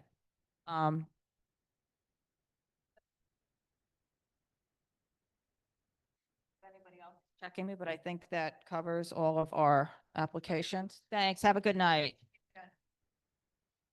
So let's just go back. Are we okay to just keep going? Yeah, so that we can go. I'm in business session.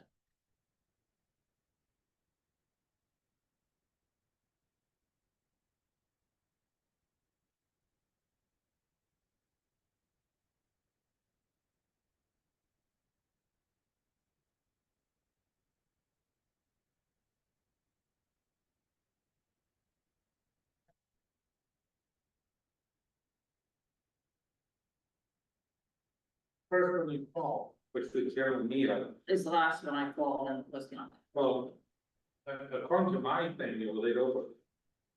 Really? Part of this kind of. Conversation. General meal was laid over? Yeah, B2. Yeah. Okay, I didn't, that must have happened today, because I didn't see it. Okay. Under. Which one? The general meal is B2. number B2. Thank you, Cormac, for the numbers. Okay. Yeah, so general meal, okay, so we'll just cover that, that's. So then the next one, if you need it, I have it. Yeah, it was us. We started with K1. No, we're starting with us. Mark, we're echoing. I just saw that. Thank you. Osteria, I think it's fine. Yeah, it's, Osteria Barocco Cinque Restaurant. right. That is, if everybody needs an E18. And then, Typical restaurant needs in business is a stereo program, 133 Mulberry. okay.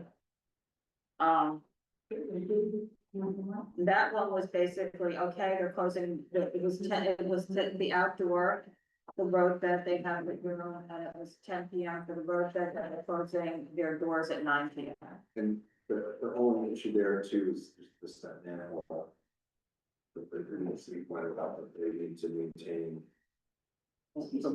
Yes. What application are we here? You're right. This one, 133. It's just the manhole. Have to be. So the manhole results in. Like a side for. Gives it the nice idea, I can find that. There's a side for taking some sort. Yeah. Okay. Right, next one is 510. Someone restaurant. Yeah. That was okay, because I all the stipulations and they're not using their. Loading. French door, 10, not using those in photo docs. Are we okay? Yeah. No. And there. Okay, the next one.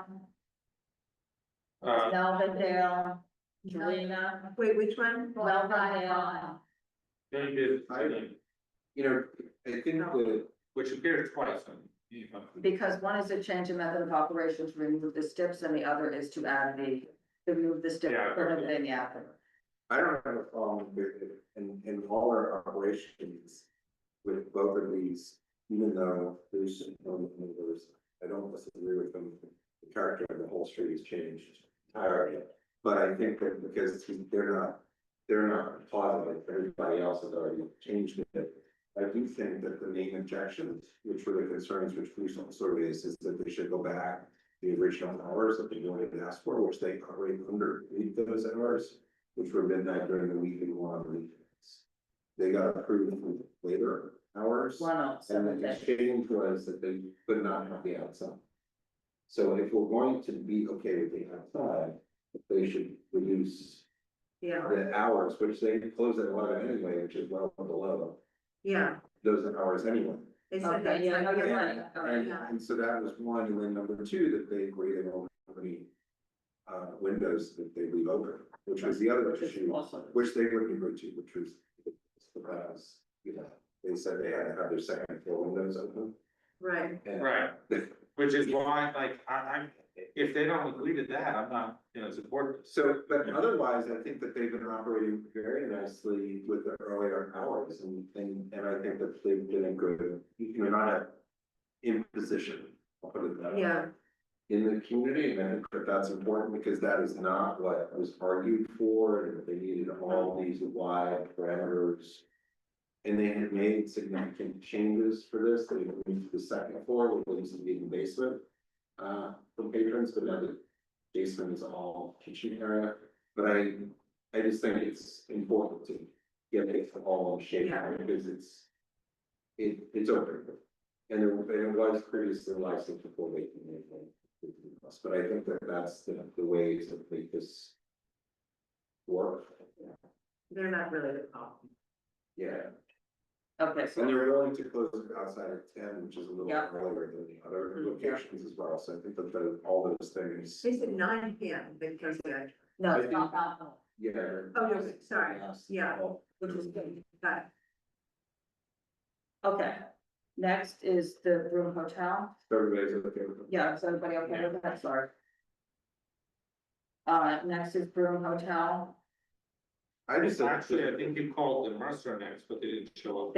Yeah, so we'll go back to that again, because then we pulled it again. The Broome Hotel, it's kind of difficult, because they want to change something, we want to. I think that the liquor authority just missed these, because I don't think Yeah, they it's were fine. tracking our responses. It's, I think it's right down, a lot of them was 22 time period, and there's a lot of restaurant wine ones too that they just have not gotten pulled up. And so during the meeting, I put the violation in that they received for the environmental control board violation that showed them violating a first number one concern. Which was? Operating without proper permits in place. And I would rather see this a global resolution, but this change in the footprint is the problem, right? Because it's the stepping stone of marginal operation, putting more seats in, changing things away, putting the bar, with seating area right next to openings to the outside. This is the transformation, and it's not just some routine small thing, it's a radical change in what this is. And we should address it. Right, because what we're told is that, oh, you should have talked about it then. Oh, we already have that, we're not talking about that, and that's what we'll have to hear. They'll tell us next time, oh, we're not talking. Because it already It's already done. So I think that we should address our original concerns in this. Right. So are we denying this? I mean, I don't know. And they didn't discuss this with the residents, and we heard reasonable. Yeah, the same concerns we heard before. Reasonable concerns, Or good and ones. I think that they were willing, they alluded to potential resolution of some of these other issues, but we didn't hear them, so why should we change? I mean, it The board's seems like what the position. fellow was saying was that they'll kind of deal with that when they come back, but they also said exactly what you just said, which is that they're doing this part now, and then, These changes don't ameliorate the issues that were you know. set at the beginning. they still continue, in fact, it makes it bigger. It makes it bigger, yeah. So, So we deny. and the residents also want a forum within which to discuss this as well. With them. Yeah. Okay, deny. Yeah, okay. And I'm perfectly willing to reconsider it If they talk to the residents and. and come with come to some plan. the next Yeah. application together. Okay. Center for Emerging Culture, whatever it is, Whatever it is right. Like I didn't, that application's a mess. So that's laid over, so that's, I don't, do we have to say anything about it? No. So- I just think that in, just say there's significant community opposition. Because There are concerns from the board with, just the basic issues, which are. And when they come back next month, we'll all remember. Maybe it'll be clearer. Okay. Okay. All right, next one. Interesting. Okay. Rethink, that's the nice. People on Aspen Street, very good, that. Right. I was wondering when that showed, because I looked hard that time, so we deny us with that. Yeah, they seem fine. Anything that in particular I need to say, I don't think that there is anything. They won't use the rear yard, I'll just put that in, Yeah. in there. Okay. Next is Route Norita. That one. Bonnie and one. Was it Bonnie and one? Where? No, it's Route Norita and then it's. What number did we just do? Which one? Now we're on E28, the one that we just did. I haven't been. Was Rethink, yeah. I know that the leader that there have been some issues in the past, and I haven't heard anything one way or the other, but it's still in one. But they're agreeing to slow down, so. What was the number we just? Yeah, so we're now on Route Norita. Yeah, but we're It's Rethink, because, it's oh, E3. Rethink is up in the other area. E3. And then we did Route Norita, which is E20. Right, that, okay. So are we, is there anything I need to do with Route Norita? I didn't write anything down, it's the first floor space. So we're okay with that, we're closing to 10. I believe is what they said. So we're good with that? Okay. That's one more, that's a much faster. Okay, next one then is, you said. Bonnie and Mom. So, I was about convinced it was okay, but I had to say that I had a lot of calls. When Frank says that without a liquor license, it won't survive. Yeah, but that is, to me, never a good time to give somebody a liquor license. So what you end up with is the previous full license space, right, and somebody out of business. Right, in this case, somebody out of business, with huge open windows and noise problems, it's like. I'd like, to me, liquor licenses go to places that are doing well. And are well established and, and have followed the rules and will do better. So that gave me the wall, so I'm a little on the fence about it. Well, and I would just say that I'm not. They were here 3 months ago. Absolutely nothing was different, so what are we, I mean, yes, they're closing at 12, but our concerns were really. The outside, and we have, I did walk by one day, it was 4 o'clock and we have to see perfectly. It was actually, it's a very cute space and there were some older people reading in there and it's very nice, but our concerns that we raised, it wasn't just one person complaining. There were letters from the co-op, or it's not quite how it all was, and unfortunately those people didn't come out, but I think we all felt that we really wanted to see how they operated for a while. Right, and Frank argued that, it was one, he was denying reality. Well, here's the thing, right, I'm just looking at the original Yeah. scripts. on this, and it says very explicitly that they won't. They have outdoor. Right. Well, and they don't, right? So. the question becomes, is this the interim step? Or is the outdoor step, right? Because what's the order, right? And I just raised that because if they need more revenue, but if they're not doing the outdoor, then maybe this is the right step. Because I kind of give this pause, and I think, it's not really important there. But at the same time, it is what it is, the situation. Right. And we heard reasonable, there have been some things, I mean, it's difficult, puts us in a very difficult position. I would say I would be more comfortable giving them the upgrade and not giving them any outside. They show that they can operate properly than giving them the outside and the outside is going. The outside. Not for those windows, then I think the upgrade would be. Well, that's kind of what I'm saying with that, and so, and that isn't before us, he did say anything futurely close at 10, whether we. I wouldn't put that in, Yeah, say that so- on that, because I still, we. Well, and have that. Well, but it's not gonna be with full liquor if we see how, like you said, if it unrolls over the summer season. If 10 is even gonna be reasonable for the windows. That's, Right, I mean, 9 that's is already like that. That's what they have, I mean, we were talking back to the seating outside. Right, no, So I wouldn't preemptively say anything about I'm inclined, because they can't be outside, I don't know, this is a little, I think the impacts would be more having them have the seating outside. And a test run could be for them. I hope it wouldn't be a mistake like it was on Spring Street, but to give them the upgrade. And they have all those open windows, so you'll get a sense of how they really are operating. we could put that in the stipulations that they acknowledge that they acknowledge that there's some trepidation in this.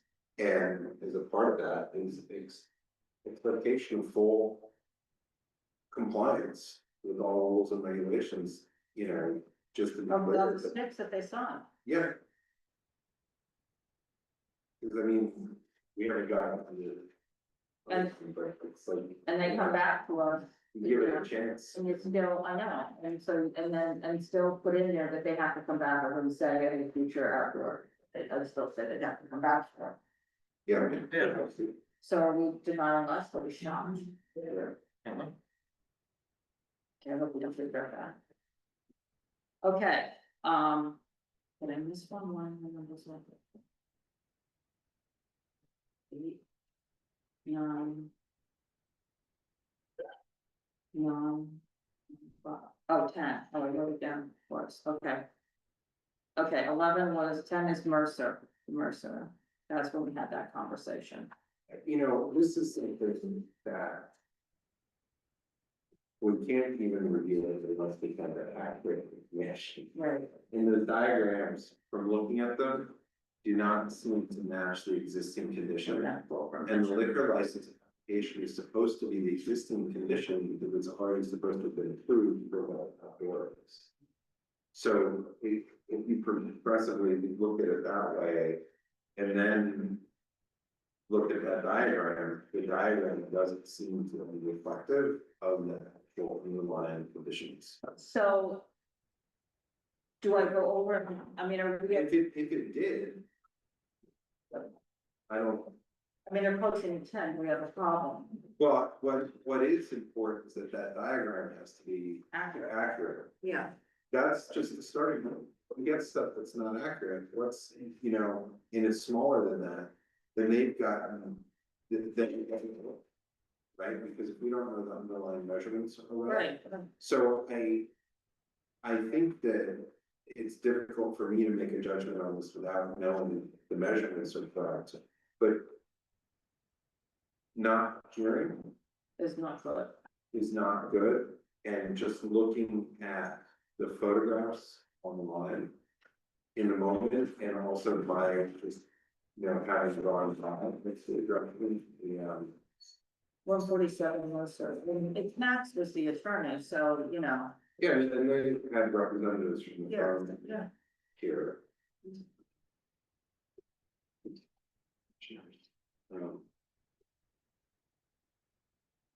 Yeah, I think it is that of the three restaurants on the corner, Yeah.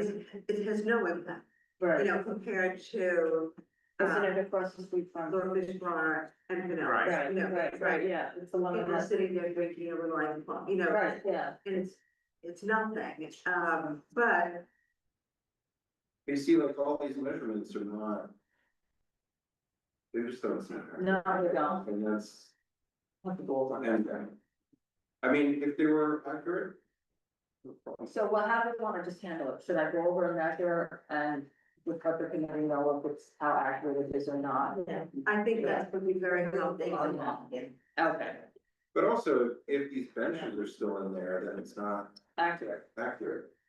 But I'll go measure and The just. benches are there against the building. What you could do is you could also ask them for an accurate representation Okay. of the space with Yeah. measurements. Yeah, why don't you do that? Let them do it. It's their application. Yeah, I mean, I'll probably go back and check in. Right, but let them, Okay. you know, it's their obligation. And if they don't want to do that, then they're not. Yeah.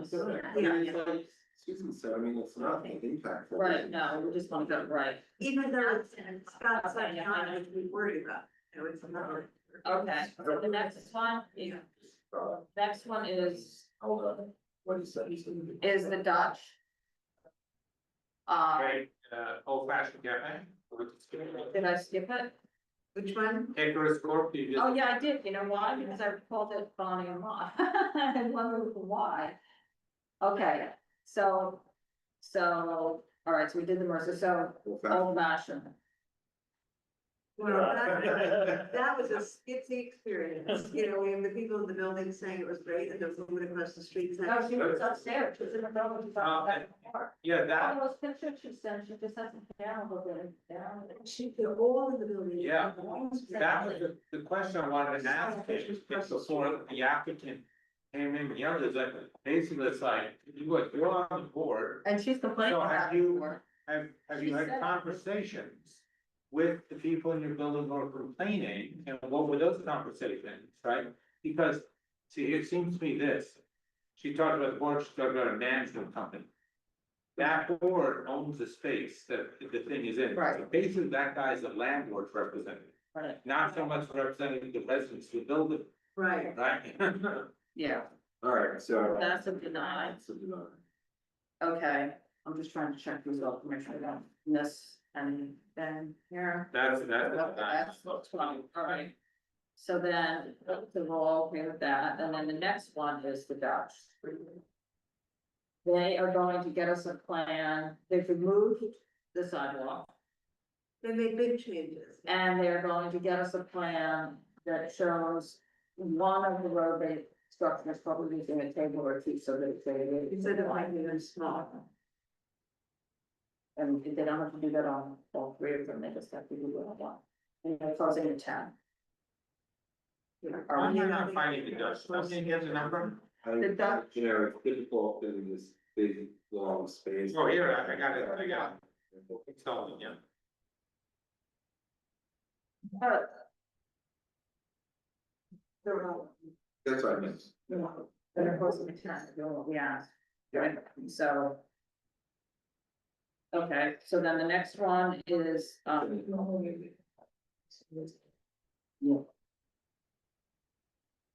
I go with Isabel 196 No. and well, I thought it was, and Victoria. Victoria. They're the same, Oh, I mean, they're it's the the same. same two things, so why don't we just kind of do them together, because it's the same person. right, I Tell me what went you think. stay out and said okay to that because the lines all belong with us. Right.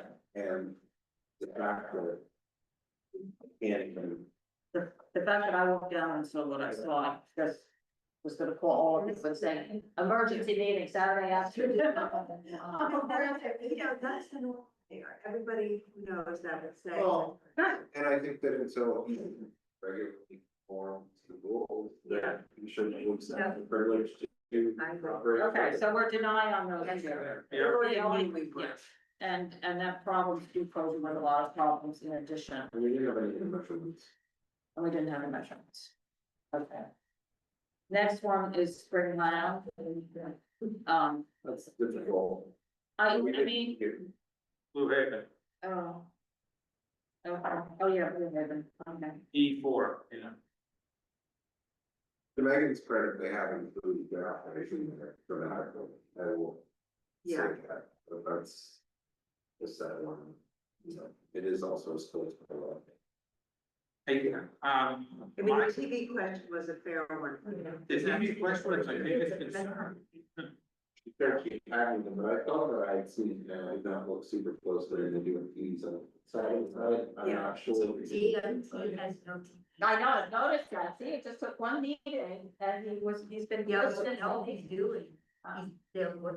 He's getting lots and lots of votes. They're putting extra chairs, so we're only supposed to have 8 seats on the bleachers, I mean, on the ground. I'm just saying, so he sort of does what he wants. Well, at least the TVs are gone. TV, Yeah, TVs are gone. Okay, so this one, So here's the question, right? On this one, are stipulations important or the outright? And I throw that out, this is. That's. You know, if you're not going to have, they want to close at 5. but I'm just saying, are the stipulations important? Or are, I'm just putting out, this is the conversation that's gonna be the next one at the liquor authority. And the big thing, we're gonna operate in sports. Bar stuff you can see through the windows, and that's what the main concern is. Well, The, that and. you know, meaning if you put in, there's won't be TVs, for example. I know. Those aren't there. And there aren't any. He's asking if it would be better, to let them stay open from 12 and get them to sign a stip that says that the TVs will not be facing the outside, but it is to just not do anything. Or have them close earlier outside. Well, but they said no, so then I'll be up at the liquor authority arguing that, but the steps that have that. When we've written this is that we've asked the liquor authority. To they close the 10 on the steps, which they don't have the windows, don't have the TVs next to the windows. Yeah, they're just there's no stipulations. No, I know, but I sort of feel. The board is Yeah. The board was extending operation to 4 and to 3. The last time, and I'm probably so long time ago. Megan has a very strong track record. She sits, she has sat as a member of Team J4, so that she's considered. She sits as a public member of the licensing committee. I think she understands the responsibilities of what it is to operate. Those are all legitimate arguments that one would bring for the liquor. Yeah. Just one was here. She was here, so I'm just pointing this out, that I would rather that it not that we address the issues. Yeah. And say, hey, the TVs. And then the seats, and that they're all in. On the sidewalks. Yeah. Because that's the heart of the matter, that's what it's gonna go, I just. People be having money, you know. I agree with you. Yeah. Yeah, I would probably, but I think that this is an argument that I can usually not being up there and just saying, oh. But the TVs are the issue, the people, you know. I mean, you know, here's, I'm annoyed that they won't take our 10 o'clock, right? But actually that location is a location where I'm not so uncomfortable with 11 o'clock. You know, looked at it as standalone, right? You know. It's right on the corner house, it's not, you know, it's big, wide street, not a residential block, you know, middle of residential. But your outdoor seating is on the side street. It is, but it's basically, I'm a little bit, it's across the street from my turtles. I mean, the people across the way are turtles, I mean, it's like. I don't know, I think we should fool around with that. I don't know. Formally with. Well, it's more, if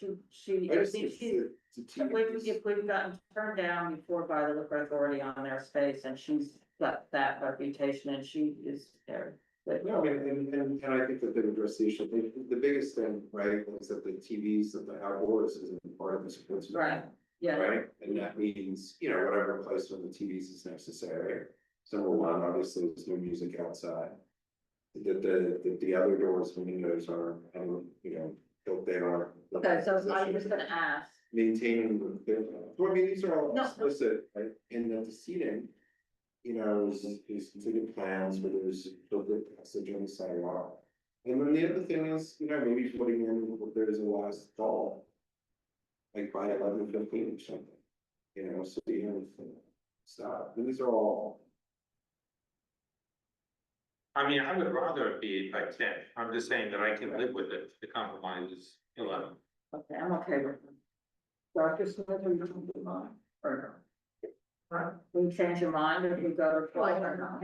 You want us about this to be. Yeah, last call at 11:15. Rather get the TVs out.